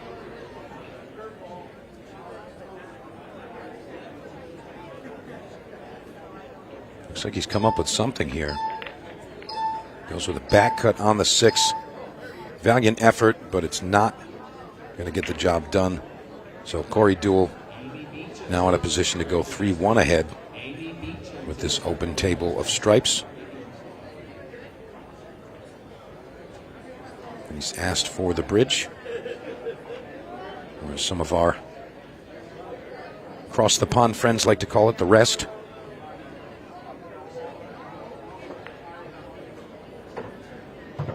He's done well there. This is simple stuff from Mr. Duel. And that was a little disheartening for Henry. I mean, he had the table available, and those last 2 shots he had really not much to work with as far as a breakout opportunity. So, really tough. And I don't blame Henry for kind of going all in on that back cut on the 6. I think that was a shot that if you make that, it's as good as the 8. But fortunately for Henry, Corey's going to be in a great shape in these last couple, and looking like a 3-1 lead now. And in a race to 5, it doesn't take long for this to get away from you. And it will be Corey's break on the next rack. So we could very quickly be looking at what could have potentially been 2-2. It could now be looking at a 4-1 situation before Henry gets back to the table. And for his group stage matches, that's definitely something that he did not want to have to deal with. Yeah, Corey's always going to be super consistent. When you're dealing with a quality professional player like Corey, it's always going to be the case. And you really can't make many errors, if any at all. As we've seen in some of the previous shootout and open matches, where there's players that make literally 1 error in the entire match and still can lose. Yeah, it's definitely something that can happen. I was just looking here. I couldn't remember who Skyler was playing with in the mixed pairs. I'll tell you, this is going to be a team to look out for. It's going to be him and Janet Atwell. Wow, that's tough. Yeah, that is a very tough team. We also have Dave Matlock and Emily Duddy, Karen Lincoln, Johnny Archer, Dennis Hatch, and Tina Hung, as well as Chase and Melissa Stumfall. You got a family team there. Yeah, so that's actually it's going to be Chase's aunt, and she was a monster in Iowa. I believe she made 2 golden breaks in a particular match. I mean, she's a good player, and obviously, we've talked about it. Chase is scary to play against, so that could definitely be the team to beat. Could it be a dry break from Corey Duel? You haven't seen that too many times, and Corey expressing his displeasure with it. I got to say, it looks like he was a little more centered when he broke that rack. I want to say he was a touch to the right side of the table on his previous breaks. I'm not sure if he made that adjustment on purpose or Just maybe trying something different there, looking for a different reaction. But nonetheless, Henry's going to accept graciously as he calls for his extension.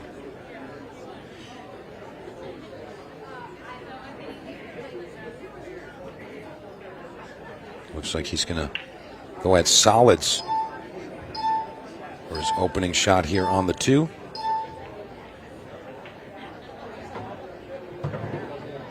And he's going to end up in the absolute worst position on the table. Henry Cha's not having a good go at this one. I mean, of all places to fall.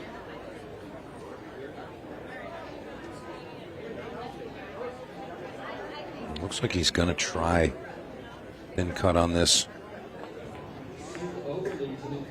Henry Cha, great recovery there. Yeah, it was a great shot.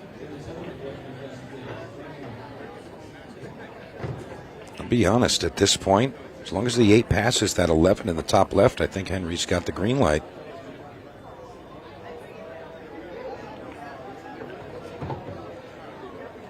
Just got to do a little fancy footwork here. Wants to shoot the 6 and get above the 3.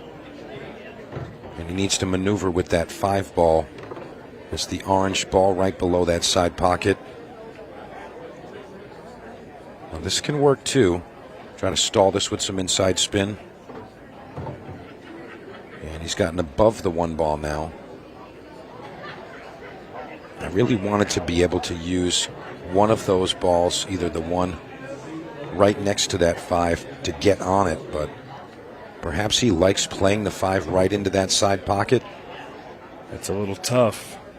Yeah, I mean, the angle might be a little deceiving for us. But if Henry's done this intentionally, that means he likes it. And there you go. Great camera work from our team out there in the arena. And he says, I'm walking it up the rail. Are you crazy? Well, What that a right shot. there was a really nice shot. Fantastic stuff from Henry Cha. He does have a little more work here as he's fallen low on the 6. And he's gotten just right on this 8 ball. Now he can play the side or the corner. Really his preference.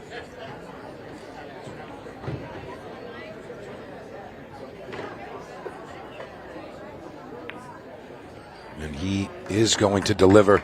Great finish there from Henry Cha. And this is just what he needed. 3-2 now. And Henry will be breaking, so he's got a chance to extend that and get us on even ground at 3 games apiece. So I'm sure all of New York is rooting him on right now. And you're familiar with Henry. Yes, sir. Can you tell me a little bit about the back of his jersey? It says Henley on it. Oh, that's just the New York pronunciation of his name. Ah. Yeah, it's just Henley. I like to call him Henri. Henri? That's the French version. Ah, that makes sense. But Henley Cha is definitely acceptable. He will respond. Yeah. Well, you've seen it there. I mean, that shot he made on the ball up table, you have to be pretty confident in that shot to even attempt to shoot it, because you're risking your tournament on that ball falling. He's in a situation right now where he needs to win this match to stay good in his group, and if he misses that ball, Corey Duel is a 90% favorite to run that rack out and get on the hill and possibly, cost him the match. So I can't get over that 5 ball in the top right-hand corner. It was really spectacular.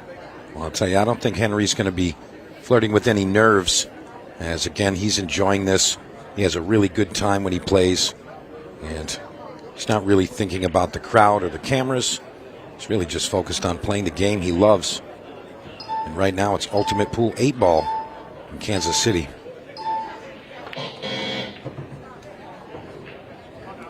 All right, so that was a very, very, very close shot. And we're going to get... The referee is going to take a quick look to see if he got that ball off. It was really right down to the wire. It absolutely was down to the wire. So we'll just have to take a look. It's always better to glance at that rather than, trying to make the call by in person. That's why we have the ability to look at these back.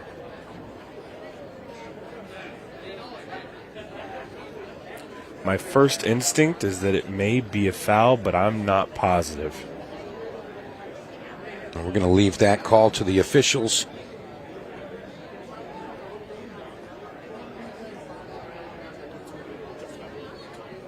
He's got it. Good shot. Good shot. Wow, and that was very, very, very close. Very close. We are going to get the call there that it is a good shot. So he will be able to continue shooting. And Henry will be thrilled with that. It was a close one. And time is running now. Henry is really just taking in this experience right now, putting his best foot forward.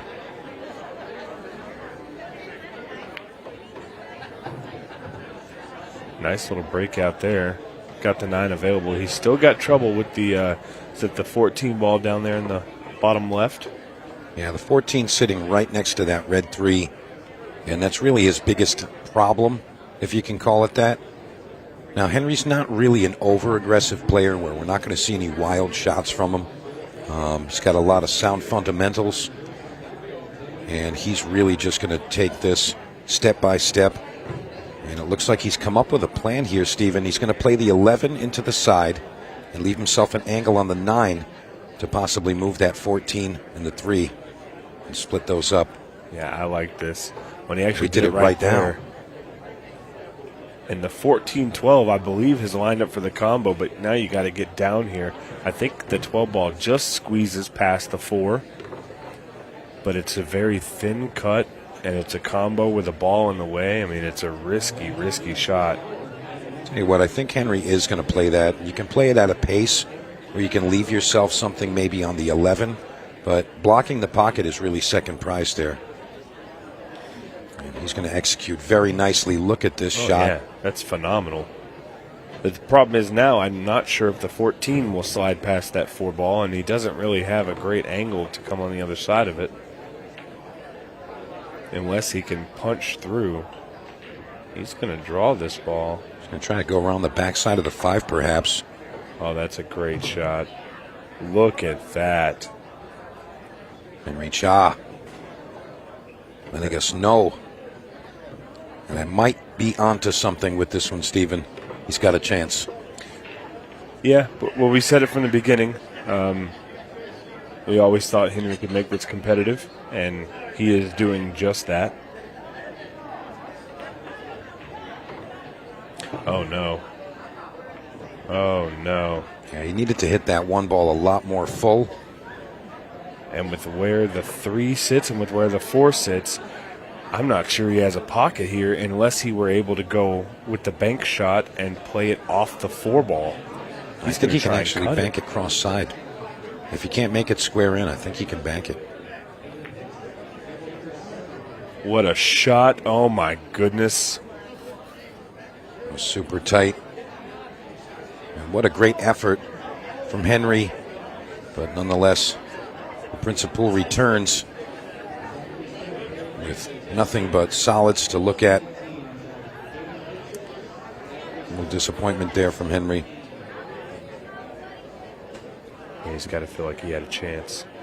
And he had a great shot there. A couple of highlight reel shots in a row, but doesn't complete the run out. That's really what's most important.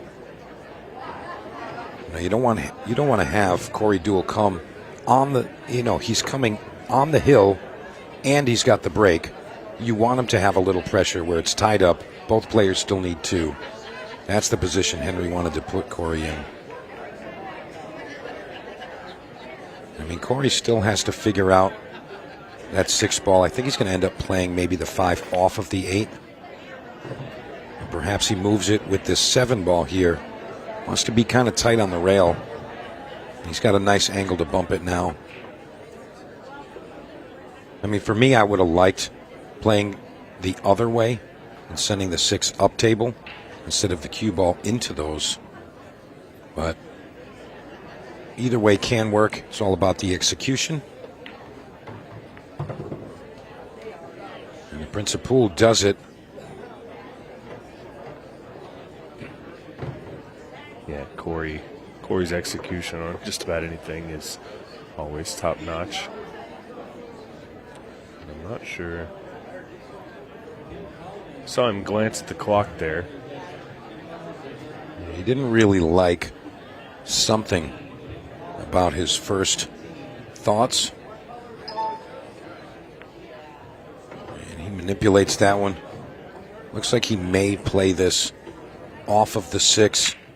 He might not intend to, but that's a tight pocket now.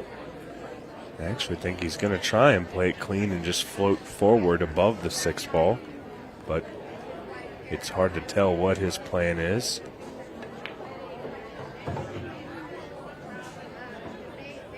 He could have gone at it either way there with the way he shot it. Yeah. And now you just got to make the 6 and leave yourself something on the 8 ball. Yeah, I think you're right. He was trying to play it clean. Never really can tell what Corey's thinking.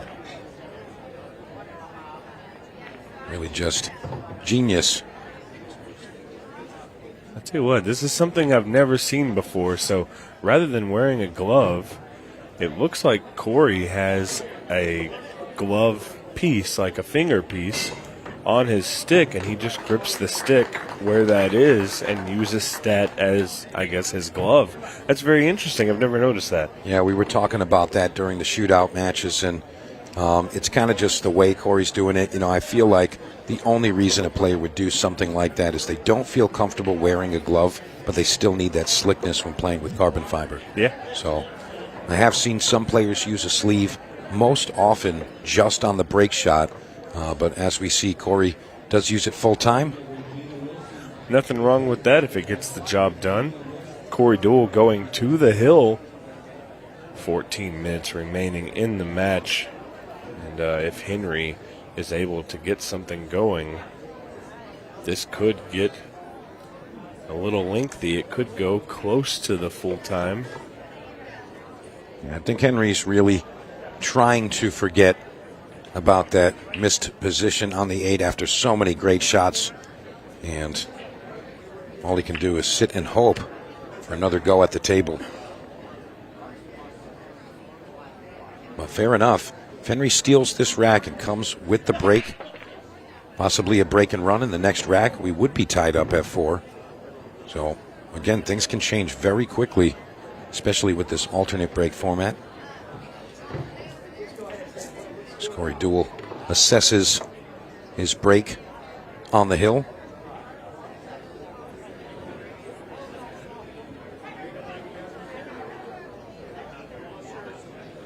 And it looks like he's going to go with the stripes here. He's looking at that 215. And that's the angle he wants to go bump into that. But keep in mind the 5 ball is down table. He doesn't really want it to go slowly into that 5 ball and possibly get blocked. So he's got to hit this deliberately and with precision, because things just like that can happen. I mean, fair enough, he can still play under it.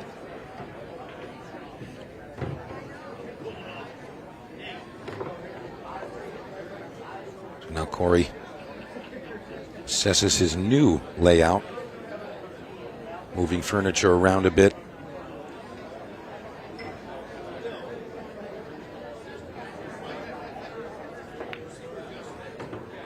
He tries to go under it right there, but he's not going to get there. So it's going to end up being possibly that green 14 that gets him there. And I think he needs to go uptown and deal with a couple of issues first, namely the 12 and the 11.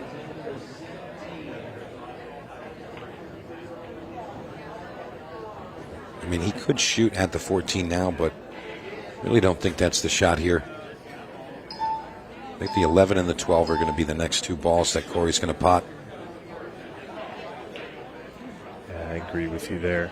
I think he's got to go from the 12 to the 11 and try and use the 14 to get on the 15. But it can be just a little bit tricky if you're not careful. Yeah, the line going into the 14 is going to be the key. He doesn't want the cue ball heading away from that bottom corner pocket, so he's going to want a line where he can send the cue ball naturally towards that 15. And as unorthodox as that bump was on the 3, it looks like he's still got where he needed to be. Perhaps not enough to float under it, but he's got something where he can get into that 15. So you might see him bump this ball. And he does just that. But one more strong positional shot, and Corey's going to be finished with this one. I believe Corey's primed to win this one, but huge hats off to Henry Cha. He made a very good match out of it. It could have been a little bit closer, but unfortunately for him, he is going to lose to the Prince of Pool, and it's not going to help him in his group play stages. Guys, we have more matches right around the corner. It is going to be Dennis Hatch and Julian Stahl coming up right after this.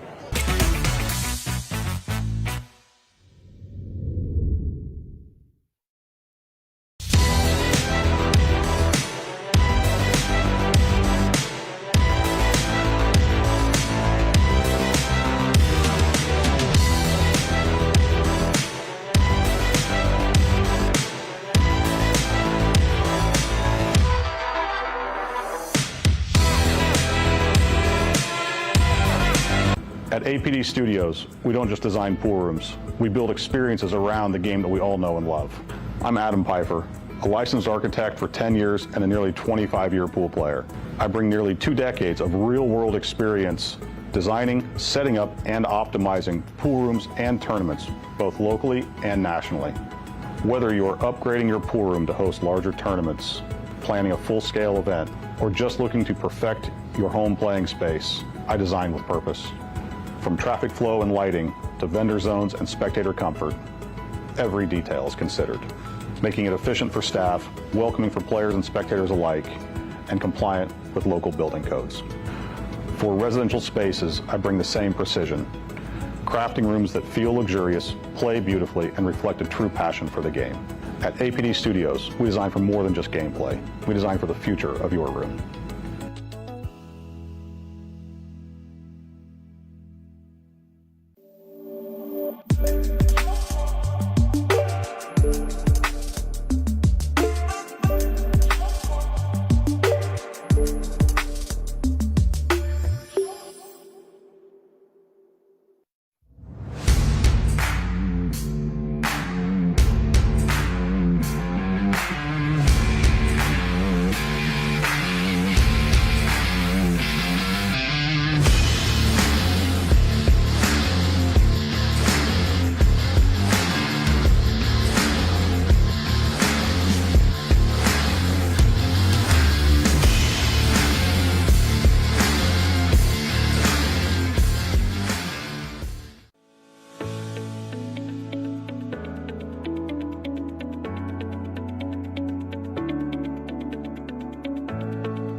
My brake tip is completely different from everything that is on the market. Combines the qualities of like a playing tip with a super powerful tip. It's like a tip on the steroids. You can open with less power and still have spin and split the pack perfectly, but you can go for the power braking and you still have control.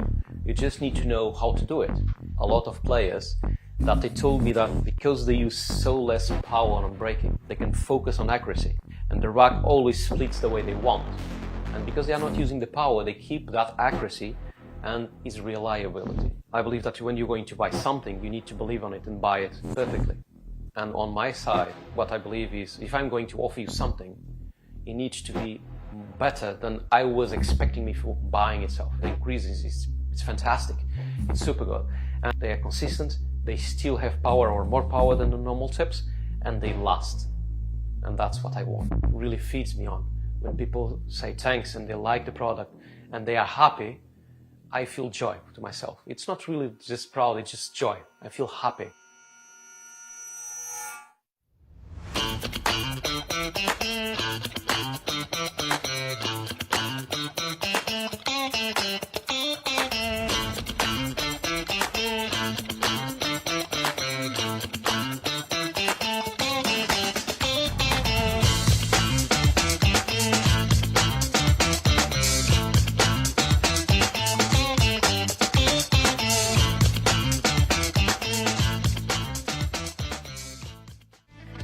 Over 175 years of billiards history, tradition, and expert craftsmanship, Brunswick is a name synonymous with our game, which makes it the perfect partner for Ultimate Pool USA's vision of fun, fast, and exciting pool for the players all across the United States.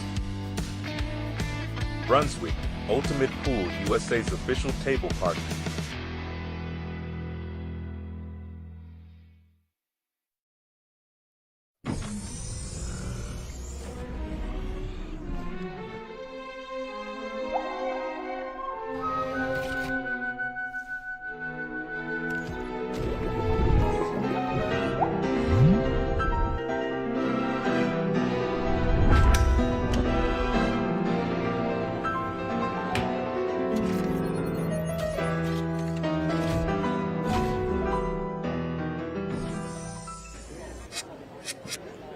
All right, and we're back with some more Kansas City Open action here at Blue Springs Side Pockets.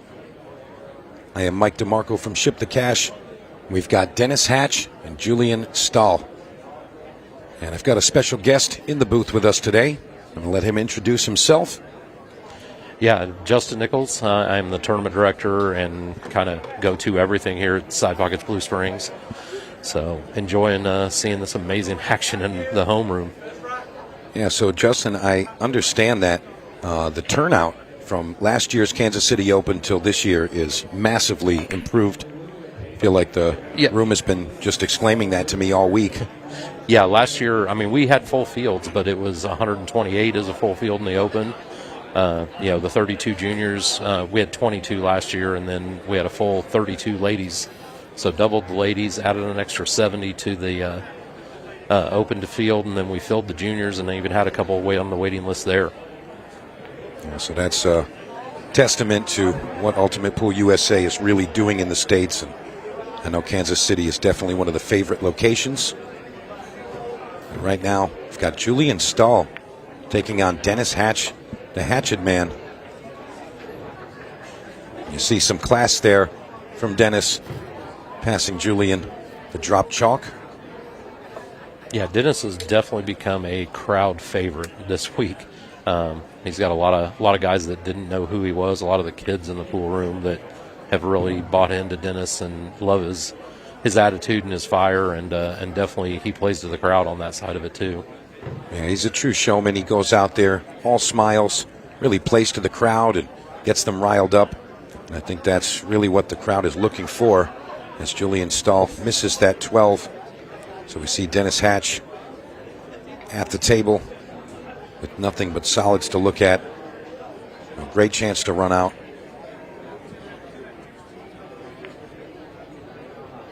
And he wastes no time. Dennis definitely a player, and that shot clock doesn't really come into play. We saw him in 2 shootouts so far this week, and both of them ending in epic fashion. Yeah, the 6-ball shootouts for Dennis has been a roller coaster. Highs, lows, Dennis playing to the crowd.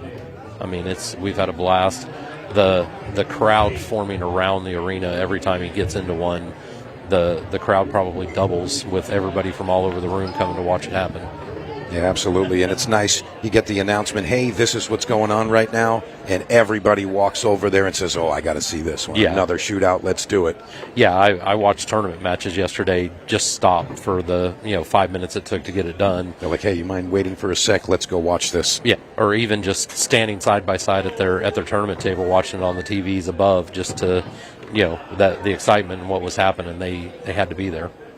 Yeah, it's really a nice treat having Dennis here in Kansas City because, he's definitely been a household name for many years, especially in the States. And a lot of his fans are glad to see him back on the table doing what he does, which most of the time is dominate, as he makes quick work of rack number 1 here, looking to take a 1-0 lead. Yeah, worked around the table real easy. Didn't do much with the cue ball. Just stayed in line the whole way. Yeah, really nice stuff. Nice out by Dennis there. Remember, this is the last match of our first session. So we're going to take a bit of a break. And I believe we're coming back with the mixed pairs after this match. Yeah, I was just looking at the schedule on that. You got Chase Stumful and his Aunt Missy in that first match. So that'll be a huge, crowd favorite. We'll get a big crowd for that one.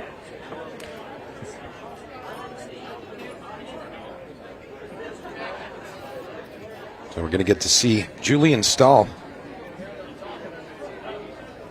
doing his thing here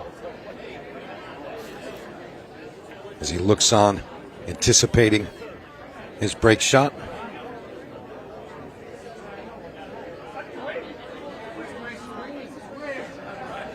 Not sure what they're pointing at there. I think Julian and Dennis are just having some fun with the crowd there by the looks of it. You know what, that's great. I've never seen more smiles in an event like this. I'll tell you. And watching the other pros crowd around the arena table. I mean, normally events like this, you see them, walk away, go take some time for themselves. They go spend some time out away from the arena. Here, they're crowded in the corner watching every match. And when the 6-ball shootout starts, you see them climbing up on top of stools to be able to get a good view. Exactly.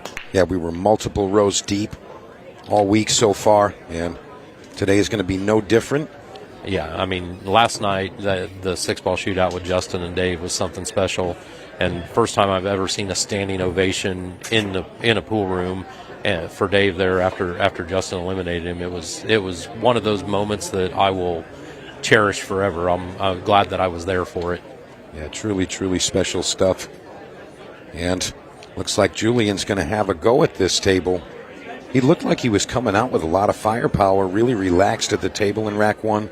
He did miss that 12, but really looks like he's going to make a go at this. Yeah. Try to take out the hatchet man.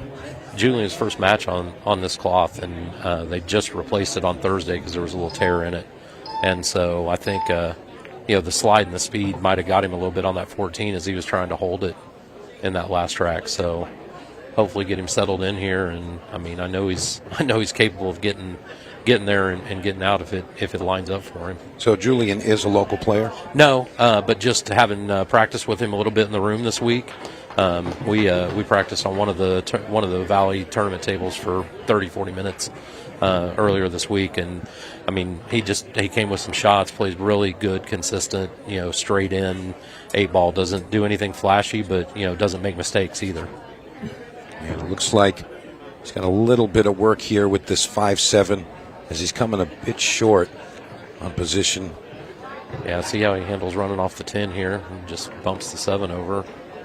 Pretty clean control there. Yep. It's going to be very thin, though. So hot cue ball here. Yeah, I can see this go back and forth a couple times, very likely. And look out. Side pocket.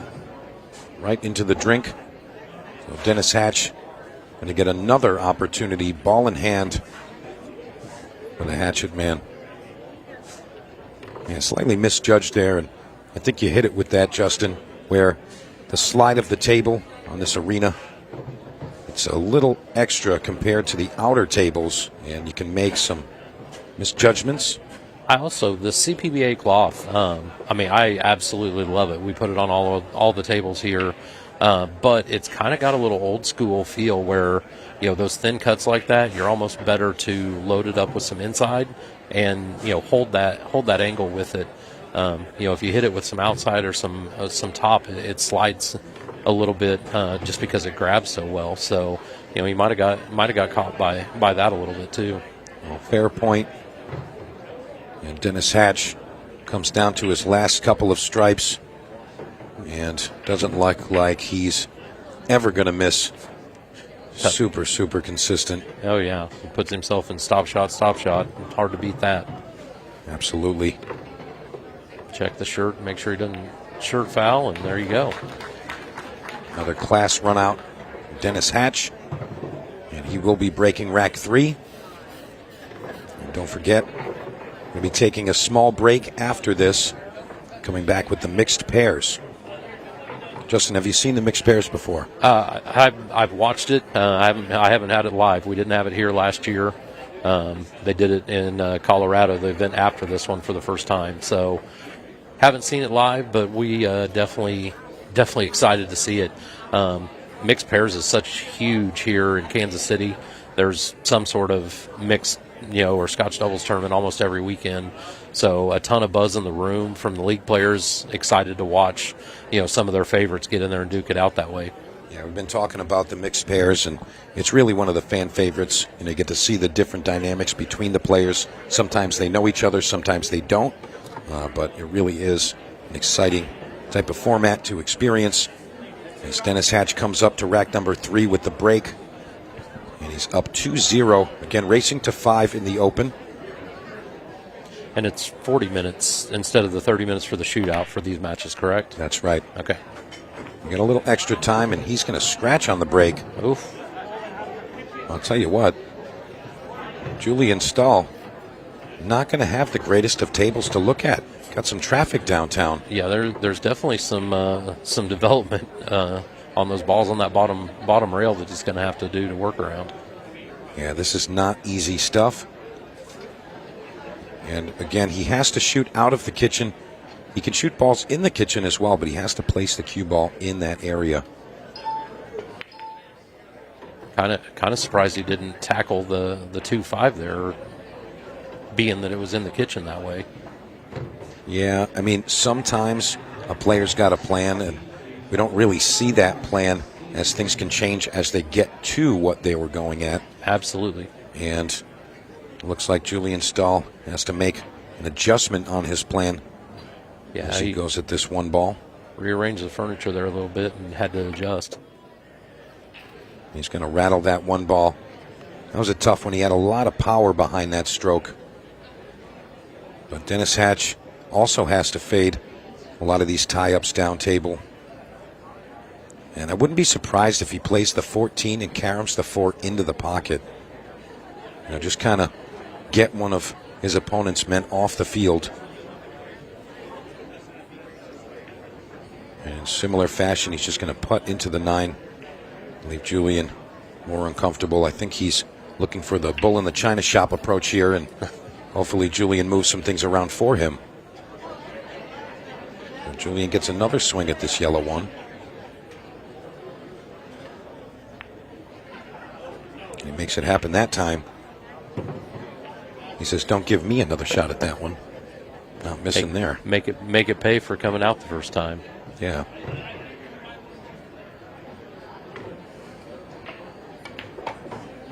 Nice stroke there. He wanted to be a little higher on this 2-ball. Ideally. Just because he's got the 4 sitting in the pocket, and he may have had a better chance of kind of developing maybe that 6-ball. But he's still in a tough spot no matter how you slice it. Yeah, he got a little straight here, I think, that he can't just come down and come into those balls and try to rearrange it a little bit too. So he definitely going to have to develop something here, work around it a little. All right, so he's obviously got something in mind. What? Still to be revealed. He may play safe here too. Yeah, just bump the 4 over in front of the pocket a little bit if he gets enough speed. Oh, it's going to be a foul. Almost looked like he kind of dragged the cue stick with the cue ball there for a sec. Yeah. Yeah, just didn't get through that ball at all to get it all the way there. And here we go. Dennis Hatch looking to get on the horse and be the aggressor. And he's moved a few of them around, but everything's not quite open yet. I think everything's got a pocket now, but he's got to get just right on a couple of those balls. Yeah, the 14 and the 8 is really the big picture. But if he can make this 12, he thins the 3 on the way over. So Julian Stahl gets another go at rack 3. Dennis having a blast out there. As we've heard some of his quotes this week, saying it's the most fun he's had playing pool. I talked to Dave after the shootout last night, and same thing. Dave, he goes, I'm having fun doing this again. Which, guys like that were my heroes coming up, and when I first started playing, it's a blast to see them smiling and laughing and having fun doing it again. Yeah, that's really nice, and it's nice to have some positivity around the game too. Yeah, we here at Blue Springs, we turned 20 this year. And congratulations. The bartender yesterday morning, we were sitting there. Jay's been here since day one, as well as I have, and we were having that conversation. He had Johnny Archer and Dennis and Corey Duel all sitting at the bar having breakfast, and I kind of chuckled. I said, had we opened 20 years ago, if I would have told you you'd have these 3 sitting here, at the bar on a Friday morning, would you have believed me? And he just shook his head and laughed. He goes, "There's no chance I would have told you were crazy back then." Yeah, well, here we are, and basking in the greatness of Ultimate Pool USA here in Kansas City. And Dennis coming up a little funny here. You're going to see him cut this ball into the side pocket, 3 rails around, and get above that orange 13. Yeah. I think you just got to be careful that you don't overspin this ball, because it's going to come off that rail pretty hot. It was intentional for him to get to that 4th rail. Yeah, absolutely. I would have been afraid to put a little too much of that running English and get too deep on that 4th rail, but he played it out perfect. He plays it off the 6 to get the cue ball down table. But we're going to have to see either a bank or possibly play the 8 right through the 4. I think he's going to bank it up table.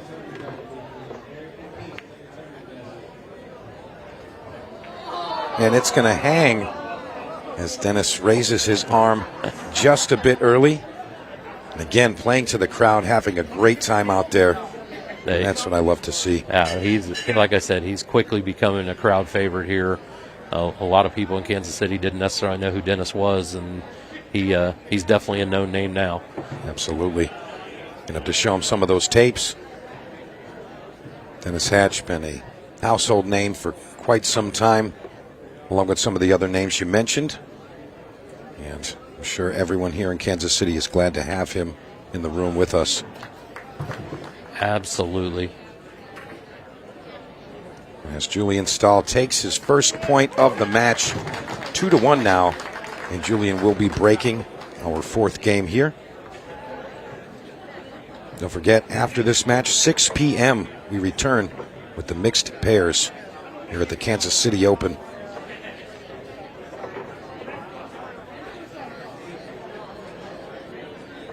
Julian just taking in the crowd a bit. Little banter from the sidelines.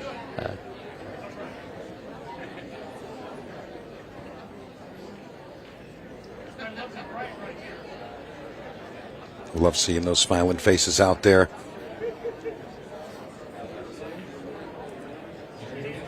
Dennis Hatch missing the 8 ball, but still all smiles. Oh, absolutely. I think Dennis is having as much fun hanging out as he is playing pool right now with everybody, and I mean just a great time and all smiles. Yeah, it's really a nice thing. Love the positivity. But when it comes down to it, it is competition, and it's okay to enjoy it while you compete. As Julian Stahl comes up, or the break in rack 4. Again, we're racing to 5 here. Julian's down 2-1. Very controlled break there. Not a lot of power. A lot of balls threaten the pocket, but nothing's going to fall. So it's the hatchet man. Back in position. Not the prettiest of tables. Yeah, stripes seems to be the more open suit, but he's got his starter balls seem to all be solids. Is there a chance he can fit through and pop that 9 ball in the bottom corner? I'm not sure if that 13's sticking out too far. Yeah, I mean, you know, or I think he's got the ability to send the 13 at the 10 that's hanging and start with it. Well, fortunate for our viewers, as that clock ticks, we're not going to have to wait too long to see what he comes up with. Yeah, looks like he can shoot the 9. He's got it right through there. And he creates another problem. Now, it's not terrible, but there's not too many balls in the proximity of that purple stripe to break it out. So he's going at it right now. Gets it to contact it, but still doesn't progress it. Might have even made it a little tougher to get on the backside of it. Although I think he opened it up for the corner from there. I think he might have bumped it down just far enough that he can shoot in this front right corner. I think that's a fair point, Justin. I think that he did. And perhaps he's going to make his way over that way. But it's getting down to where the last few balls really don't have a simple way of getting through them. He goes at another time. Still can't seem to contact it. I like that he's going for it right away, though. One of the mistakes I see a lot of the league players make is they'll wait on that ball to the very end instead of trying to get there. And as he swings at it for the 4th time, cue ball right into the side pocket. And Dennis Hatch not going to be happy with that result. Not only did he miss the pot, but cue ball square into the hole. Well, now we got Julian with a chance to open him up and hopefully create a little out for him here. Yeah, this is really down to the last chance here to finish up as Julian opens up all of the issues here and takes a swing to tie us up at 2 games each. Yeah, really from here, the only ball he's got to get really perfect on is the 8 ball. And I believe it passes into the side and the corners. Yeah. So it's got a couple of options. Just got a little traffic around it to make sure you're in the right spot. But yeah, I think you're right. It does go in either one. Really like Julian's pace. Kind of a no-nonsense player. Makes his decision and just goes for it. There's just get down and fire. Yeah. No chance to talk yourself out of the shot then. Yeah, and he's not really a wild player. You know, he's not just firing at things, kind of guessing on shape. You know, he's a deliberate player, but he's got a nice rate of play.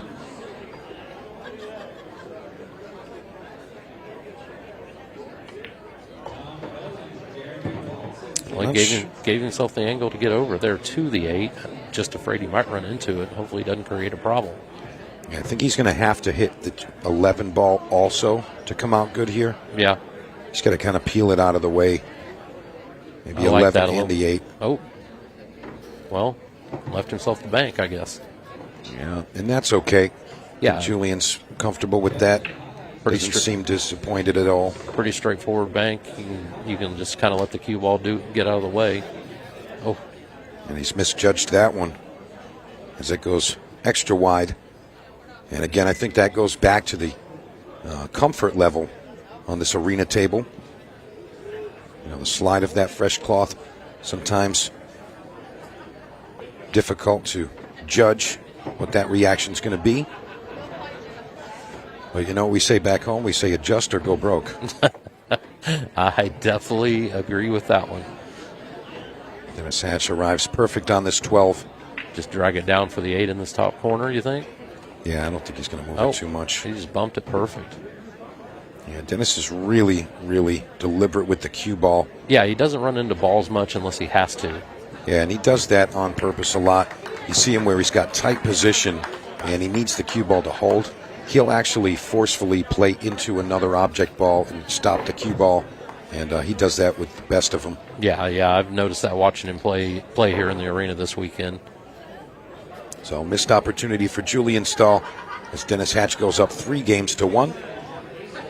So yeah, 6 o'clock for the start of the mixed pairs. We got the local Chase and his aunt coming out of the gate playing Tom Cousins and Tara Connors. Wow, that's the first matchup? That's the first match. So unreal. This place is going to be electric with Chase and Missy in there. Missy might be one of the most beloved female players here in Kansas City. So she's got a huge crowd that follows her and supports her. And, of course, Chase is quickly becoming the local legend around here. So. Yeah, it seems like Chase might be one of those anomalies where he's kind of just good at a lot of things. His hand-eye coordination, I mean, my favorite Chase story is he took up disc golf, played it for about 6 weeks, and he went and took third in a national tournament. That's unbelievable. Yeah, I mean, he's just super athletic. His hand-eye coordination is unbelievable, and when he gets hooked on something, he's going to go 180% at it. And wow. When he has the tendency to pick it up very well. Well, no surprise there. I mean, he's great on the table and apparently off the table as well.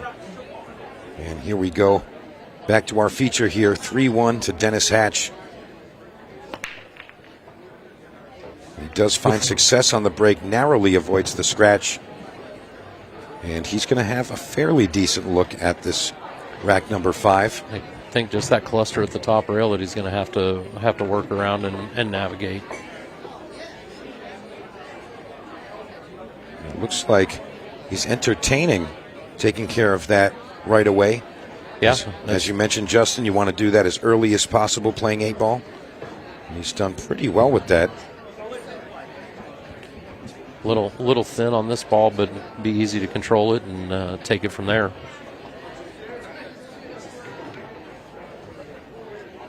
Staying focused. Looking for just nip shot right there. Perfect.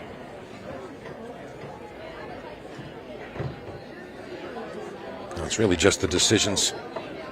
6 ball's kind of the only one that's fairly tricky to get on. I don't think he's going to have any issues whatsoever.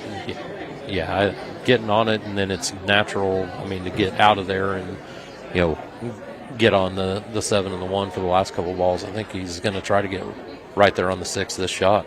And Dennis indicating where he wants to arrive for position on this green 6. And it's literally right where he pointed. Yeah, that might be within a half inch of where he laid the Q-tip down. I think it's safe to say Dennis is getting comfortable on this table after last night and today. Yeah, no doubt there. Dennis Hatch, quality player, class player. Yeah, talented. Dennis is in the mixed pairs tonight as well. He's playing with another one of our local females, Tina Hung, great player from the Kansas side of the Metro. So be a fun one there, and Dennis will definitely be a crowd favorite, especially playing with a local. Justin, I'm unfamiliar with her game, but I'll tell you what, anybody playing with Dennis Hatch is in a good position. Well, a couple of the big regional 9-ball tournaments and tours here in Kansas City that she's won over the years, beating some of the bigger females. I mean, Tina can definitely get around the table in the right way. And then that last opening round of the mixed pairs with Matlock and Archer and their partners is going to be absolutely insane in here, because you'll have a huge crowd watching those guys go. Yeah, I think that everyone's really getting a treat with this show that we've got here in Kansas City, and I think that as we move into the mixed pairs, it's not going to let us down there. Absolutely. Last night you had some of the pros back on the challenge table, the other Brunswick that they brought in, playing with some of the juniors, playing doubles back there, and some of the shots, some of the laughs were just unbelievable. Everybody was enjoying themselves and going after it.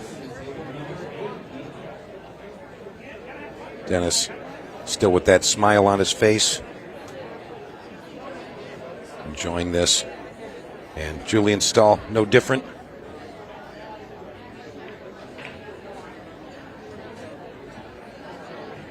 Throwing some finger guns to the folks in the crowd, riling them up.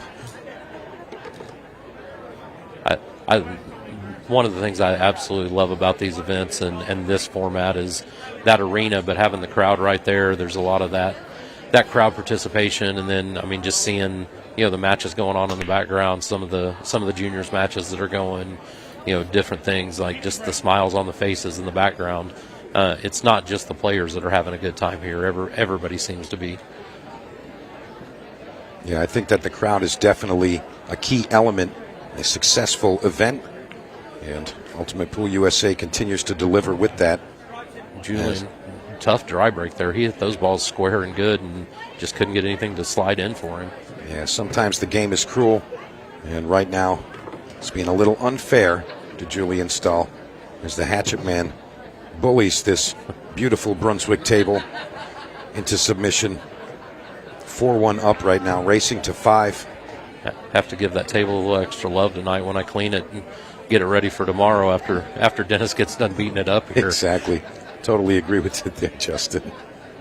So, I mean, are you seeing any problems here? I'm looking like Dennis Hatch is going to take this one. The only thing that worries me is I think he's going to run into the 3-ball here and making sure it doesn't just get a little tricky. But he just slid between those balls and left himself perfect if he can on that 12. So I think it's tap tap tap from here for Dennis as long as nothing gets away from him. And it was a really nice angle to see the size of the stroke that you need to have to play those pinpoint positional shots on this equipment. And I think one of the things that I've really taken away from Dennis and Jovan, as big as his stroke is, watching him play last night, is how compact they make it for those precise shots when they need to on this equipment. They still accelerate through the ball and have a great stroke at it, but they just make it more compact so that it locks itself in. And there it is. There it is, right there. Justin Nichols, thank you so much for joining me. And Dennis Hatch going to take that match and continue on in his group in the Kansas City Open. We'll be back at 6 p.m. for the mixed pairs. Chase and Melissa Stumfold versus Tom Cousins and Tara Connor. Make sure you join us for that 6 p.m. We'll be back.